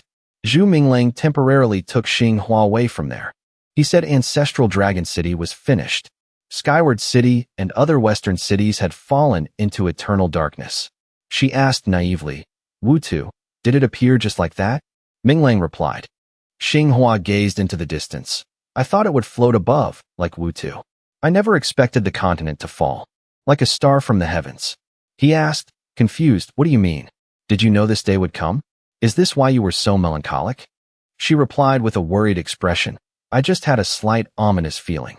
Zhu Minglang pulled Xinghua to lean on his shoulder and asserted confidently, don't worry. No matter what happens, I will always be by your side. She secretly sent a signal to her sister. It was there.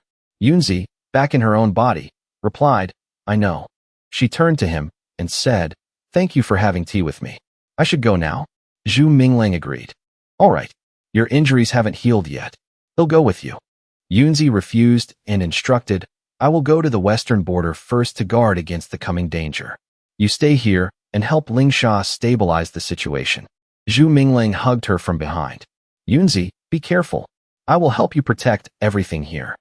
Yunzi closed her eyes and smiled, feeling a bit reassured. Then she mounted her flying sword, preparing to leave, not forgetting to reassure him. Don't worry.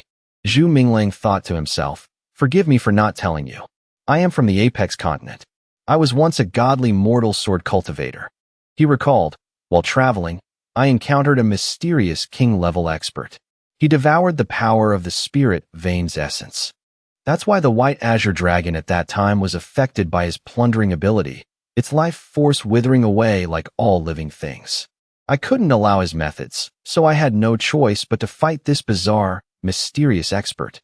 It was in this battle that I severed the Earth's ley lines, completely separating that spirit island from Wutu.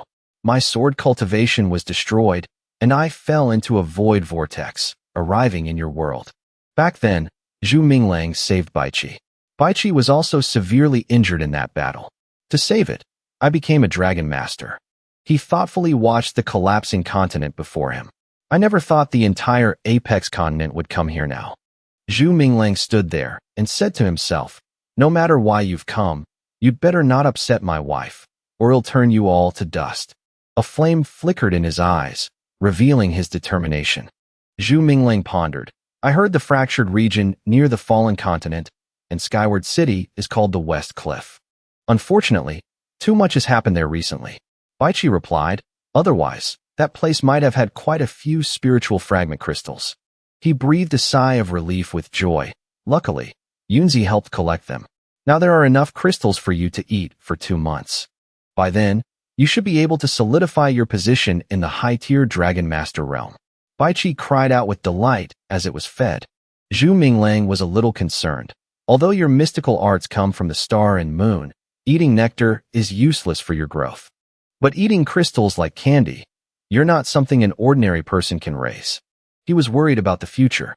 I hope you don't start eating moon crystals or sun crystals later on. A hurried voice called out. Zhu Minglang. Startled, he looked out and asked, Nan Lingsha, why are you here? She spoke up, come with me to the Li clan's royal courtyard. Although Zhu Minglang didn't understand what was happening, he readily agreed, okay. Afterward, he went with her to the grand council hall of the Li clan's royal courtyard. Everyone was already seated, waiting for some kind of command. Zhu Minglang looked at the old woman sitting in the center and asked, the old woman in the main seat is? Lingsha quickly answered, the matriarch of the Li clan. She usually doesn't meddle in worldly affairs, but after Li Ying was deposed, she had no choice but to come out and preside over the situation. Then, his attention was caught by someone. Zhu Minglang thought happily, Teacher Duan Lan is here too. It seems she's all right. That's great. At this moment, the matriarch spoke. Yunzi has gone to guard the Changshan border. Besides her, everyone in Ancestral Dragon City with master-level strength is here. I have news for you all. Her expression darkened. Yesterday, the 100 Dragon Masters and nearly 100 godly mortals of the Ancestral Palace were completely wiped out. The Ancestral Palace has fallen. Furthermore, the 6 cities in the western territory of Skyward City have been slaughtered. Uncle Hua asked in shock, was it done by the experts from the mysterious continent? The matriarch confirmed, that's right. Uncle Hua asked again, what faction are they from? How many experts above the master level do they have? Chongqing, who was beside him, spoke up, one person. A dragon master who controls a purple dragon. One person among them suddenly became agitated. Headmaster Duan, is what you're saying true? The Ancestral Palace had not only the twin champions and the 2 elders, but their palace master even reached the king level. And they were wiped out by one person? They started to voice their opinions. Exactly, that's too outrageous. If any random person from that mysterious continent has this kind of power, doesn't that mean we don't stand a chance? Zhu Minglang suddenly remembered. I remember now. He's Headmaster Duan Chongqing of the Dragon Taming Academy. Could Duan Lan be his daughter? But looking at them, they didn't seem to interact at all. The loud noise made him turn his head. This city, who controls it? The voice continued, drawing everyone's attention. This city, who controls it? Lingsha cautiously drew her weapon. She got into a ready stance. Let's go outside and see. An ostentatious dragon was perched on the roof. Behind it were Shi Ming and Xue Yin. Zhu Minglang cursed inwardly. Damn it, what a coincidence. Lingsha spoke first. I am Nan Lingsha, the ruler of this entire city. What do you want in my city? Shi Ming asked bluntly. Is this a sect? She confirmed. No, we are a city-state collective. Shi Ming showed a look of disgust. If it's not a sect, then you should know your place. Lingsha was confused. What do you mean? Don't tell me they're here to exterminate sects? Shi Ming's attitude became hostile. A bunch of motley minor sects and resource-poor city-states. The purple dragon sneered disdainfully. This land is nothing special, even duller than I imagined. Shi Ming spoke respectfully. Your Eminence, we can return now. But just then, Xue Yin recognized a familiar face. Wait, Shi Ming urged. Your Eminence, this is the most prosperous city-state already. There's no need to visit the other places. Xue Yin called out loudly, Zhu Minglang. He was silent for a long moment, but finally had to answer, here. Zhu Minglang bowed in salute and said, Aunt Xue Yin. Xue Yin looked at him, frowning, and spoke. If you're not dead, why didn't you return to report that you were safe? Zhu Minglang looked up and explained in a pleading tone, I wanted to, but I couldn't find my way back before. Xue Yin smiled. For my sake, could you please stop the war? I heard that 6 cities have been annihilated. They are all just common people, after all. Why must you be so cruel? Upon hearing this, she said, the war has nothing to do with you. If you want to interfere, go talk to the state sovereign. She frowned at him in annoyance and recounted, but I heard a rumor that you lost your godly mortal gift, couldn't bear the tribulation, and threw yourself off a cliff to your death. Turns out the rumor was only half true. Zhu Minglang shook his head slightly and said, I am now a dragon master. Shui-yin uttered in confusion, a dragon master? Sherming glanced at her and thought to himself, that look of disdain. It seems Her Eminence doesn't like dragon masters. Then she suddenly asked, let's not talk about being a dragon master for now. Is that person next to you your wife? Do you have children yet? Hearing this, Lingsha and Zhu Minglang were a bit embarrassed. He quickly explained, this is my fiancé's younger sister, Nen Lingsha. As Shui-yin was about to leave, she turned back to instruct, go home and report that you're safe. Then have that woman bear you a child.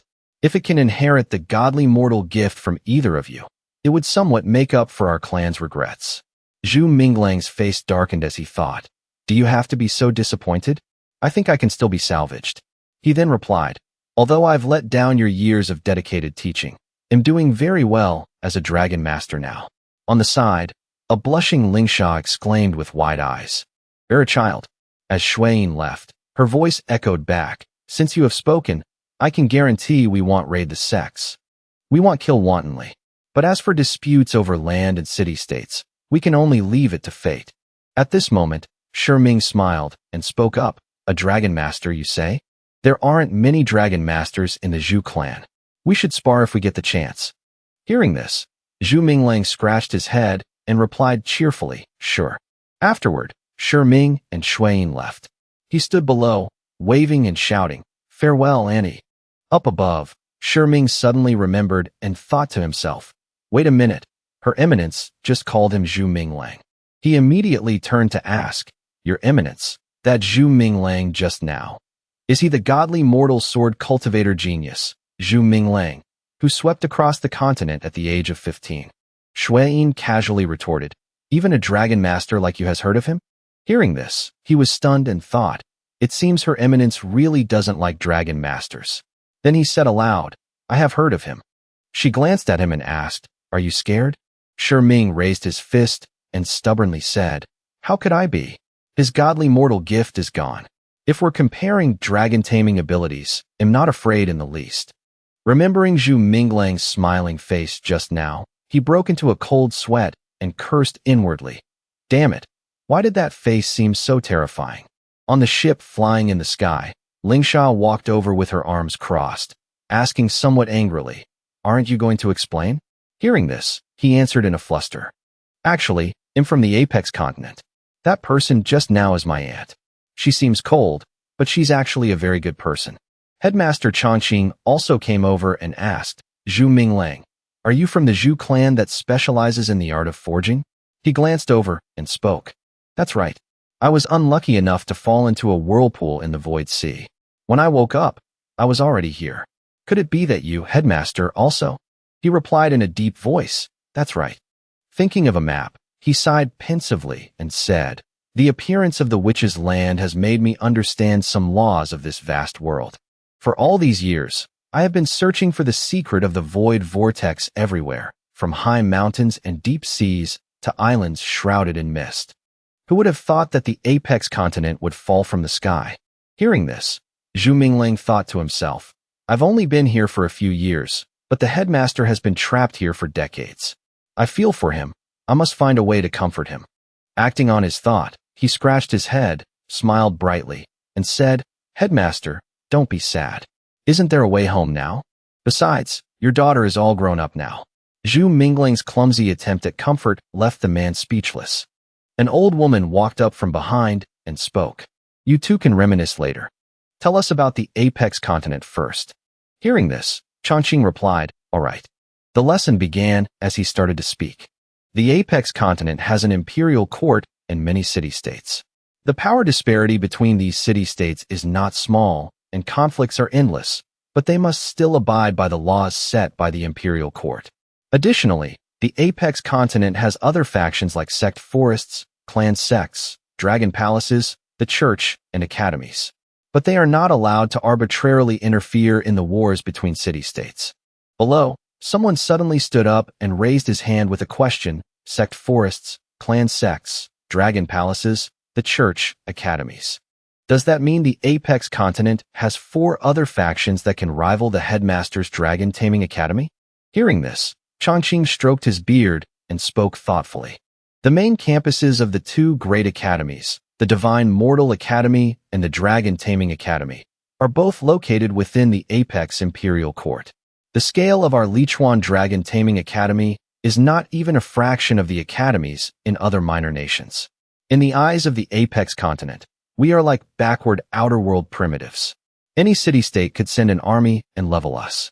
After hearing this, the old woman asked in fear, Headmaster Duan, if we surrender, will they spare us? He immediately stopped her, absolutely not.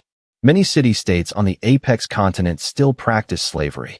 Usually, when an unclaimed land is conquered, all of its inhabitants must serve as slaves for 10 years. Only after 10 years can they gradually become commoners of the lowest class. Zhu Minglang frowned and said, slaves are not protected by any city-state laws or factions. No one cares if they live or die. Hearing words that struck like lightning, the old woman stammered worriedly. Then what should we do now? Chongqing said gravely, war is inevitable. Li Yunzi has already gathered the armies of the 4 great city-states.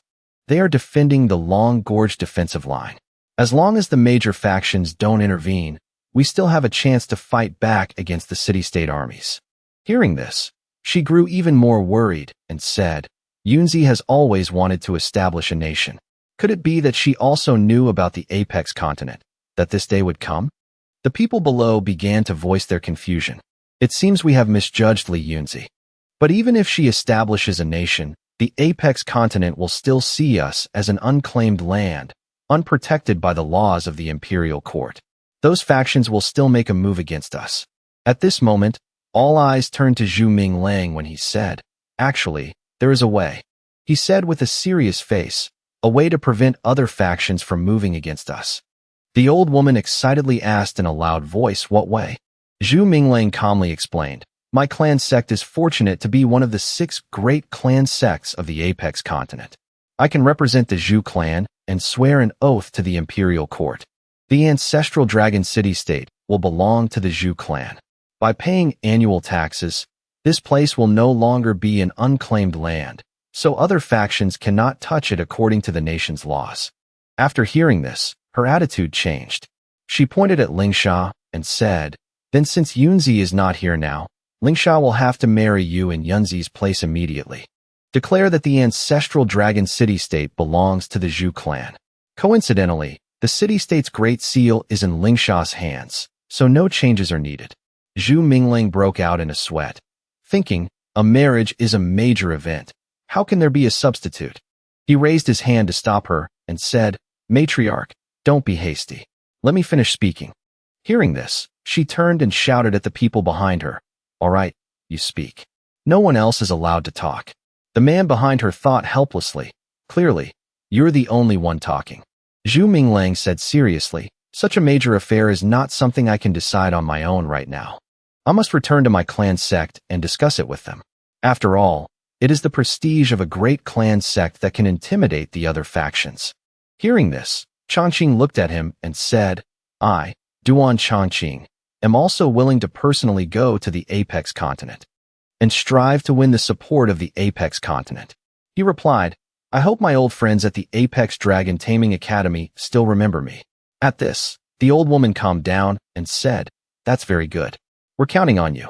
Chongqing glanced over and said, even if you gain the support of the Zhu clan or the Apex Academy and declare allegiance, it will only force the factions to compete openly and fairly. If the Zhu clan fails in the competition, other factions can still come here to claim control. After speaking, his face showed clear worry. Seeing this, the old woman broke into a cold sweat and said, in that case, your journey will take several days. By then, I'm afraid the powerful factions will have already massacred all the experts of the ancestral Dragon City-State. Zhu Minglang looked at her and reassured her, during this time, my aunt will be the one maintaining order in this land. She will preside over justice for us. However, she will not interfere with the invasion of the city-state armies. He said in a deep voice, for now, we can only rely on Li Yunzi to lead the army and endure this period of being an unclaimed land. Zhu Minglang turned to look at Lingsha and said, as long as we are recognized as the ruling power by the Imperial Court, even if we are ultimately defeated in battle, The people of the ancestral dragon city-state will not be reduced to slavery. She stepped forward and said calmly, rest assured. The only time she ever failed was in Yong City. Since then, she cannot lose again. Hearing this, he asked in confusion, Miss Lingsha, I have a question. Yunzi seems to have been prepared for the fall of the Apex continent long ago. How did she know? Lingsha explained, there is a woman named Xinghua. She is a divine mortal, a stargazer who can prophesize. She predicted the approximate time of the fall. Everything else was deduced by Li Yunzi herself. Unable to believe his ears, Zhu Minglang spoke. A prophet. I've seen countless divine mortals, but I've never heard of one with such an ethereal ability. Hearing this, Lingsha retorted sarcastically, that's just because you're shallow, a frog in a well. Zhu Minglang could only reply helplessly, if I have the chance, I must meet this Miss Xinghua. Lingsha smiled coldly, glanced at him, and said, you already have. Zhu Minglang's voice echoed on the boat. Who is it? Let's not talk about this anymore. He'll take you somewhere. They entered a lush green forest, the sacred forest of the Nan clan. As everyone entered the forest together, a disciple of the Nan clan said, it was very difficult for the wood spirit's sacred altar to collect 10 years' worth of dew. It was originally meant to nurture the new divine wood sacred dragon, or to be used for the baptism of the most outstanding dragon shepherd in the clan. Ignoring the annoyed expression of the person next to him, he glanced back at Zhu Minglang and continued speaking. How can it be given to an outsider so casually, especially one with such a scandalous reputation? As for Zhu Minglang, he looked at him and just found him too noisy. Suddenly, a hand swung out. The person next to him could no longer stand it, swinging his hand and landing a painful slap, then shouting, you idiot, shut your mouth. The man who was hit cried out, his face slightly distorted. The older man glanced worriedly at Zhu Minglang, thinking, Zhu Minglang's actions now concerned the very survival of the ancestral dragon city-state. How can we insult him like this? Ignoring his son who was clutching his pained face, he repeatedly bowed and said, I have failed to teach him well. I hope young Master Zhu won't hold it against my foolish son. The young man turned back, tears welling in his eyes, and cried out, Father. Oh! Another sharp cry rang out as he was slapped again. The father roared inwardly, damn it, still talking? Are you trying to get me killed, you patricidal brat? His son's cheeks were swollen as he lay motionless. Lingsha glanced over, stepped forward, and said, he really should be properly disciplined. Hearing this, the man bowed and replied, yes. From now on, I will definitely discipline this wretched son of mine.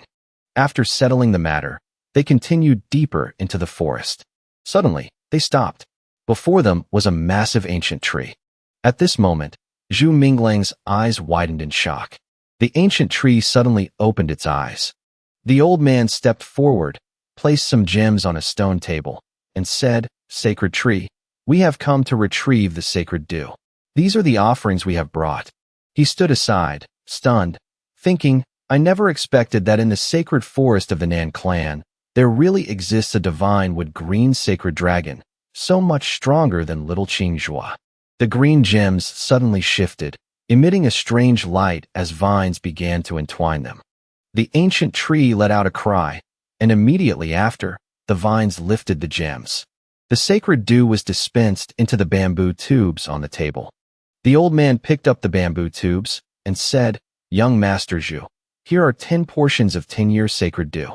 Lingsha then spoke coldly. Great protector, the 100-year sacred dew has finished cultivating, right? Please retrieve it for Zhu Minglang as well. Hearing this, he stammered, the 100-year sacred dew, that is the foundation of our Nan clan. Lingsha looked at him silently, her gaze as cold as a knife. Seeing this, he forced a smile, took out a green jade flask, and said, but only a treasure like this is worthy of young Master Zhu Minglang's status. Zhu Minglang sweated, thinking, the father of the Nan clan's Ice Queen is truly a character. Lingsha spoke calmly. Each portion of this 10-year sacred dew is enough for the divine greenwood dragon to absorb for 10 days. Her words made the air suddenly grow colder. As for the 100-year sacred dew, it's best used when the dragon is on the verge of maturity. It can help it advance directly while also awakening some of its powerful sacred dragon strength. Zhu Minglang said in a deep voice, his eyes as deep as an abyss. All right, you'll remember that. Hearing this, the man's expression changed. He thought, a single portion of the 10-year sacred dew is already a supreme treasure of the clan. Now we're giving it to Zhu Minglang and his dragon to drink like it's tea. He gritted his teeth, his face contorted, as if making a decision in an instant.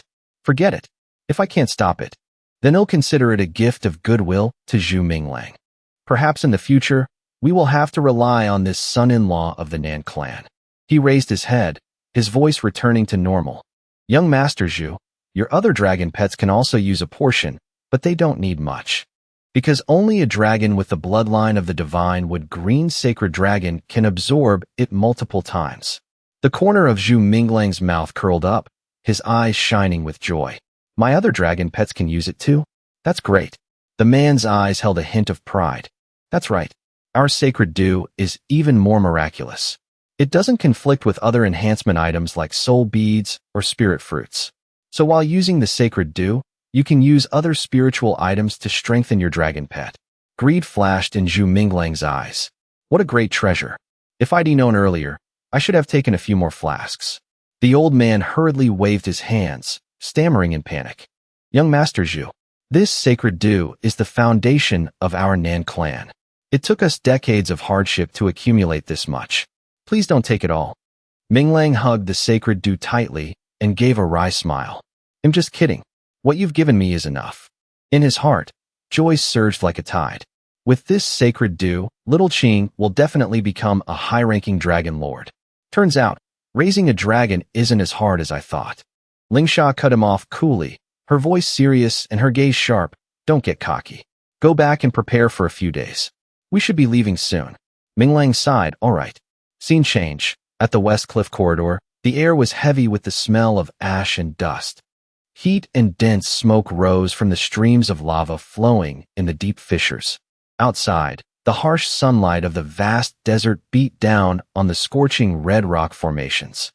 Lingsha glanced at Zhu Minglang in his new, neat, and polished attire and couldn't help but remark, changed into different clothes. You actually look quite presentable. He smirked slightly, a hint of pride twinkling in his eyes. He'll take that as a compliment. Vice headmaster of the Li Chuan Dragon Taming Academy had a solemn expression, his eyes heavy with worry. It seems our continent has quite a few adventurers who want to cross the West Cliff corridor to see the Apex continent. But they even killed the expert guarding the corridor from the Apex continent, vice headmaster of the Li Chuan Dragon Taming Academy. Suddenly, a sharp, cold voice cut through the air like a blade. You also want to go to the Apex continent. A great earth serpent dragon emerged from the hazy smoke, its ferocious eyes blazing with killing intent, letting out a terrifying hiss along with him. Will you piss off on your own, or will you leave your lives here like them? Chongqing stepped forward, his face calm, his voice firm. Zhu Minglang, do you have anything to prove your identity from the Apex continent? Like a clan token? His eyes darkened as he answered in a low voice. No, I don't. Do you, headmaster? His eyes were sharp. He pondered for a moment, then shook his head slightly. I don't have one either. An mystical array suddenly appeared in Chongqing's hand, radiating a brilliant golden light. Strange patterns swirled within it. I don't know if this counts. Myriad radiances gathered, a brilliant golden light overflowed, exuding a suffocatingly noble aura. A myriad radiance superior dragon. Minglang was stunned, thinking to himself, this is a dragon lord. He stood tall, his expression proud, his deep and powerful voice echoing. I wonder if this will grant us passage. Opposite them, the man and his dragon turned pale, their expressions changing drastically. Sweat beaded on his forehead. Yes, this honored dragon master, please forgive this junior's rudeness just now. We thought you were also from the Lichuan continent. He gave a forced, awkward laugh and replied, we are from the Lichuan continent. The nobility of an honored dragon master knows no territory. Honored sirs, please proceed. Chongqing said in a low voice. Let's go. Minglang followed silently, his gaze lowered, sighing inwardly. As expected, no matter where you are, strength is the only true path to survival. The path ahead was dark, the atmosphere heavy as if hiding countless dangers. Nian exclaimed, We're finally here. This is so fascinating. Her footsteps halted, her eyes wide with surprise, staring intently at the scene before her. This is the Apex continent? It doesn't look much different from our ancestral dragon city-state. She whispered in amazement. I thought there would be city walls in the sky and buildings made of gold. And everyone would move with the wind like immortals. It's actually the same. In fact, some places on the Apex continent aren't even as good as the ancestral dragon city-state. Chongqing cupped his hands and bowed slightly. Zhu Minglang, you want to return to the Zhu clan, and we need to go to the main campus of the Dragon Taming Academy. Let's part ways here. He also cupped his hands seriously in return. I wish Headmaster success in gaining the support of the Apex Dragon Taming Academy. A dark ebony nameplate hung on an ancient stone pillar, its faded carvings seemingly dusted with the passage of time. The road was paved with uneven stones. On both sides were gray, moss-covered walls. To get to the imperial capital faster, we can only risk taking a shortcut through this city of sin. There are many merchants who've disappeared without a trace. It just so happens I need to buy some dragon blood for ink. Nian Nian turned her head, her eyes shining, and pointed ahead. Zhu Minglang, look, they have spirit shard crystals here. More food for little Baichi. Her eyes sparkled, glued to the shimmering crystal as if mesmerized. How much is this? The man opposite her smirked, a cold smile on his face. His sharp eyes flashed with greed. 100 gold pieces. Nian Nian trembled slightly, but her glistening eyes were pleading. In a hurried voice, she said, we want to buy a lot. Can you give us a small discount, big brother? He licked his lips, the corners of his mouth curling into a lewd smile. His voice was a low drawl, sure. As long as you and this veiled beauty spend a few nights with us. Immediately, the filthy gazes nearby all turned towards Ling Sha. It's been a long time since I've seen a girl with such a great figure. Those long legs, just looking at her gets me excited. The eyes of the two thugs immediately filled with terror as they saw two blood-red cords suddenly darting towards them. They only had time to let out a single scream before their bodies were tightly bound and hoisted into the air, struggling in despair. Damn it, what is this thing? Fuck, let me go? Their eyes were bloodshot as they trembled and begged for their lives. With just a slight flick of Nian Nian's finger, the two bodies fell to the ground with a thud, blood pouring from their noses and mouths. A shimmering jade bead rolled near him. As thanks, they'll give you lots of money. Nian Nian narrowed her eyes, her voice steely. Gather all these broken crystal shards into Baiqi's Qingquan spell. Hearing this, the man shuddered, obediently bowing his head. His hands clenched into fists, and he only dared to whisper, yes, yes. Only then did she smile, turning to walk on. Big sis, they're selling dragon blood up ahead. Let me go check it out first. Behind them, the two thugs could only cover their faces and weep, trembling with indignation. What a bunch of robbers. They only gave us one bead. Minglang stopped, sneering sarcastically, a piece of meat like this costs 5 grains of gold sand? Nian Nian lamented. Things here are so expensive. She frowned, her eyes filled with disdain. Dirt poor. Suddenly, he froze, his gaze sharpening as he looked around cautiously. Minglang's gaze became intense. This spirit leaf soul orb. I can trade the soul orb of the corpse tyrant dragon for it. She was also surprised, her eyes sparkling. We've finally found food for little Qing. Night fell in the forest outside the city of Sin. Nian Nian suddenly spoke, her voice full of doubt. This city of Sin doesn't seem very dangerous. Why don't we spend the night in the city? Suddenly, a hoarse voice with a cold laugh echoed from the darkness. The three of you are in such a hurry. Did you really think we brothers were pushovers? Ling Sha's gaze immediately darkened, her killing intent flaring. 11 of them. A series of footsteps stopped. A sharp voice rang out from the darkness, carrying a threat. If you don't serve us well today, don't even think about leaving here alive. He laughed gleefully. Those two girls are truly top-notch. Minglang's eyes darkened. You really don't know how to appreciate life. He gave a treacherous smile. Who's the one who doesn't know how to appreciate life? You even dared to steal our crystals. Ling Sha suddenly started and froze, a worried expression on her face. Her eyes suddenly changed, shifting from blue to purple. In an instant, it was Yusha in her battle form. With teary eyes, as if about to cry, she asked, Who are they? He turned back, pointing to his head. In your dreams. Stop pretending. Let's take care of this bunch together. She whispered, I'm not doing it. You caused this mess, you deal with it. Nian Nian came closer, her voice a comforting whisper. It's normal for a noble lady like you, big sis, not to remember commoners like them. Those two bald guys are the same thugs you nearly killed during the day. Yusha shrugged, clearly displeased. It's normal to forget people like that. Just let Zhu Minglang handle it. I'm not getting involved anyway. Minglang remained calm, gathering his internal energy. His expression was unchanged, but his eyes held a hint of weariness. I'm really at a loss with you. Fine, I'll handle it myself. He shouted, his voice like thunder. Daheya, attack. Thunder spear tyrant dragon. Thunderstorm's blessing. Daheya leaped forward, carrying its accumulated power, and charged straight at the enemy. A sound of impact, and an opponent was taken down instantly. A piercing scream tore through the air. She was momentarily frightened. Dead in an instant. Minglang smiled smugly. This is one of the abilities of Daheya's demonic claws and fangs. Nian Nian couldn't hide her admiration, her eyes lighting up. Daheya is this powerful already? Just a few days ago when I fed it, it wasn't this strong. He replied calmly, his voice nonchalant and proud. That's right. It absorbed the entire soul orb of the Thunder Spear Dragon. Not only did it evolve its lightning abilities, but it also awakened its fierce ancient dragon bloodline.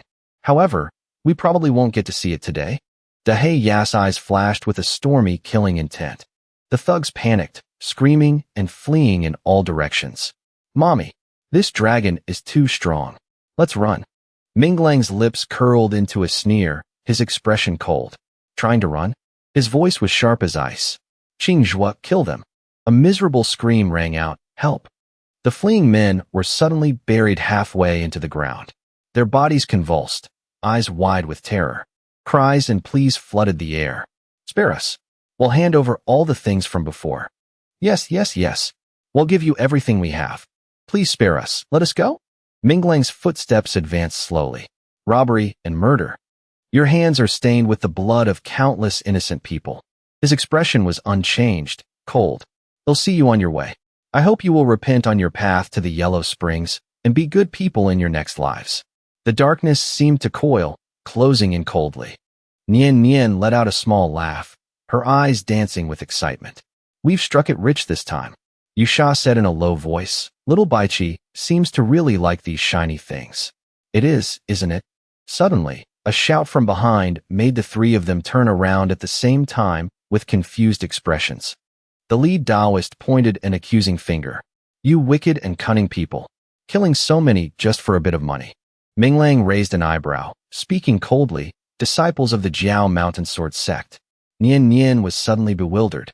You know them? He replied nonchalantly, his voice calm. I trained at the Jiao Mountain Sword sect when I was young. A sword venerable from the sect is my grandmaster, Taigong. I didn't expect to meet fellow sect brothers here. It's quite timely, as we are heading to the Jiao Mountain Sword sect. The man's eyes bulged as he muttered curses, his voice full of contempt. Insolent. A degenerate villain like you dares to call yourself a disciple of Jiao Mountain? Minglang's face was nonchalant, his eyes mocking. What the hell? Is there anyone so handsome, dashing, and magnanimous who is also a bad guy? Fellow sect brothers, I really am. He cut him off with a cold, arrogant voice. Who are your sect brothers? Don't be delusional. I've never seen anyone as shameless as you. She grew angry, loudly protesting, Are you blind? These people clearly ambushed us in the forest, trying to kill us, yet you call us degenerate villains?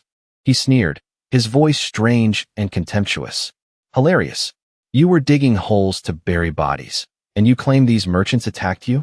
If they were the ones with malicious intent, how are you still alive?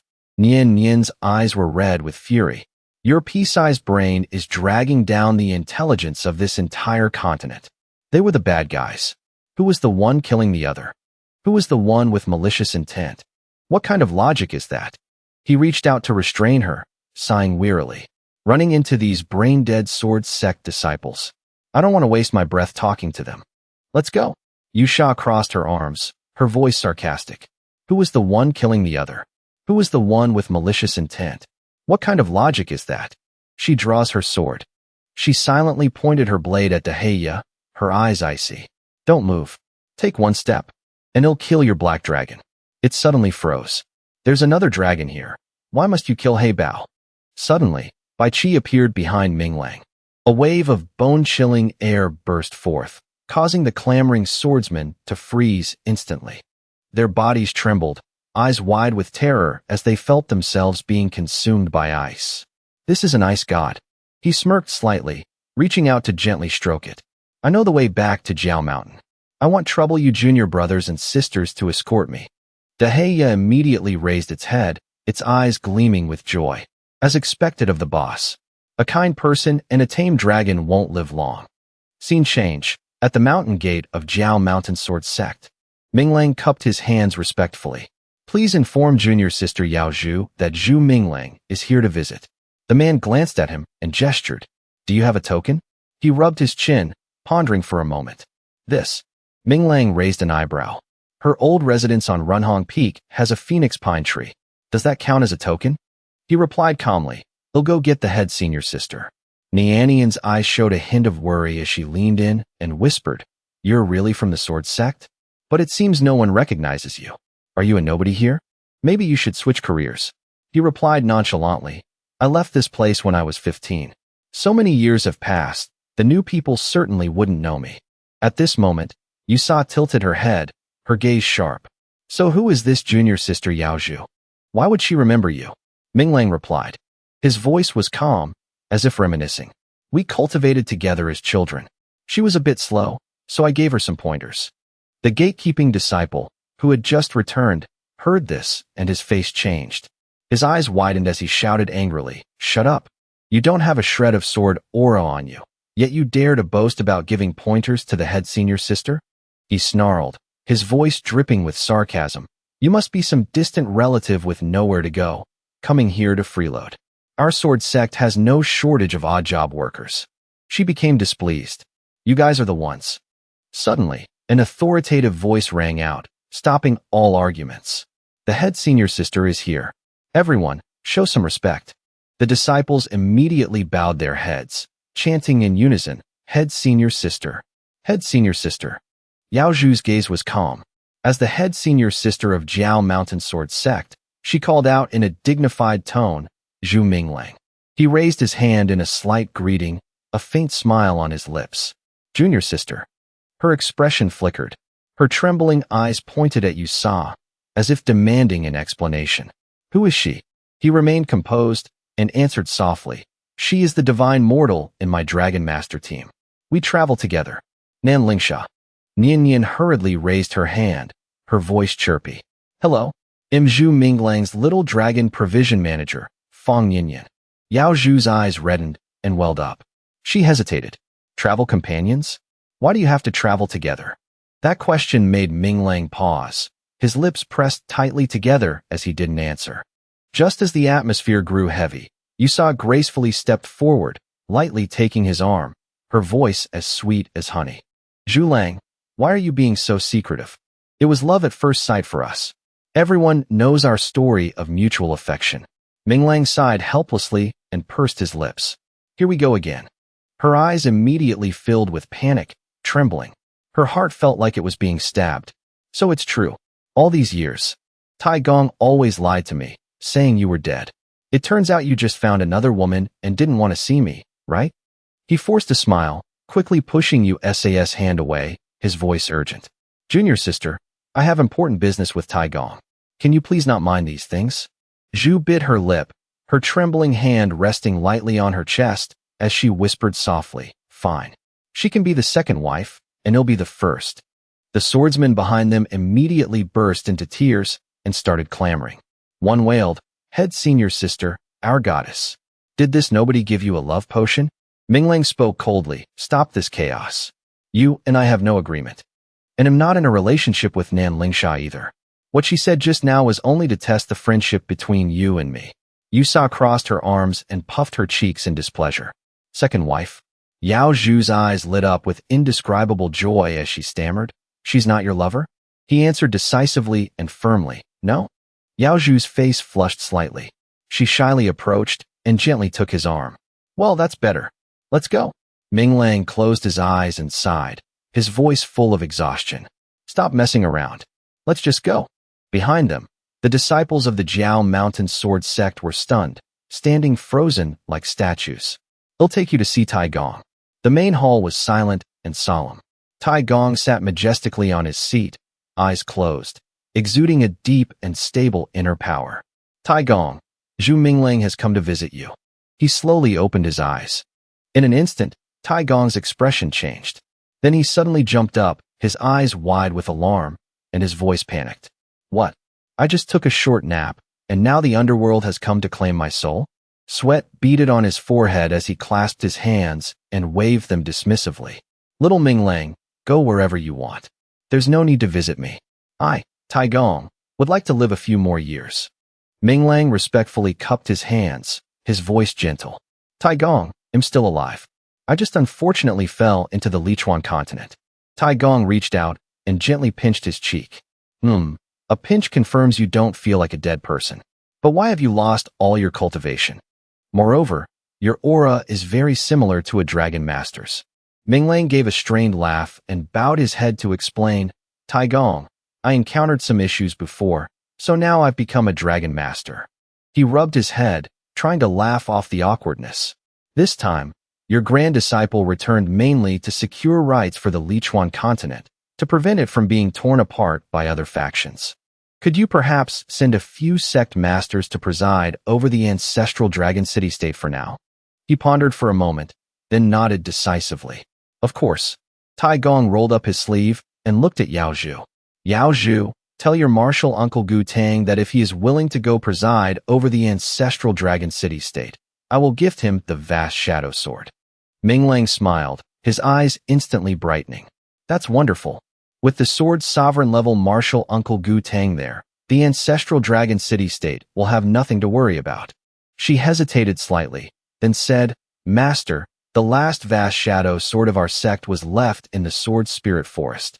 But strange things have been happening constantly in the sword spirit forest lately. Now, no one dares to go near it anymore.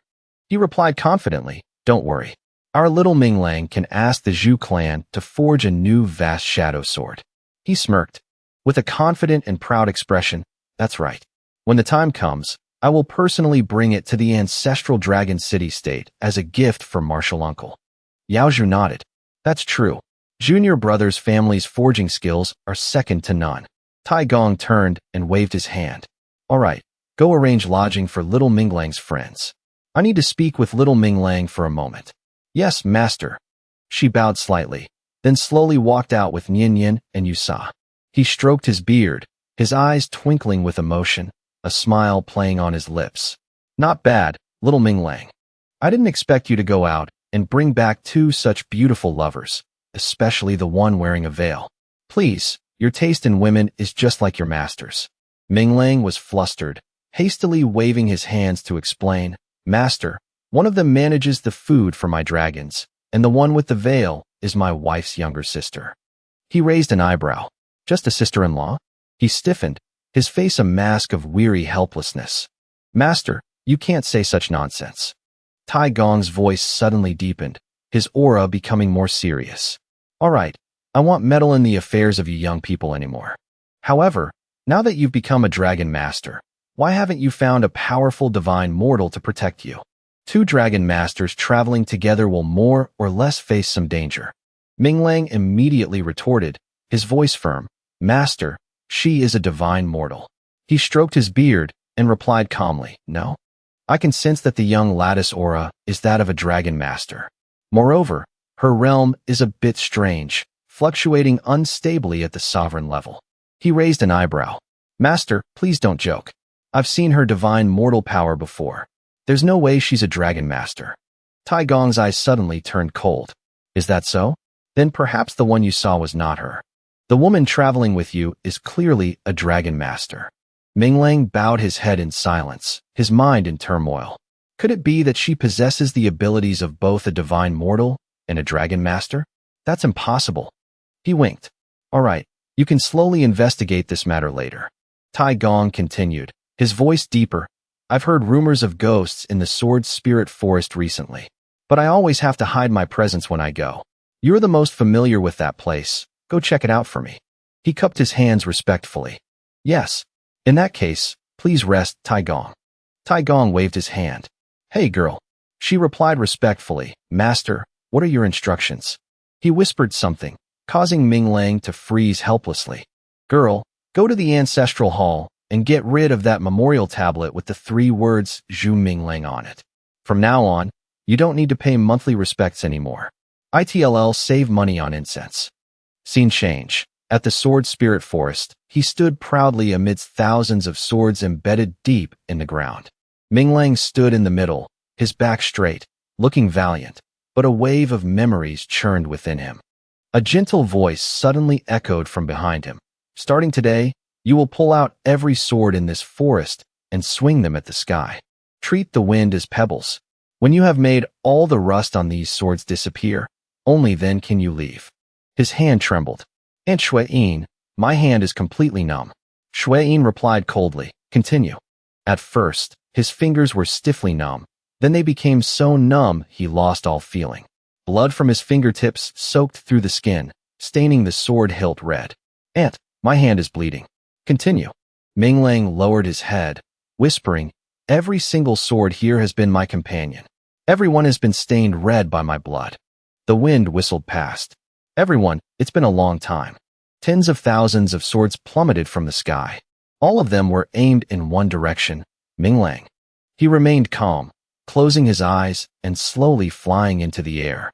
Suddenly, a strange phenomenon appeared in the sky. The streams of sword chi were cut off. Bolts of lightning struck down from the sky, accompanied by thunderous booms. Where the lightning struck, a cloud of dust and smoke appeared. Minglang opened his eyes in surprise and exclaimed, "This is..." He looked at the brilliant, burning sword before him and froze. The sword carried a powerful force, roaring with might. Streams of energy attacked Zhu Minglang one after another. He shouted in shock, "What?" The streams of sword chi pierced through his body. The power around the sword radiated fiercely again. In an instant, it shot straight towards the spot between Zhu Minglang's eyebrows. His eyes widened as he watched it touch the center of his forehead. The sword flew to this point and suddenly stopped right in front of Zhu Minglang. He and the sword entered a trance-like state, his eyes glowing brightly. Zhu Minglang saw the true form of that powerful sword, which horrified him. Spirit Dragon Sword. After the sword withdrew some of its pressure in front of him, Zhu Minglang spoke. "So the demon's master mentioned were the souls of the sword chi. Now all the sword souls have merged into one."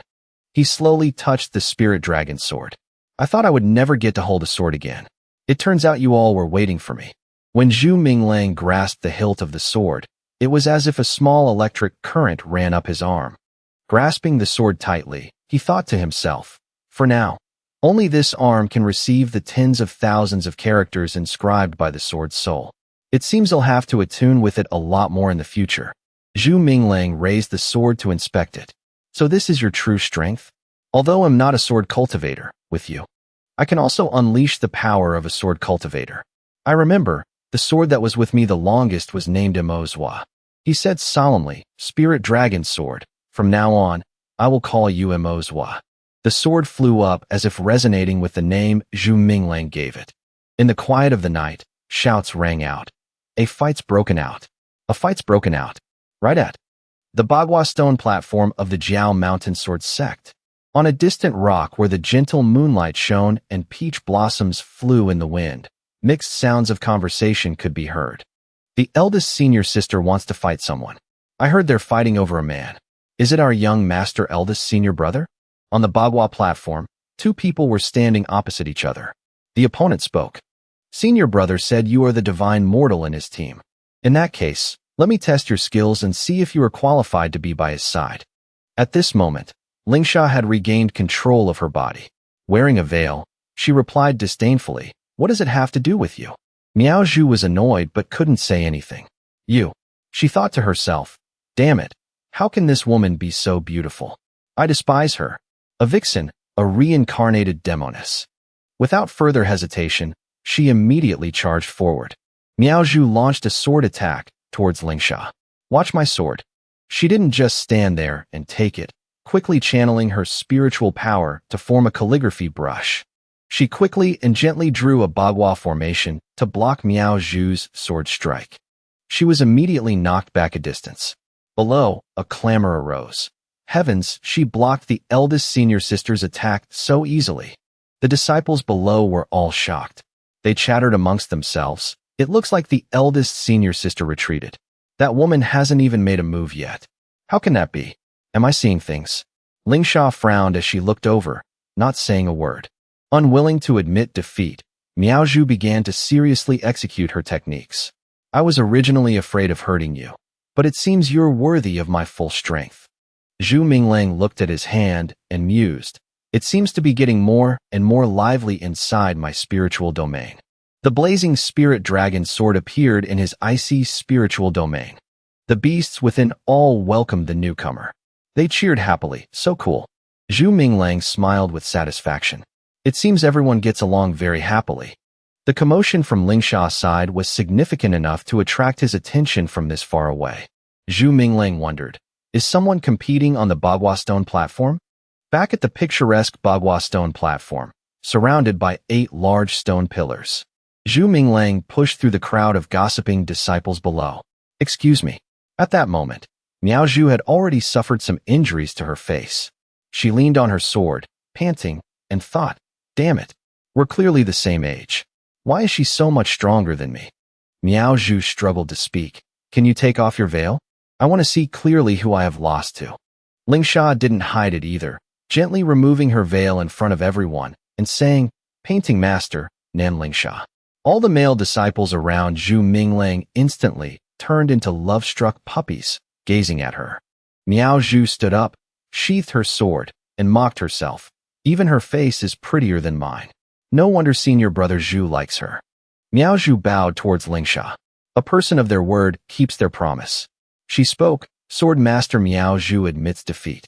From now on, between me and senior brother, there will only be the affection of senior and junior disciples. I will no longer have improper thoughts about him. But Lingsha only replied coldly, this has nothing to do with me. Miao Zhu asked in confusion, but didn't you say before that you two hit it off immediately and were mutually in love? Lingsha pointed at the eavesdropping Zhu Minglang and said nonchalantly, that was Li Yunzi. As for the specific details, go ask him. Miao Zhu was dumbfounded. Who is Li Yunzi? When the gossiping disciples turned to him, he was already gone. The next day, under a blue sky with white clouds, a mount flew across the sky. A voice from above said, why did we have to leave in the middle of the night? Flying for so long is making me so sleepy. Nian Nian said playfully, Zhu Minglang, why were you in such a hurry to run away from Miao Zhu? Feeling guilty? He replied, don't talk nonsense. Lingsha didn't speak, letting the two chatter. Junior sister Miao Zhu has gone traveling with my aunt. Before she left, she told me that the clan sect assembly is about to take place, and this year's prizes are several times larger than last year's. He looked at Nian Nian and explained, you have to know that what a dragon master needs most is resources. The more abundant the resources, the stronger their power. However, I still haven't decided whether to participate or not. She asked in confusion, what is the clan sect assembly? Zhu Minglang explained, the clan sect assembly is mainly a competition between the disciples of various clans and sections. For those disciples, it can also be considered a type of glory. Hearing this, she teased, even if you participate, it won't be for glory. Nian Nian spoke her mind. Since Miao Zhu is the eldest senior sister of the Jiao Mountain Sword sect, and sister Lingsha defeated her, it seems the strength of the Apex continent is just average. This clan sect assembly should be a piece of cake. He replied, Lingsha only defeated one disciple. The Apex continent has many formidable masters. Nian Nian excitedly flattered her. Sister Ling. Zhu Minglang couldn't believe what he was seeing. Behind him, Nian Nian asked worriedly, Zhu Minglang, your family? It seems like there's a funeral. Wu Shan and his wife supported each other as they listened to the person opposite them make excuses. Brother Wu Shan, it is my fault for not teaching my son well. He didn't know that boy was your adopted son, Zhu Tong, brother Zhu Wu Shan. He didn't know his own strength, which led to this tragedy. Behind the old man was the unrepentant Showdown. The old man continued, so today, I have brought this unfilial son here to be punished and admit his guilt. You may deal with him as you see fit." But Xiaotong, where no one could see, sneered disdainfully. Scene change. Immediately after, he was kicked in the waist so hard that he coughed up blood. His body flew back a distance, shattering the floor tiles. Zhu Minglang spoke without emotion. "If you've come to admit your guilt, you should at least have the sincerity to kneel." The old man next to him, seeing his son being beaten, roared and attacked. "What kind of bastard are you, daring to assault someone here?" He didn't flinch and summoned the spirit dragon sword. The old man's qilin had just appeared when Zhu Minglang chopped off half of its horn. The horn, dripping with hot blood, flew past the eyes of the onlookers. In pain, the qilin immediately retreated from where it came. The old man, horrified, pointed at him and shouted, "Who are you?" Zhu Minglang, shouldering his sword, looked at the old man as if he were already dead and replied, "Zhu Minglang." Two young men who witnessed this immediately started buzzing. One asked what? "He's Zhu Tianguan's son, the one who achieved the rank of sword cultivator?" The other replied, "Weren't there rumors that he died? Youngsters don't gossip, old men starve." Two nearby old men, one in purple and one in yellow, with eyebrows nearly touching, started chattering. "I heard this kid angered the heavens. His entire sword cultivation was destroyed, turning him into a wandering mortal with no face to return. I didn't expect him to suddenly come back now. This kid even dared to cut off the hand of a royal disciple back when he was just a child. Now that he's grown up, this eldest disciple Hao Xiaotong of the Purple Forest sect is in for it." Seeing that it was him, Wu Shan was moved to tears. "Little Minglang, is it really you? You've come back." His wife was also surprised and tearfully asked about him. "Little Minglang, you've grown so tall. You must have suffered a lot being out there all alone." He clasped his hands and bowed to the two elders. Little Minglang pays his respects to uncle and aunt. He straightened up and asked, "Uncle, aunt, what happened to Zhu Tong? Where is he?" Wu Shan held back his tears and recounted the story for Zhu Minglang. Zhu Tong participated in the clan sect tournament and was beaten to death. From behind, the guy who was just kicked, his face pale, tried to get up through the pain and muttered, "Skills are inferior to others. Life and death are decided by fate." He was unconvinced, wiping the blood from his mouth and speaking, "As a dragon master, my dragon beast also has a temper. If anyone is to blame, it's that idiot Zhu Tong for being so meddlesome. He deserved to be mauled to death by my dragon beast." But his father immediately gave him a full-force slap and roared, "You're the idiot. Shut your mouth." While he was still resentfully saying, "Father, why did you hit me?" his father, being very astute, clasped his hands and greeted him. "So it is the renowned Zhu Minglang. This time, it is indeed my dog son's grave error. He accidentally took Zhu Tong's life. As his father, I will definitely supervise him as he goes to Zhu Tong's mourning hall to kowtow and atone for his sin." He walked towards them, step by step. Minglang replied softly, "All right," but his hand was already gripping Xiaotong's neck, who spat blood and screamed, "Let go of me." Seeing this, his father's old face turned red with anger as he shouted, "Zhu Minglang, how dare you? Didn't we say he would kowtow and admit his fault? What more do you want?" He smiled lightly, his eyes filled with killing intent, and said, "Naturally, am fulfilling his wish." Minglang dragged him by the neck into the mourning hall, then threw him to the ground like a rag doll, and said, "All right, kowtow.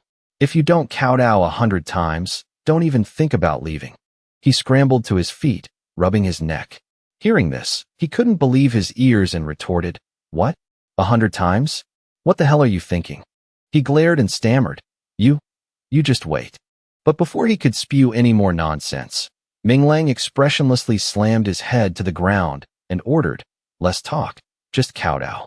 He watched him kowtow before the memorial tablet, but not satisfied. He said, "Harder." Xiaotong's eyes and mouth were now a mess, but his wicked nature remained unchanged as he thought, "Damn you, just you wait. In the future, it'll make you wish you were dead." Minglang paid him no more attention. He looked at the memorial tablet where incense smoke was still rising and said remorsefully, "Zhu Tong, I caused your death this time. In a few days, he'll be participating in the great faction competition." He promised the memorial tablet, "When the time comes, I will personally make him atone to you." At this moment, Hao Yong also rushed in, fuming and cursing. "Zhu Minglang, my son only accidentally killed that younger brother of yours who shares no blood with you. For you to say such things in public, are you completely disregarding me, Hao Yong, and the Purple Forest sect?"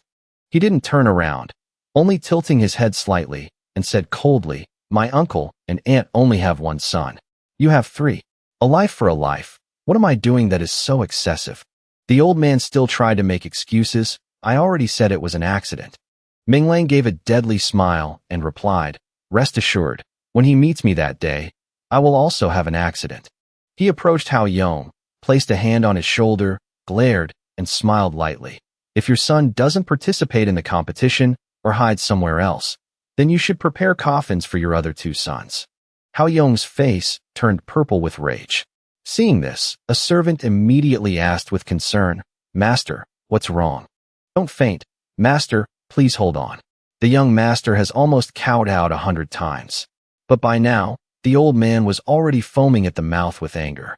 With an infatuated expression, Nian stood next to Ling Sha and praised, "It's over. My heart is beating so fast. Zhu Minglang is so domineering. He's truly so dashing." Ling Sha crossed her arms and thought to herself, "So this is the real Zhu Minglang? Overbearing, reckless, unparalleled in this world. Was he always pretending to be low-key and ordinary before?" Suddenly, a voice shouted his name from behind the three of them, "Zhu Minglang." He glanced from the corner of his eye towards the source of that suicidal voice. "I didn't expect that after so many years, you're still so crazed and tyrannical. Do you think that with Zhu Tianquan and Zhu Xuan protecting you, you can do whatever you want?" The woman in red who stepped forward was Madame Zhao of the royal family. She spoke, "I didn't expect that after so many years, you're still so crazed and tyrannical." Minglang looked at her and smirked. "I wondered who it was." "So it's Madame Zhao. Relying on your status as a lady of the royal family to back the Hao father and son, are you?" He frowned and stared straight at Madame Zhao, continuing, "I, Zhu Minglang, have even cut down disciples of the royal family. If you don't want the Zhao clan to have a funeral, then get as far away as you can." She saw his cold, sharp eyes and was so startled and frightened that she broke out in a cold sweat, trembling as she softly said, "You." She thought resentfully to herself, "Damn it, this brat is a madman. He might actually dare to kill me." Minglang turned away, glanced at Xiaotong who was kneeling and kowtowing, and said, "Count how many times you've kowtowed yourself." Time passed. 5 minutes later, two subordinates behind him helped him up, and one of them said, "Young Master Zhu, our young master has fainted. Please spare us." He darkened his eyes and yelled, "Scram." The two men picked up Xiaotong and fled for their lives. Wu Shan stood beside him and said softly, "Little Minglang, thank you. If Zhu Tong knew he had an older brother like you backing him up, he would surely be very happy in the afterlife." The woman beside him cried out, "Little Minglang, you've offended the royal family and the Purple Forest sect again. I'm afraid." Before she could finish, Minglang interjected, "Auntie, rest assured, I know my limits." Scene changed to a dike in front of a forest, with a bridge connecting the residential area to the woods. This is the dike in the inner court of the Zhu clan. As the three of them walked on the bridge, Minglang suddenly spoke. "Across this bridge is the inner court of the Zhu clan." Suddenly, a voice praised, "I didn't expect your home to be so large, even divided into an outer and inner court." He walked ahead of Nian and Ling Sha, clasping his hands behind his back, and replied casually, "Previously, my Zhu family took in a clan of forging architects from a defeated nation. Most of them became slaves. My grandfather didn't approve of the slave system, so he sectioned off a court for them. It is my uncle and aunt who manage the outer court." Nian asked, "So your uncle and aunt aren't relatives?" Minglang walked forward with a blade of grass in his mouth and said, "My uncle's original name was Wu Shan. He was my father's classmate. My father also dislikes the slave system, so they address each other as brothers. He had him change his surname to Zhu, which is why he is now called Zhu Wu Shan." After saying that, he bit off the blade of grass in his mouth and continued, "And although Zhu Tong was raised by them, they treated him as their own son. I also saw him as my own blood brother." Ling Sha walked behind, pondering, It seems his father also has a kind heart. If the Li Mountain continent had submitted and cooperated with the Zhu clan, they wouldn't have ended up as slaves. Nian asked again, so, Zhu Tong wasn't of the Zhu family's bloodline to begin with. Does that mean even if he's killed by someone, no one will pursue the matter? Minglang led the way and said nonchalantly, well, it's just a pity my uncle and aunt are too forbearing. I guess they wouldn't even tell my father about this, and could only swallow their grief. Suddenly, a curse was heard from somewhere. Bullshit. A person sitting on a rock near the dike, wearing a hat and cloak while fishing, continued, you underestimate your father too much. He was right in front of them. He lowered his head and spoke again. You've been married for so long, and only now are you bringing her back? If your Grandmaster Tai Gong hadn't told me, our inner court would have already held a funeral for you by now. Suddenly, he waved his hand helplessly, closed his eyes, and replied, Father, you actually believe that old man Tai Gong's words? The long-haired man turned around, took off his hat. It was Zhu Tianquan, head of the Zhu clan. He laughed and said, or perhaps your days have been too comfortable, so you unscrupulously threw away the cultivation that others have long admired, cast aside the troubles of the clan, and spent carefree days with your beautiful wife? Hearing this, the two people behind him were rendered speechless. Nian broke into a sweat and explained, Uncle, don't believe the rumors. It's not like the rumors say. We are not. Minglang stood beside them, pointed behind him, and introduced, they are members of my Dragon Master team. This is a divine mortal from Li Mountain Continent's ancestral Dragon City state, Nanlingsha. She bowed her head and greeted, Uncle. Nian next to her gave a thumbs up and greeted, Hello, Uncle. He continued, the one who called you uncle is my little dragon food steward, Fong Nian. We are friends, not husband and wife. Tianquan became upset and flew into a rage, shouting, What? A dragon master?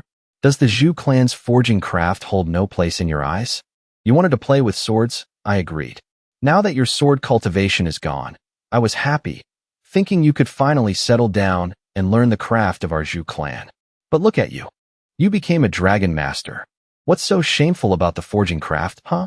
After hearing this, the three of them trembled in fear, breaking out in a cold sweat. Minglang took a cloth to wipe the sweat from his face and gave an awkward smile. Father, actually, I have been practicing. I made a suit of armor for my dragon. They'll show it to you when we get back.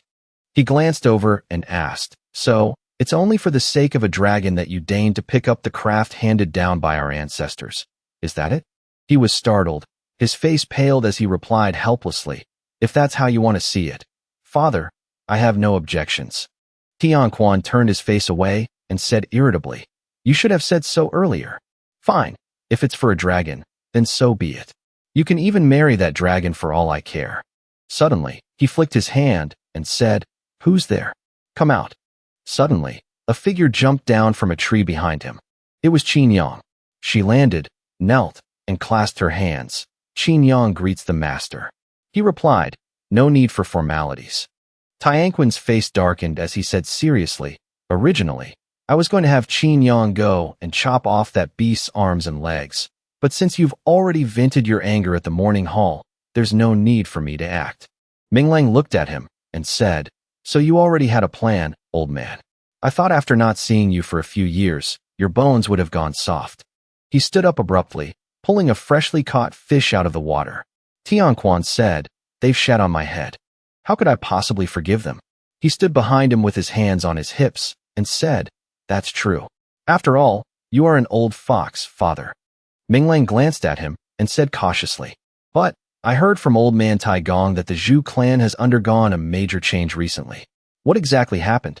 He lowered his head, his face dark. He continued, Our Zhu clan is, for better or worse, one of the 6 great clans. Tianquan furiously punched him on the head and shouted, Bullshit. Now it's the Zhu clan versus the other clans. It's the 6 great clans in a duel. It's precisely because we've developed too quickly these past few years, annoying the royal family and the Purple Forest sect, that there have been so many problems. Are you looking down on me? Minglang's head hurt from the blow.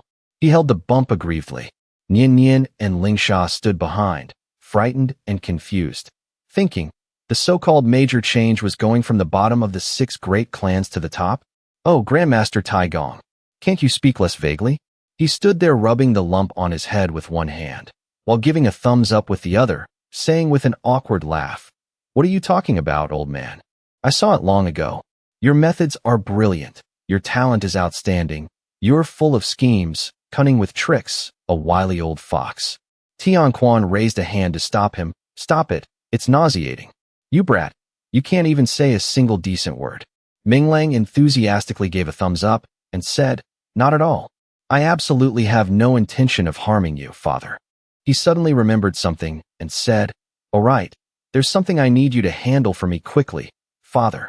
Hearing this, he turned to look at Nian and Lingsha with a teasing smile and said, "Which young lady did you get pregnant?" The two girls stood there helplessly. Seeing this, Minglang quickly said, "Father, please stop joking. I'm talking about something very urgent. Li Mountain Continent, do you know it? Your son wants to claim that place. Can you do it?"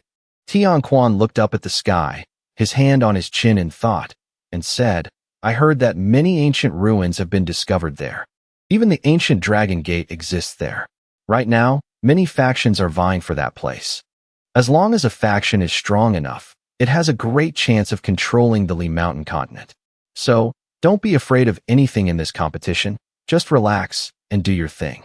Then he placed a hand on his shoulder and continued, "But try to cut off the arms of the royal family's descendants a little less.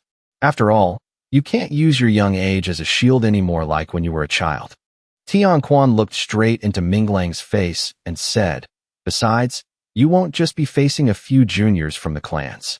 He asked curiously, "Could it be that some shameless old geezers will also make a move?" Hearing this, he wrapped his arm around Minglang's neck, grinned, and said, "No problem. At worst, just tell your old man Tai Gong that there's an ancient sword in the Li Mountain Continent. He'll definitely agree to bring the entire Jiao Mountain Sword sect to participate." Tianquan's eyes glinted mischievously as he said, "Or, I could go to the royal family and put in a good word for you, make you an imperial son-in-law or something. Relying on the power of the royal family, you could definitely reach the top with ease." Then he shouted, "Live off a woman. You could save yourself decades of struggle." Scene change, Zhu family hot springs. Inside the hot spring bath, a naked Nian was bathing. She stood there, covering her body with a towel, her face flushed with excitement. The Zhu clan actually has such a big hot spring. The water is just right. Sister Nan, hurry and get in. At this moment, it was actually Wu Sha, unbeknownst to everyone. She stepped into the water with only a bath towel wrapped around her. She swept her long hair to one side, sat down on the steps, and replied, "All right." Nian, soaking in the hot spring, saw this and thought, "Strange. I joked with her before, and she was so cold. Today, Sha suddenly seems like a different person." Suddenly, Wu Sha dropped the towel covering her body, revealing her smooth, fair back. Nian stared with dazed eyes, smoke practically coming out of her nose as she praised in her mind, "Sister's figure is too beautiful." Saying that, she raised her hands and moved towards Wu Sha. "Sister, what did you eat to grow up like this? I'm so envious." Wu Sha was surprised. Then she gave a mischievous smile and exclaimed, "Such a bold little girl, aren't you?" Then, a flurry of cries could be heard. "Sister, you're too naughty. You're making little sister so ticklish. Sister, I won't dare again. It feels so good." Minglang, lying in his room, covered his ears with a pillow, turned over, and said irritably, "Why did they have to build a hot spring in my garden back then?" Qin Yang, who was beside him, was startled. Holding his clothes, she knelt next to him and asked, "Young master, what is it? Are you unwell somewhere?" Seeing her, he jumped in fright and said, "Why did you suddenly come in here? Don't you know to knock in the middle of the night?" She remained kneeling and replied, "I was bringing bathing clothes for the young master. I knocked for a long time, but the young master didn't answer. I thought something was wrong, so I came in." Zhu Mingling took the clothes from Qin Yang's hand. He covered his private parts and ran away embarrassedly, shouting, "You sleep in this room. He'll sleep in another." Scene change, Zhu clan inner court, Blue Pond Pavilion. A waterfall flowed down from a high rock. Below were scholarship students. Someone spoke up, "I heard the dragon here has an ancestral vein. When angered, it can submerge this place in a sea of water. The waves could be hundreds of kilometers high, capable of shattering mountain ranges." The ancient beasts in that sea could easily flatten a nation. Then a question was asked. So, do you know who is raising the ancestral vein divine dragon? Among the students sitting there, a young boy replied. Who is it? From beneath the water's surface, an old, bright red carp appeared and said, It is the very mister you are looking at. It is I. I am the nine heavens water ancestor. Reverting to my original form is the smallest transformation for a mortal fish. Seeing this, two students below laughed at him and shouted, Mr. Nyo, stupid C9 is lying again. C9 became furious, splashing water and shouting loudly, You little brats. How dare you not believe me? Be quiet and listen to my lecture. He calmed down and said, Therefore, the waves in the bottle can rise hundreds of kilometers high, and the ancient beasts in the water. Hearing this, the young boy below laughed and raised his hand. Mister, you've already gone over this part. Sinai became annoyed again, causing the water to ripple. Aren't I just afraid you won't remember? He'll explain it again. The students below replied, But you've already explained it 7 times today. Suddenly, a voice echoed from somewhere, Is that so? Then that's all for today's lesson. Go and play. Hearing that, the kids happily ran off, excitedly shouting, Let's go play. Sinai stood there, fuming with anger. These little brats.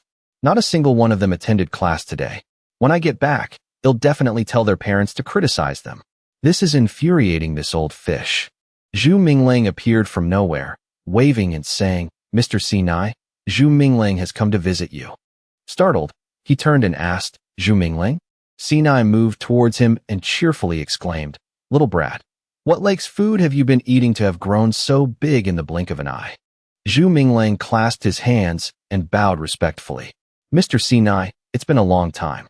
I am a dragon master now, and I have many questions I'd like to ask you. Hearing this, he straightened up, puffed out his chest, and laughed. A dragon master? You're a dragon master now. Good, good. That sword master stuff has no future at all. It's not too late to start raising dragons. With this 9 heavens grandmaster here, I guarantee you can easily become the overlord of the 4 seas and 8 deserts. Suddenly, Sinai's mouth fell open and his eyes widened in shock, wondering that Zhu brat really grew up so fast. Zhu Minglang stood before Sinai and said, Mr. Sinai, I came to ask for your guidance on a matter. Sinai looked at him and laughed. As expected, you're still smart and eager to learn, unlike those little brats who never attend class. Go ahead and ask. Zhu Minglang summoned Bai Qi, which lay quietly in his arms with its eyes closed. Zhu Minglang looked at it and asked him, Do you still remember it? He folded his arms and replied, Of course, I remember. This fish isn't your ordinary goldfish.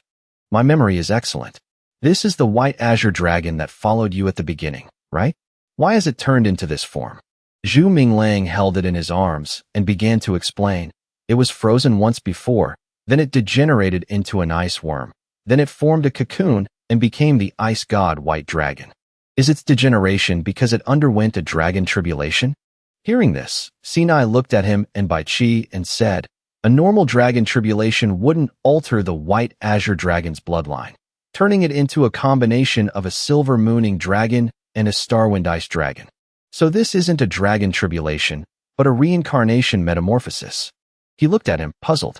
Reincarnation metamorphosis? Sinai explained, That's right. This ability of degeneration and transformation is a combination of Phoenix Nirvana rebirth and the hibernating dragon vein butterfly. It's called reincarnation metamorphosis.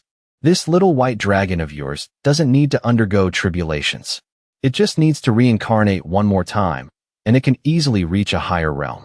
Zhu Minglang didn't understand and asked, Reincarnate one more time? He replied, It means it still has the ability to degenerate again. This ability is extremely special. After a few reincarnations, even without a dragon master, it can metamorphose to even higher levels on its own. As he said this, Sinai waved his hand, causing the water to ripple. He said, This ability of its means it is not bound by lifespan. No bloodline can hold it back. It will only become stronger and stronger, becoming a peerless dragon king. As mighty as its ancestors, the strongest in the entire universe. So strong that among the myriad stars, you couldn't find any creature stronger than it. Hearing this, Zhu Minglang turned to look at Bai Qi breaking out in a cold sweat. He thought, I didn't expect Bai Qi to be this powerful. It's a pity it has to degenerate with each reincarnation. That's a bit. Sinai frowned and looked at him. Actually, whether it's Phoenix Nirvana or Butterfly Spirit Metamorphosis, there are ways to speed up the process. Zhu Minglang's eyes lit up as he happily asked, How do I do that? Mr. Sinai, please teach me. He put his hands on his hips, turned away, and replied, I forgot. The boy fell to the ground, helpless. Scene change. A residential area on a cliffside above a vast sea. A place called Xiangshan City's ancient dragon palace. Zhu Minglang was sitting in a gazebo when a woman approached him and asked, Excuse me, are you looking for me? He turned his head, looked up, and said, You are Lu Minor? I am Zhu Minglang, Zhu Tong's older brother. She bowed her head and replied, Hello, young Master Zhu. I have heard of you. Zhu Tong often mentioned you to me. With long black hair and wearing an outfit of purple and green, that person was Lu Minor. Zhu Minglang sat there, glanced at her, and said, It's like this. Yesterday, I read some of Zhu Tong's journals. I learned that he offended some royal youth gang because he wanted to vent your anger, which led to his death. Can you tell me the details? Suddenly, Minor's eyes squeezed shut as tears streamed down her face. She collapsed to her knees. Minor covered her mouth, sobbing pitifully as she spoke. Young Master Zhu, I didn't mean to get Zhu Tong killed. Seeing this, Zhu Minglang stood up, flustered, and explained, I didn't come here to blame you. I just want to understand the situation. You did nothing wrong. Don't be so panicked. Her tears fell like rain. Minor sobbed, I was originally a relative living in your Zhu clan's outer court. She recalled the scene of Zhao Yu grabbing her hair and hand from behind, leering as he harassed her. After that, I came to this ancient dragon palace to study. One day, I ran into a pervert on the main road. I later found out his name was Zhao Yu. He relied on his mother being a member of the royal family to join the royal youth gang, doing whatever he pleased. Ordinary people didn't dare to speak up. Flashback, Zhao Yu pinned her down, tearing her clothes. At that moment, all Minor could do was struggle and cry for help. No, help. Image of Zhu Tong holding Zhao Yu back and beating him senseless. Minor thought, after Zhu Tong found out I was humiliated, he came to my rescue and taught that Zhao Yu a good lesson, which started the feud with the royal youth gang. Flashback, when he returned, he was badly injured, one arm broken. At a table with Xiaocong, Zhao Yu stood behind him and spoke. In this tournament, whoever kills Zhu Tong, will all chip in to buy them a spirit god fruit. What do you all think? The person opposite replied, Good idea. Still kneeling, Minor continued her story. During one of their gatherings, the royal youth gang made that bet, which led to how Xiaocong directly killing Zhu Tong. Then she wiped her tears with her hands, her whole body trembling. I never expected young Master Zhu Tong would lose his life because of me. It's all my fault. Zhu Minglang stood beside her and patted her shoulder comfortingly. All right, don't blame yourself anymore. He clenched his fists, and murderous aura emanating from him. Zhu Minglang frowned angrily and exclaimed, Zhao Yu and Hao Xiaocong. Those two animals. They'll make sure they pay their blood debt with blood. Scene change. Zhu Minglang's courtyard in the Zhu clan's inner court. In the courtyard, Nian Yin was stroking Qinghua, while Xinghua was writing couplets. Just then, Zhu Minglang walked in from the gate. Nian Yin saw him, turned her head, and asked, You're back? Did you find anything out? Zhu Minglang walked in and replied, I've learned the truth. The next match is in 3 days. I will definitely make them pay. Then he looked at Xinghua and said seriously, If Miss Xinghua has time, you could also participate. There are many powerful demigods there, and the rewards are very generous. Xinghua looked at him, smiled, and answered succinctly, All right. Suddenly, a shout came from outside the gate. Zhu Minglang, you little brat, you're finally back. Yesterday, you rushed off before class was even over. Truly misbehaved. Zhu Minglang was surprised that Sinai had come looking for him on his own initiative. He thought the old fish had figured out a way. Mr. Sinai, why have you come here? Did you remember how to help Bai Qi quickly get through its degeneration period? However, in response to Zhu Minglang's expectations was a scolding from Sinai. No, you scoundrel. How could you abandon this little fish and leave me there all alone without a word? Didn't we promise to roam the martial world together? Seeing his guilty expression, He sighed and said, "Well, I haven't even left the courtyard gate." Just then, he saw Nian shout in amazement, "A flying fish." Hearing her voice, he looked towards Nian and was shocked to see the divine wood-green sacred dragon was also there. A divine wood-green sacred dragon. He also questioned how Nian was raising it. "How are you raising this dragon? It's a dignified sacred dragon, yet it doesn't have a shred of a sacred dragon's powerful aura." While Zhu Minglang was still confused about what was happening, Nian honestly admitted it was severely injured when it was young. This displeased Sinai. "A crippled dragon? You're not careful at all when choosing dragons. Luckily, this little one isn't too bad. It still needs to drink silver for sacred dew for another 10 years. If you had a portion of 100-year sacred dew, perhaps it might have a chance of matching the ice god white dragon." Hearing the mention of sacred dew, he immediately spoke up, "100 years sacred dew. I have that. I just don't know when is the right time to use it." Sinai was extremely surprised that Zhu Minglang possessed it. "You even have such a rare treasure? Now is the most suitable time to use it. But it's best to use it with an elemental crystal to help it enter its mature stage directly." Additionally, Sinai told him what results using the sacred dew would bring. Doing so will awaken its sacred dragon bloodline and simultaneously push its natural abilities to a new height. And so, Zhu Minglang asked him loudly, "There are many types of elemental crystals. Which one should I choose?" Sinai quickly gave him detailed instructions. "It's best to use one with water and wood attributes, around 300 to 500 years old. Any older, and I'm afraid it won't be able to absorb it.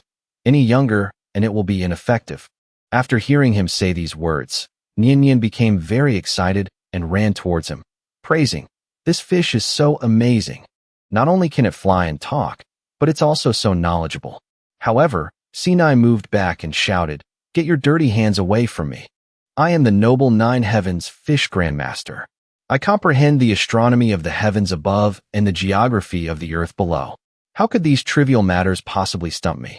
Being scorned, her admiration turned to anger as she yelled, "Your hands are the dirty ones. Where am I dirty?" Just as Nian was about to charge in and fight Sinai, Zhu Minglang stopped her. "Enough. Quickly, help me find a water and wood elemental crystal. In 3 days, it will be time for Qinghua to display its divine might."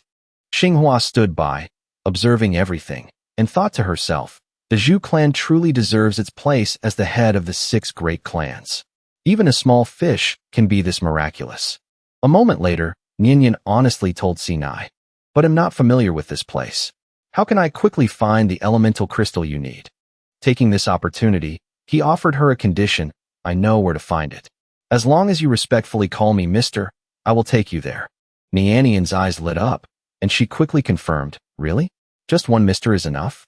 Mister, quickly tell me where the water and wood elemental crystal is." But due to his old age, his memory was still unreliable, so he could only reply, "Oh dear, I seem to have forgotten again." Thinking she was tricked, Nian chased after Sinai to beat him up. At that moment, Zhu Minglang told Ling Sa, "In 3 days, I will participate in the Great Faction Assembly. If Miss Ling Sa is free, you can join too. There are many powerful divine mortals there, and the rewards are very generous." She immediately agreed. "All right." Meanwhile, Nian loudly scolded him, "You hateful thing. You dare to trick me? It'll make you cough up your entire treasure trove." Having no other choice, Sinai had to promise, "I really can't remember. When I do, I'll tell you, okay?" A few days later at the bronze battlefield of the Apex Imperial Court, Zhu Minglang asked his man, "Is anyone else from our Zhu clan participating today?" His subordinate quickly replied, reporting to the young master, "Our Zhu clan prioritizes forging. Fighting and killing isn't our forte compared to other factions, so no one is aiming for a high rank in this competition." He said with some disappointment, "So peaceful, huh?" Next, Zhu Minglang asked Ling Sa. The rules seemed to be a group battle. She quickly explained the rules to him. "That's right. Each round will have 100 participants, and there are 2 ways to win. One is that when time runs out, those still standing in the arena will advance. The other is to fight until only 10 people remain. Also, to prevent some factions from using their numbers to bully the weak, each side can only send 1 to 3 people into the arena." Taking this opportunity, Zhu Minglang asked about how Xiaodong's situation, What round is Hao Xiaotong in? He's already in the third round. Ling Sa didn't hide it. He's already entered the battlefield reserved for the powerful experts from the various factions. He reached for the grapes on the table and asked casually, "Are we numbers 55 and 56? Without waiting for her reply, Zhu Minglang strode ahead, saying enthusiastically, "Time to go stretch our muscles." After a short walk, Ling Sa flew past him. "So," Zhu Minglang put on a crestfallen look and whined, "aren't we fighting together? Oh well, I guess this is fine too." At this moment, high up in a tower, Chen Xiong observed the scene below and said, "Those two came from the pavilion. They must be disciples from a major faction. Why hasn't anyone mentioned them? Bet on their numbers, it's a sure win. They seem to be from the Zhu clan. Didn't you hear a brat from the Zhu clan died in the arena the other day?" As someone else approached, Xiao Li, standing beside them, quickly replied, "The Zhu clan's strength is in forging. I've never heard of them having any skilled divine mortals or dragon masters. I wonder if we'll see another tragedy today." Hearing this, another man sneered loudly, and his words were overheard by the approaching Zhang Hao. "A bunch of nobodies dare to set foot here? Are they tired of living or something?" While he was staring at the group, he suddenly heard footsteps. Curious, Zhang Hao glanced over to see who it was. The newcomer was Zhu Minglang. A second later, he called out irritably, "Hey, you, the one eating grapes." Zhu Minglang ignored Zhang Hao, continuing to toss the grape in his hand. Bai Qi wanted to help him peel the grape, so it held out its little hand. As the grape flew towards Bai Qi, with just a few deft movements of its claws, it peeled the skin off. As the grape landed in his mouth, Zhu Minglang arrogantly asked, "What about it?" The furious Zhang Hao pointed at him and threatened, "If you don't get lost now, you won't have the chance later." Zhu Minglang paid his words no mind, grumbling while chewing the grape. "Why do I keep running into strange idiots like this everywhere?" A bell rang, accompanied by the announcement, "The third match of round 1 now officially begins." The participants then stepped into the competition arena. The moment it began, Zhang Hao's killing intent flared. He threatened Zhu Minglang, "You should have known better. I warned you. Now, will you run to the lake and be mocked by the whole city, or must I cripple you before you withdraw?" Yawning, he calmly replied, "What was that? I didn't quite catch it." Being so blatantly disrespected, Zhang Hao roared, "Stop playing dumb." He then commanded his beast, Shadow Wyrem, "Kill him." The Shadow Wyrem immediately spewed fire. Seeing this, he acted surprised. A second later, Bai Qi swiftly moved to intercept. With just a flurry of its claws, it sliced off all the Shadow Wyrm's pincers, making it roar in pain. Even Zhang Hao was terrified. After the attack, Zhu Minglang asked his opponent loudly, "Now, will you run to the lake yourself to be mocked by the whole city? Or should I cripple you and make you withdraw?" In the end, Zhang Hao and his Shadow Wyrm knelt down and surrendered. "I'm sorry. I withdraw from the competition." As soon as the words left his mouth, they both jumped into the lake. Seeing this, he showed a bored expression and thought to himself, "This guy. One moment a dragon, the next a worm." Zhu Minglang turned to look at the frightened Xiao Chun and Xiao Li, muttering to himself, "You've got to be kidding me. This bunch is that cowardly." But he still had to act. "There's no other way. If you want, come at me." A second later, Zhu Minglang slammed his palm on the ground, saying, "Then I'll come at you." In a flash, both Heya and Qingzhou appeared. He then commanded loudly, "Heya, Qingzhou, today is your training exercise." Furthermore, Zhu Minglang devised a plan for himself. Before time is up, deal with everyone in the arena except for Nanling Sa. A dragonfly with 2 sharp pincers rushed forward to fight it. Meanwhile, Heya fought against a bull. Pressing the advantage, it charged into fight against a dragon and a dinosaur-like beast. Immediately, Wu Gang shouted an order, "That black tyrant dragon is going wild. Eliminate it first." Heya was greatly surprised to see a group of people approaching. When it confirmed they were enemies, it became enraged. And then, Heya spat towards Wu Gang's group, making him scream at the top of his lungs. Fortunately, Wu Gang dodged Heya's attack in time and cursed, "Damn it. This black dragon spat on me." It didn't stop there. Heya leaped high into the air. After forming a sphere of lightning, it hurtled straight down toward Zhu Minglang's opponents. An earth-shattering explosion occurred, followed by screams, "Damn it! If you have the guts, fight our dragon beasts. Attacking us directly shows no draconic honor." Furthermore, as it thought of its next move, Heiya chuckled gleefully. The technique it used was farting. Heiya's fart was like a poison gas, making everyone gasp for air. "Is this poison gas? It stinks so much. Oh my god. I'm done for. I can't take it anymore." Even though Jinghua had covered her nose and mouth, tears and snot still streamed down her face from the unbearable stench. Thus, she cursed, "Bastard. How dare you intentionally aim that gas at us? This lady will not spare you." Unable to bear it any longer, Jinghua loudly summoned her purple claw flood dragon. The flood dragon appeared instantly. She also gave a command, Earthshaker technique. Following its master's order, the flood dragon attacked by slamming its tail into the ground repeatedly, causing the arena to collapse. As large chunks of rock flew everywhere, people screamed in terror. Eventually, the ground collapsed under everyone, and piercing screams echoed as people fell. Even Heiya was being buried by the rubble, roaring in fear. Seeing the corpses of dragon beasts strewn about, someone in the crowd shouted, "This is so exciting." At this time, Chun-Gui recognized her with one look. "Isn't that Jinghua, the head disciple of the Azure Dragon Hall? Why did she enter the match so late? With her strength, she should have already advanced to the inner rounds." In the stands, old Zhao excitedly told his friend, "She's my ace in the hole. I'm going to rake it in this time." Zhu Minglang began to understand the power of the Flood Dragon's technique. Once the purple claw Flood Dragon displayed its might, the other dragon beasts scattered like terrified chicks. A moment later, it was chasing Heiya right toward him. Heiya cried for help as it ran. "Master, what should I do?"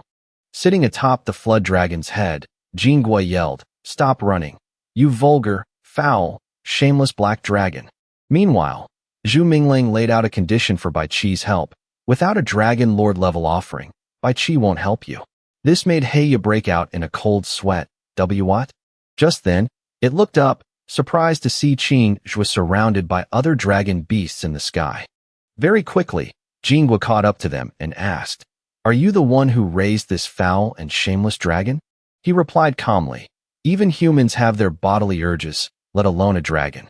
At this point, Zhu Minglang stepped forward to defend Heiya. "With your strength, miss. Advancing to the next round should be a certainty. Why must you make things difficult for my dragon beast?" Hearing this, it chimed in, "Yeah, that's right."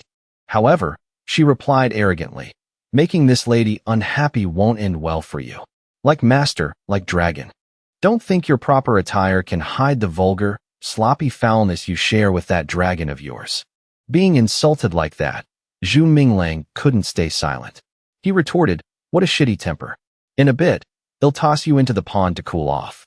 To teach her a lesson, Zhu Minglang decided to use the armored silver-green tyrant thunder spear and commanded, "Great Heiya, clash with that purple claw flood dragon and find a chance to mow down the other opponents." A second later, it replied, "You got it. Time to go all out." Seeing Heiya in this state, a tense Jinghua gritted her teeth and muttered to herself, "Dragon armor." After transforming with the armored silver-green tyrant thunder spear, Heiya charged head-on at the flood dragon. Right now, the two beasts are locked in a head-on collision. The flood dragon was confused when Heiya suddenly soared upwards. It wasn't alone. The other dragon beasts also watched Heiya's ascent with confusion. A moment later, it landed, creating a loud noise that cracked the ground, indirectly sending the dragon beasts flying away.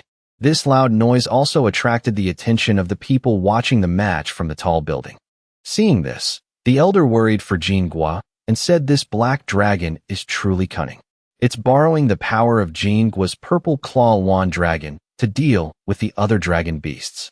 But then, Lu Shi reassured the old man, "Elder, rest assured, young Jinghua is your best disciple. She will definitely win." He also agreed with this method. That's right. Just as the elder said, the dragon beasts began to charge in and tear each other apart. Having tasted a bit of the enemy's blood, Heiya roared again. From those initial drops of blood, it generated an immense power to annihilate its enemies. Up above, the elder was so tense that he jumped up and shouted, "It's over." Lu Shi was startled and asked, What's wrong, elder? With a face full of sweat, the elder replied, I'm afraid Jingua's purple claw wand dragon won't be able to take down that black dragon easily. Unlike the old man, he had faith in Jingua. Elder, that black dragon doesn't even dare to face my junior sister's purple claw wand dragon directly. Moreover, it's surrounded and attacked by other dragon beasts. How can it possibly be a match for the purple claw wand dragon? Stroking his beard, the elder stubbornly defended his point of view. No, haven't you noticed? That black dragon is very strange. It's frenzied, hot-tempered, and fears nothing. Lu Shi's expression became tense as he recalled something and said, I've heard of a rare type of tyrant dragon bloodline. It is said that it can use vaporized blood to stimulate and awaken the most brutal and ferocious power within the dragon. He glanced at Heiya, which was still using enemy blood as an attack weapon, and hesitated. Could it be? Zhu Minglang wore a confident expression, certain that Heiya could win. In contrast to him, Jingua had lost her arrogant demeanor, replaced by a panicked look, fearing her wand dragon would lose. At the same time, Lu Shi revealed a shocked expression as he realized his intention and yelled, This is... Heiya grabbed the wand dragon's head with one hand. Fierce courage bloodline. The next second, it lifted both the wand dragon and Jingua high into the air. Then it slammed them hard onto the ground, causing the earth to shatter into pieces. Jingua was thrown off her pet. She cursed bitterly, damn it. Suddenly, Jingua noticed her wand dragon was still being pummeled by Heiya with a direct blow to the stomach. She quickly performed a summoning technique, Purple Claw Wand Dragon, return. After that, the wand dragon disappeared, having returned to its master's hand. Suddenly, Heiya noticed her next move. Jingua angrily summoned another beast, hateful. It seems I have no choice but to bring it out early. Immediately, a long, white, snake-like creature appeared. Steel Spine Azure Dragon, a high-ranked dragon lord.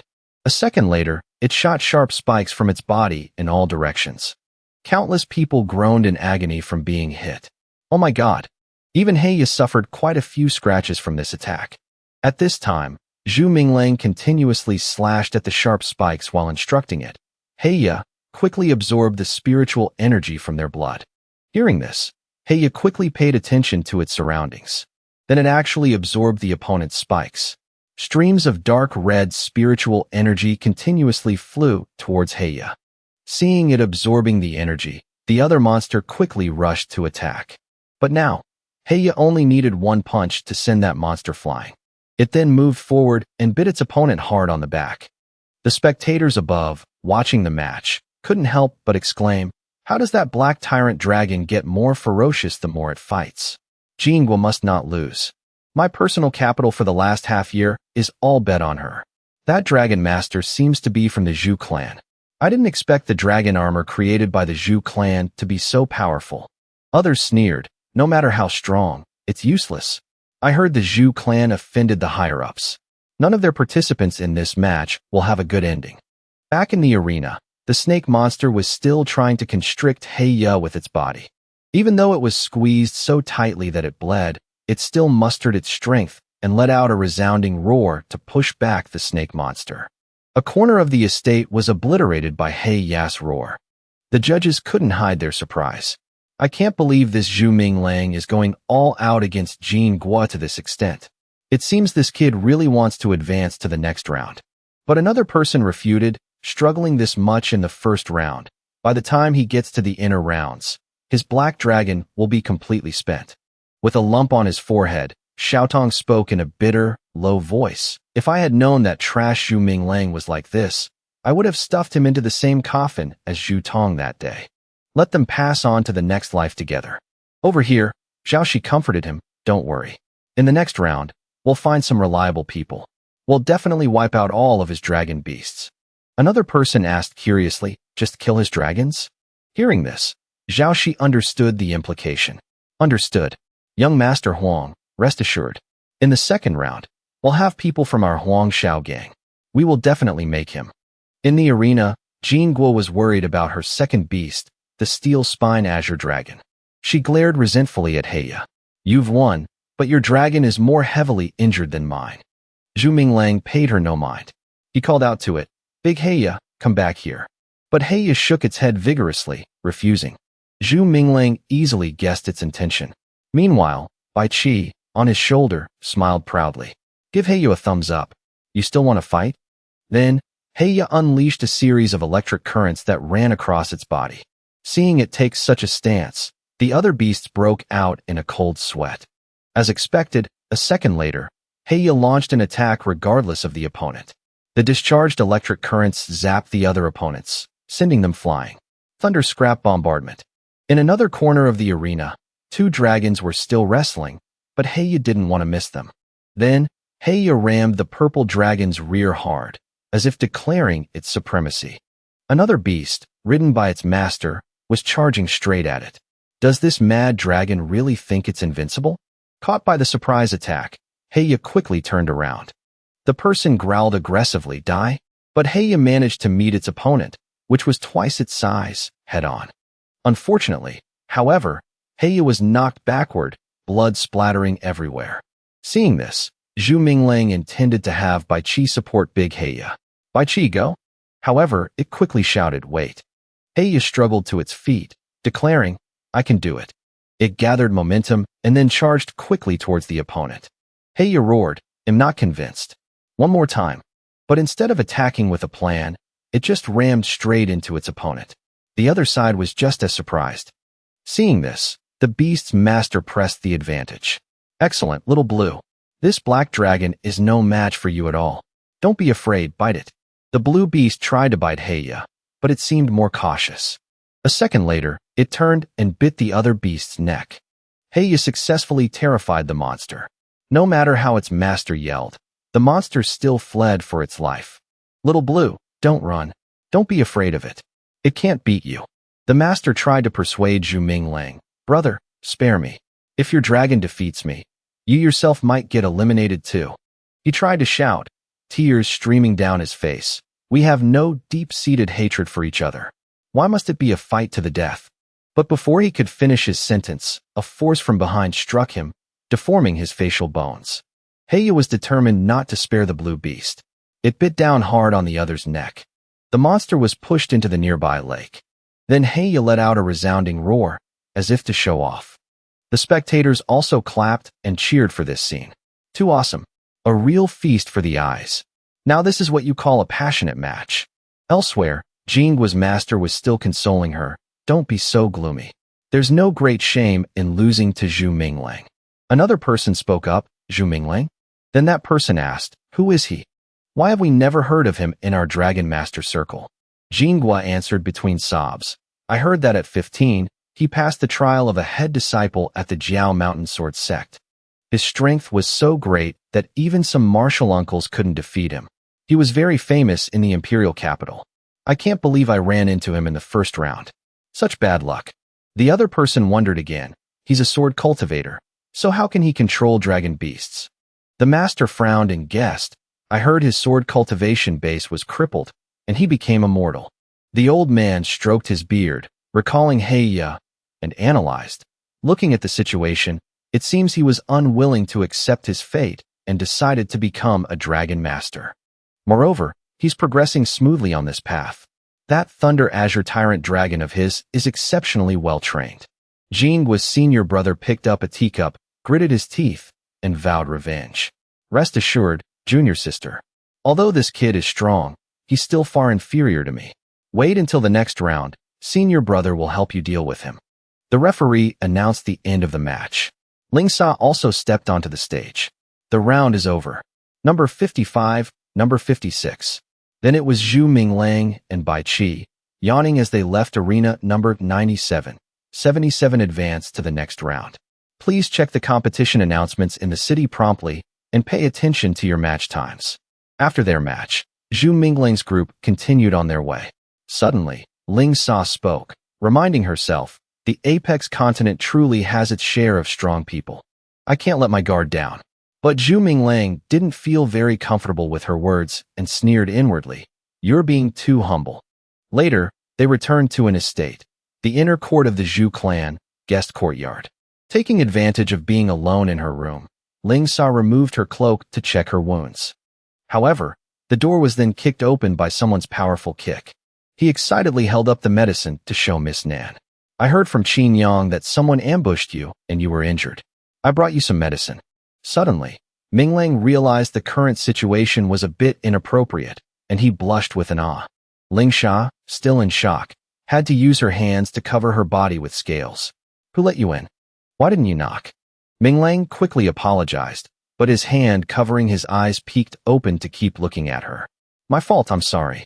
I didn't see anything. Lingsha, well aware of his lecherous nature, gave Minglang a powerful kick. Get out. As expected, the next second he was sent flying straight out into the inner courtyard. While Minglang was still dazed, someone approached him. It was Qin Yang. She bent down and asked with concern, Young Master Minglang, are you all right?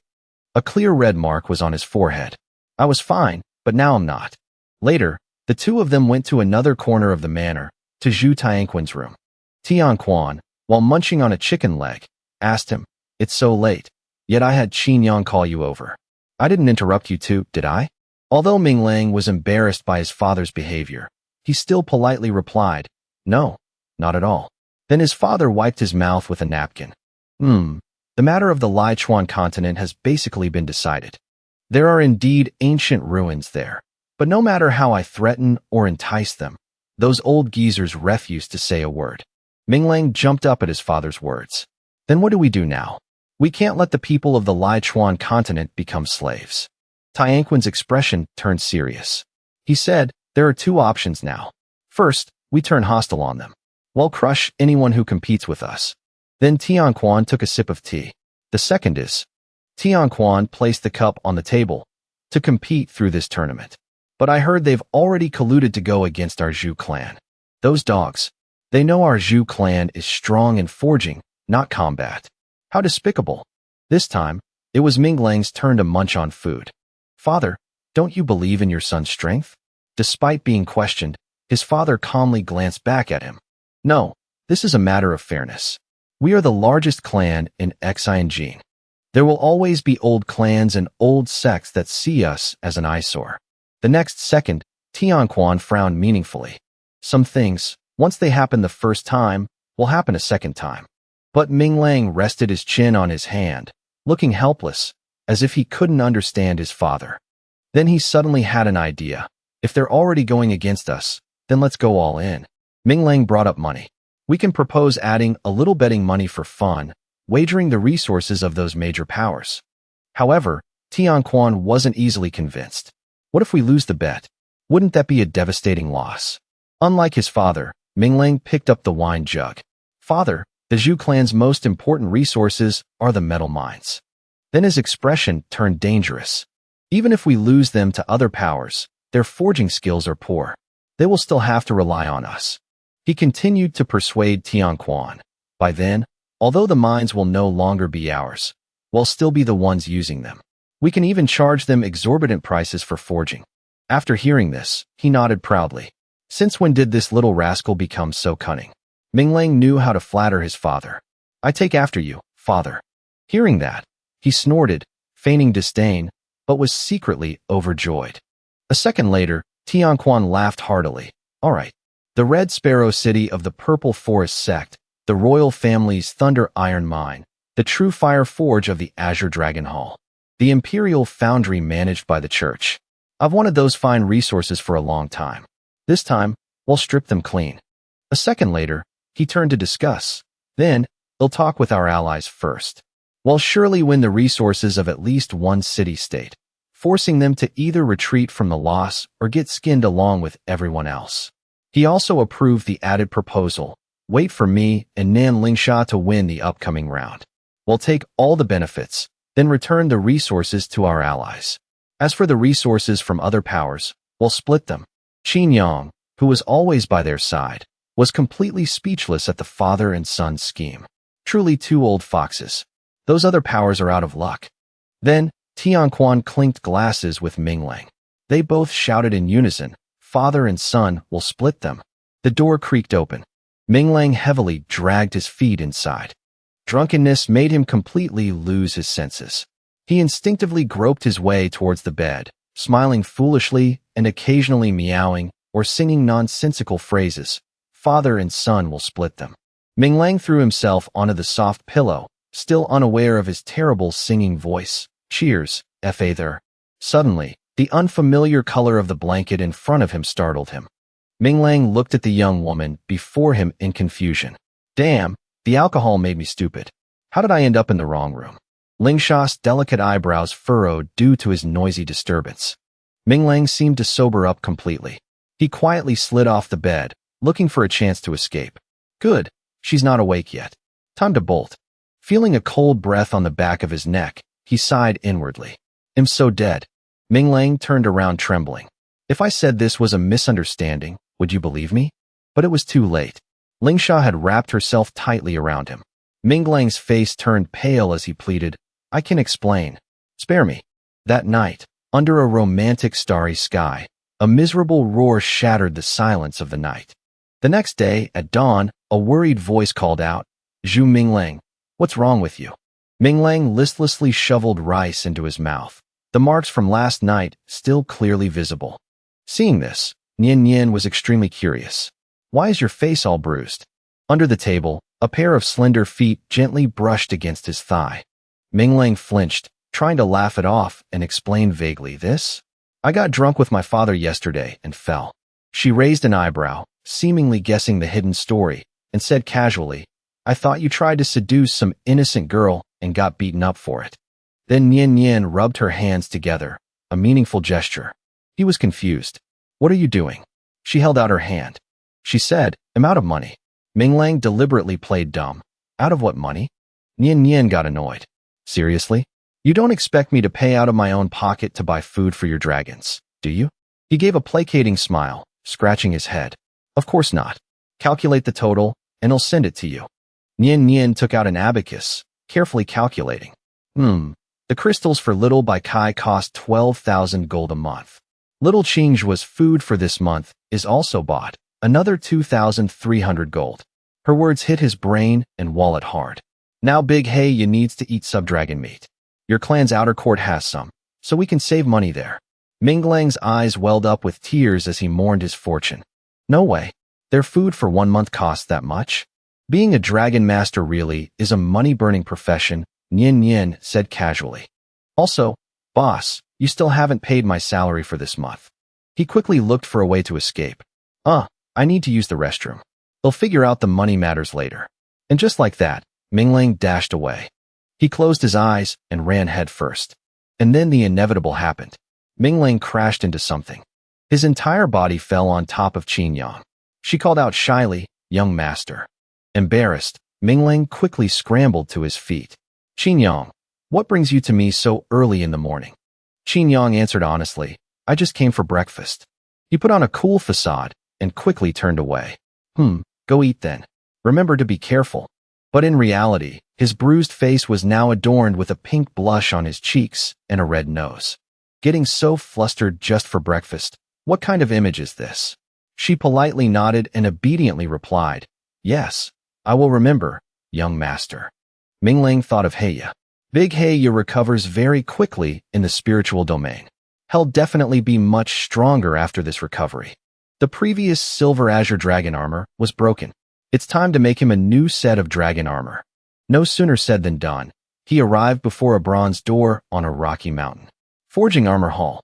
Ming Lang recalled, the last time I came to this forge, I was only 7 or 8 years old. Then he reached out and touched the pattern on the door. The door immediately opened on its own. Streams of red spiritual energy slowly flowed out from the room within. Inscription patterns. Tian Quan had been waiting inside for who knows how long. He looked at Ming Lang and said, Brat, you still remember inscription patterns? Seeing him, he quickly went forward to greet his relative. Father, you're here. It turned out that the magical red and gold spiritual energy was coming from Tianquan's hands. Since you proposed the bet, my boy, you have to bring out something decent. Then he raised his hand, and immediately all the streams of spiritual energy gathered, flying around Tianquan's hand. To make sure there are no flaws in your campaign this time, he directed the powerful streams of spiritual energy into a sturdy set of armor nearby. Inscription patterns are the essence of our Zhu clan. Any object, Even ordinary iron and steel will gain extraordinary power after being refined with inscription patterns. Minglang watched this scene, moved, and looked at his father. Father, are you making dragon armor for my dragon? Tianquan glanced at Minglang before replying, yes. I already knew your dragon's armor was damaged in the last battle. Hearing that, he became even more excited and exclaimed, I came this time precisely to make a new set of dragon armor for my black dragon. I didn't expect you to have already started, father. Knowing his son Minglang's thoughts, Tianquan put on a smug look. Aren't you very moved, my boy? Minglang didn't dare to hide anything and admitted honestly, yes. Since you're here, father, there are a few things I'd like to ask your opinion on. Suddenly, his father exposed his intention to learn. About forging, is it? Seeing that his father already knew, Minglang had to confess, yes. However, after hearing this, Tianquan became even more emotional. Tears streamed down his face. The next second, Tianquan knelt and wailed, while Minglang stood behind him helplessly, watching. Thank the heavens. Thank the ancestors. My son finally wants to learn the family craft. I haven't shamed my forefathers. After paying respects to heaven and earth, Zhu Tianguan straightened up. Son, if you want to know anything, just ask. When it comes to forging, there's nothing your father doesn't know. Taking this opportunity, Zhu Minglang asked him to explain why inscription patterns were needed when forging items. As expected, Zhu Tianguan immediately answered, his expression softening slightly. You can think of an inscription pattern as the soul of a forged item. Any forged item, once it has a soul, will possess a power far exceeding that of ordinary items. Take the Azure Dragon as an example. The Azure Dragon is powerful because of its arcane arts. An Azure Dragon without its arcane arts is no different from a common snake. He found it strange again. So, what kind of item has a soul, and which kind doesn't? Zhu Tianguan naturally explained to him. Just like the living beings in this world, objects also undergo something called cultivation. He then described an image of armor and a sword surrounded by streams of crimson spiritual energy. A sword, if it has slain tens of thousands of enemies and been bathed in countless blood, will gain a certain cultivation base and a bloodlight inscription pattern. A suit of armor, if it has endured countless collisions, stabs, and slashes, will also gain a soul and give birth to a commander inscription pattern. Hearing this, Zhu Minglang stroked his chin thoughtfully. Do inscription patterns have something like a dormant seal? Zhu Tianguan immediately continued the conversation. Of course, they do. Not all inscription pattern souls are actively powerful. They can only truly shine under the right circumstances, conditions, and with the right wielder. With his question answered, Zhu Minglang secretly fantasized about his lofty status after enhancing the Sword Spirit Dragon's abilities. If all the Sword Spirit inscriptions on the Sword Spirit Dragon radiate with the light of inscription patterns, its strength would surpass my own sword cultivation base from back then, right? Not letting him daydream for long, Zhu Tianguan called Zhu Minglang back and introduced the armor in front of them. What you saw earlier were fragments of an inscription pattern. I am repairing them, piecing them together to form a combat evolution inscription pattern and carving it onto the chest plate of this armor. He also focused intently on the lesson. Yes, he said again, that black dragon of yours is not high level. The best material I can choose is volcanic essence. Using a better or would become a burden for it. It would suppress it. After hearing this, Zhu Minglang confessed. Yes, it's much better than the armor I made for it before. Next, Zhu Tianguan crossed his arms and explained the armor. The Fire Dragon heavy armor can easily withstand attacks from a low-tier Lord-level dragon beast. If you can awaken its inscription pattern, your black dragon can even fight against a high-tier dragon lord. Zhu Minglang grew even more excited by his guarantee. It can be enhanced that much? Zhu Tianguan immediately looked proud. Of course. What do you think our Zhu clan relies on to be the top clan? It's a pity a brat like you ignored our family's art of forging. The limit of this volcanic heavy armor is one inscription pattern. Later, they'll have it tempered again so that when your black dragon releases lightning, its power will be amplified many times over.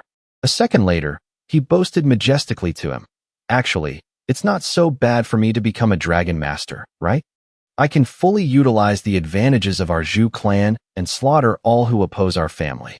But instead of supporting him, Zhu Tingguan slapped him on the head. You brat, you only know how to talk nonsense. Wait until you can stand above everyone else before you run your mouth like that, you hear? Then he let out a long sigh, remembering his beloved wife. It's a pity your mother has taken refuge in Buddhism. I'm afraid she won't be able to see the day you dominate the world. The atmosphere suddenly became heavy. Zhu Minglang closed his eyes, recalling his mother's appearance when she left them for Buddhism. My mother. An image of the classic, multi-tiered architecture appeared. Jiao Mountain, Miao Mountain Sword Sect. A swordswoman from the sect flew up and swung her sword decisively. Zhu, it's not that you don't know. My Miao Mountain Sword Sect does not allow men to enter. Why do you still insist on forcing your way in? Zhu Minglang, pinned by her, gritted his teeth. I want to see my mother. She continued her swordplay, emitting flashes of green and gold light. Give up that thought. As soon as she finished speaking, he was immediately sent flying by her amidst a plume of smoke. Zhu Minglang fell with a thud onto the grassy ground at an unexpected speed. Holding a sword, he, disheveled and with blood on his face, sat down in front of her. The swordswoman looked at Zhu Minglang calmly. To survive so many of my sword strikes, you have some skill. For the sake of the sect master, I will spare your life this time. Go down the mountain. In another scene, the backs of two men were close together. Don't worry, son. Wait until the Zhu clan is stronger.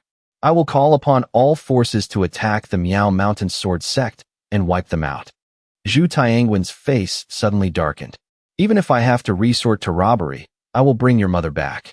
Sweat rolled down Zhu Minglang's astonished cheek as he tilted his head. So this is your motivation for making the clan prosper? He laughed, squinted, and explained to him. Nonsense. My wife has become a nun like that. If I don't snatch her back, how can I call myself a man? He raised a finger, smiling lightly with a halo of light flashing behind him. Then good luck, father. If you can unite the forces of the apex imperial dynasty, I can become the crown prince. Zhu Tingguan stroked his chin and glanced down, saying something that dissatisfied him. Hey, I once said the same thing to your grandfather. The scene of a vast palace revealed the sword forging hall. Suddenly, Zhu Minglang became worried, his mouth agape as he panted. The sky turned crimson, and the sword spirit dragon began to open its mouth and roar, surprising him. Sword spirit dragon, what's wrong? Streams of red light appeared from Zhu Minglang's hand. Then those rays of light suddenly shot forward. At that moment, he could do nothing but feel stunned and surprised. A sword appeared and flew up, and he ran towards it. In another development, Zhu Tingguan was lying leisurely under the gentle sunlight. In Zhu Tianguan's room. After forging a set of dragon armor for that brat, my hands are completely numb. Zhu Tianjia panted as he rushed into Zhu Tianguan's room. He was Zhu Tianjia, an elder of the Zhu clan. He grabbed the door, paused, and then breathed a sigh of relief. Then, he hurriedly went to grab the hot teacup on the table, so fast that the other couldn't stop him. Unsurprisingly, Zhu Tianjia spat out all the tea. So hot. Seeing this, Zhu Tingguan smiled faintly. That's the hot tea I just brewed. Why are you in such a hurry? As if on fire, he began to recount the events. I just went to the sword forging hall. I thought it had been robbed, but then I found out Zhu Minglang went in and cleared the place out. Zhu Tingguan rubbed the back of his neck. Oh heavens, elder, it took a lot for Zhu Minglang to finally turn over a new leaf and want to learn forging properly. What's the big deal if he took a few materials? There's no need to get angry over such trivial matters. Hearing this, the elder's mouth fell open in surprise. A few materials? Zhu Tingguan frowned. Could it be that he took a lot? That's fine too. After all, Zhu Minglang has to vent some anger on behalf of our Zhu clan in the upcoming tournament. The elder pointed his finger and analyzed slowly. Zhu Tingguan, I think you should go see for yourself. Zhu Tingguan put his hands on his hips. All right, let's go see. A plume of smoke quickly shot out from the palace. The two men immediately ran out and saw. Heavens, this little brat. He took all the swords. The two stopped to talk. Zhu Tingguan turned to him embarrassedly. Elder, were those swords needed urgently? Zhu Tianji's smoldering expression was clear. Not exactly, but some of the good swords in there were custom orders from people from other cities. He clasped his hands and closed his eyes. Then it's still fine.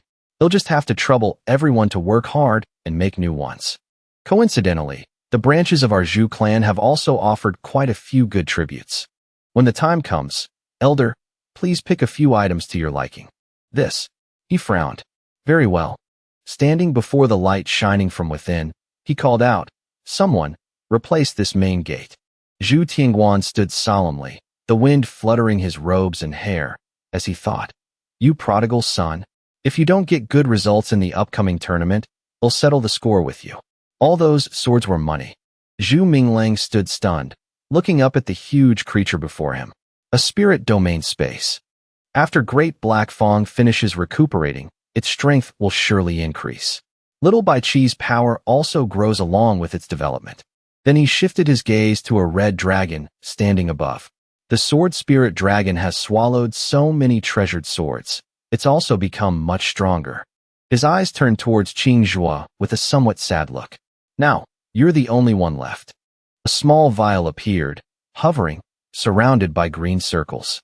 This 100-year silver first sacred dew and 500-year water with elemental essence can help you evolve.